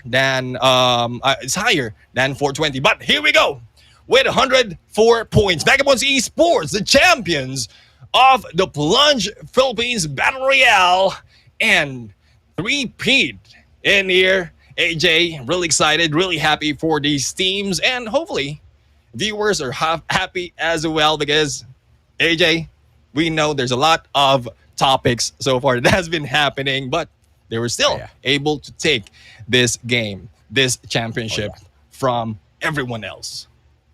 Absolutely, man. Now, ladies and gentlemen, boys and girls, we are still waiting to see if or not we can bring on some of these Vagabonds players as the for our interview session. But unfortunately, I think there's a little bit of a delay as we try to grab them, ladies and gentlemen, boys and girls. Make sure you throw all of your love in for our amazing observers of the day who have stepped it up from a pretty good state all the way up, just like how the community wanted it. Because it's one thing to go out there and do a good job, it's another thing to go out there and do a good job just like how the community wants it, right? So I think the observers really delivered it out there today. So after all of the complaints, I think they deserve a little bit of love. Can we have some love for the observers, please, in the comment section? Hashtag we love the observers. Yeah, definitely. I mean, hashtag in there. Let's show the love. Let's show how great the COD community is, because a lot of things has been done for different games, and toxicity really is the one that kills it. So hopefully we don't kill COD community with all the toxicity, and let's just because I understand, AJ, that there is a lot of pressure between these teams, between these fans, looking hoping to see their idols and they're playing, and it's a lot of emotions coming from them putting Oh yeah. into the comment section. So after that, after everything else, put it aside. Let's bring some love and build the community that we deserve. Oh, absolutely. Ladies and gentlemen, boys and girls, I couldn't have said it better myself. Thank you so much for all of your love in here so far. We are still waiting for news on whether or not that interview is going to be happening. But overall, in terms of the action in here, I think, each and every single one of those teams have gone out there and really, really, really delivered all of the action that we were looking for. Yeah, definitely. I mean, it was a slow start, but when it matters, it is there. I mean, when it really matters, it is there. A lot of Yeah. action, a lot of improvements from the team, a good story that has been told, especially with winners for each round. That AJ, that was the greatest story that I would say. No one is really like it's not really tilted to one side of a team. It's Yeah. anyone's ball game until the final moment. Even after the win of Vagabonds Esports, we're still Mhm. unaware if they'll be able to take the championship. And the closest of the scores, definitely from first to Yeah. second, it might have been reversed easily. It might have been Oh yeah, reversed. absolutely right. But with the things that we have managed to spot out there on the battlefield, with the consistency of the drops by some of these really, really top ranking teams, I think these are the things that, the community, anyone out there who wants to challenge these big squads out there on some of their strategy can take this as their opportunity, right? You guys know the strats, bring in some of your team members and jump into the plunge. Literally take the plunge yourself because, each and every single one of these teams, yes, they have gone in there and yes, they have given it their all, but it all started off somewhere. It started off with a simple dream. Can I do that as well? Right. And most of them, they weren't really top players when they first started having that dream, right, Neptune? It was built Yeah. over time. Some of these teams have really, really struggled at the plunge. And over time, they've really rose up to the top, right? And that's all it is, right? Going in there and grinding nonstop each and every single day and improving little by little. Yeah, I mean, it's a progress that you do yourself, how you improve, how you make those small adjustments to better yourself each day. I mean, we're not motivational speakers here for those of you watching, but it's just the truth. It is the truth in life. If you improve yourself little by little, even by a tiny bit in there every day, by say after a year, that's plenty of days that you have improved and you might have been the person that you are looking forward to. Why not? Yeah, absolutely, man. I mean, you've got all of your idols out there. Yes, you're screaming for all of your idols to go out there and bag the wins, but and this one is especially for some of them who get a little toxic in the comment section and say like, oh, the guy could have just played this better. Or he could.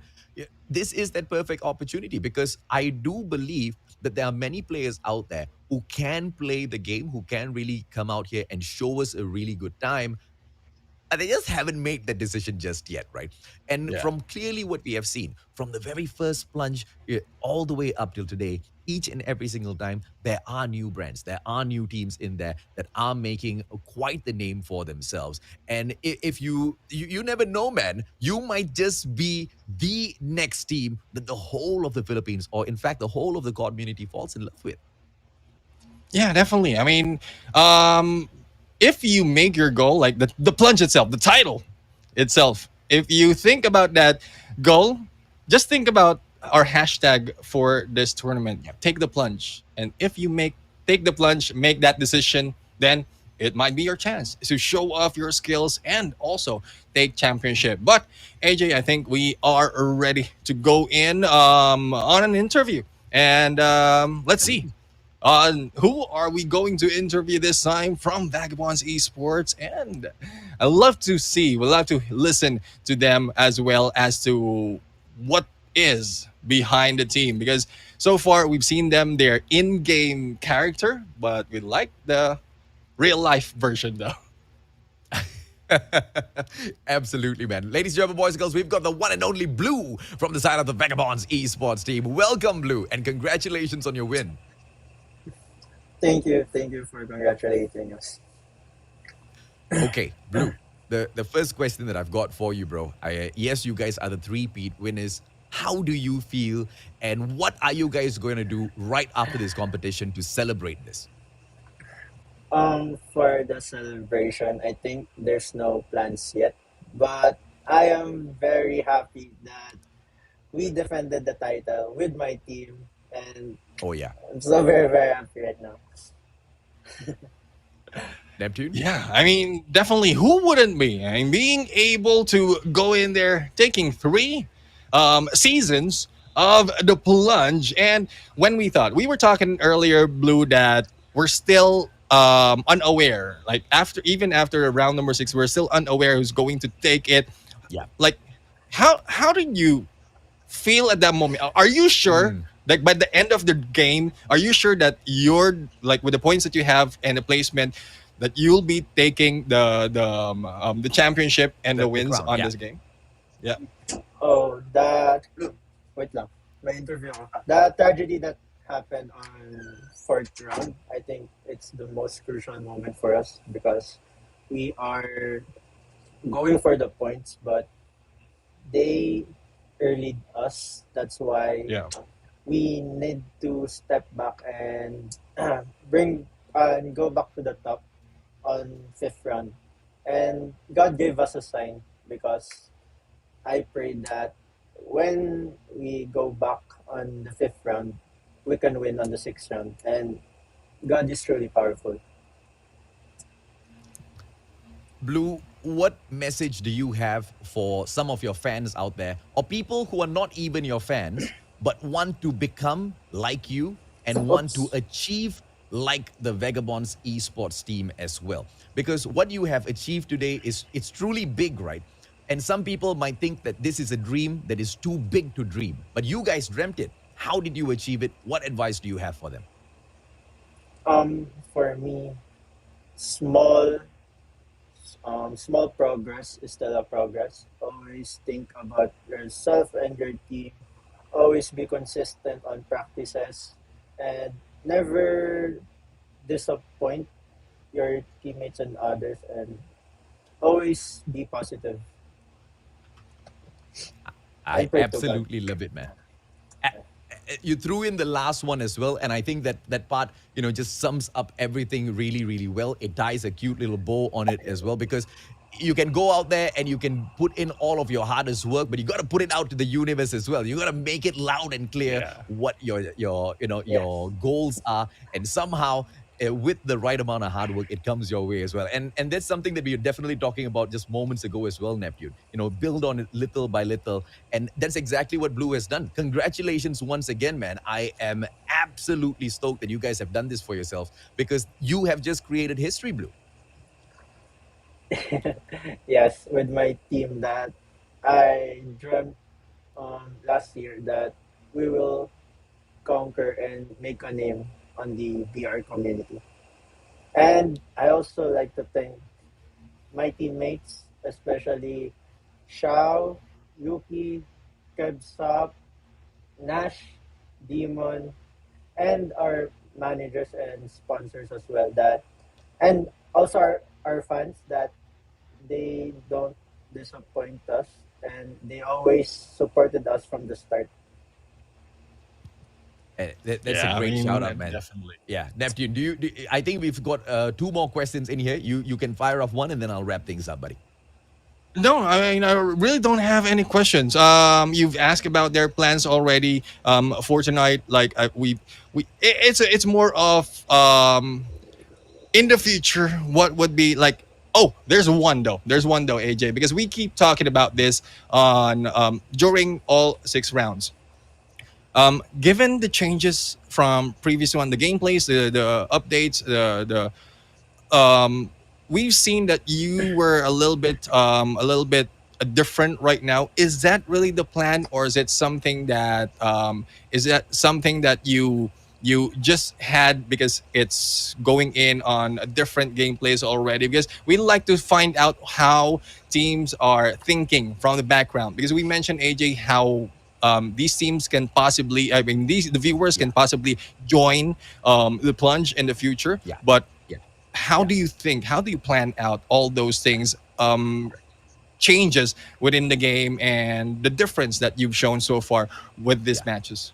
Great question, right, Neptune? Because, from where the game used to be, Battle Royale, to where it is right now, no more adrenaline, the armor system, the whole meta has changed, right? Amazing question, Neptune. How did you guys handle it and still be the champions, man? For us, my team, it's all about consistency and trust for each other. Mm. All from the start, in every season it changes the meta and rotations of all. We also adjust ourselves so we can maintain ourselves on the top. Beautiful. Now, ladies and gentlemen, boys and girls, you guys have heard it yourself already from the one and only Blue, as he represents the Vagabonds esports. Quite frankly, he represents the whole of the Vagabonds clan right now as he stands here and discusses with us. All you need to do is dream, put in the hard work, and say a little bit of a prayer, and you will get exactly what you have coming for you. Blue, once again, congratulations on your win, man. Much love to all Thank of you, your team thank you. members as well. I hope to see more from you guys. Thank you, Sir Mustache, AJ, and Sir Neptune for congrats. Thank You're you. welcome, Blue. Take care. Congrats. Bye-bye.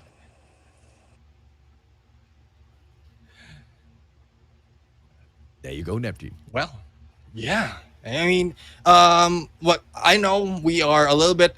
There's a lot of questions though. I mean, you Oh, know yeah. me. I talk too much at some point.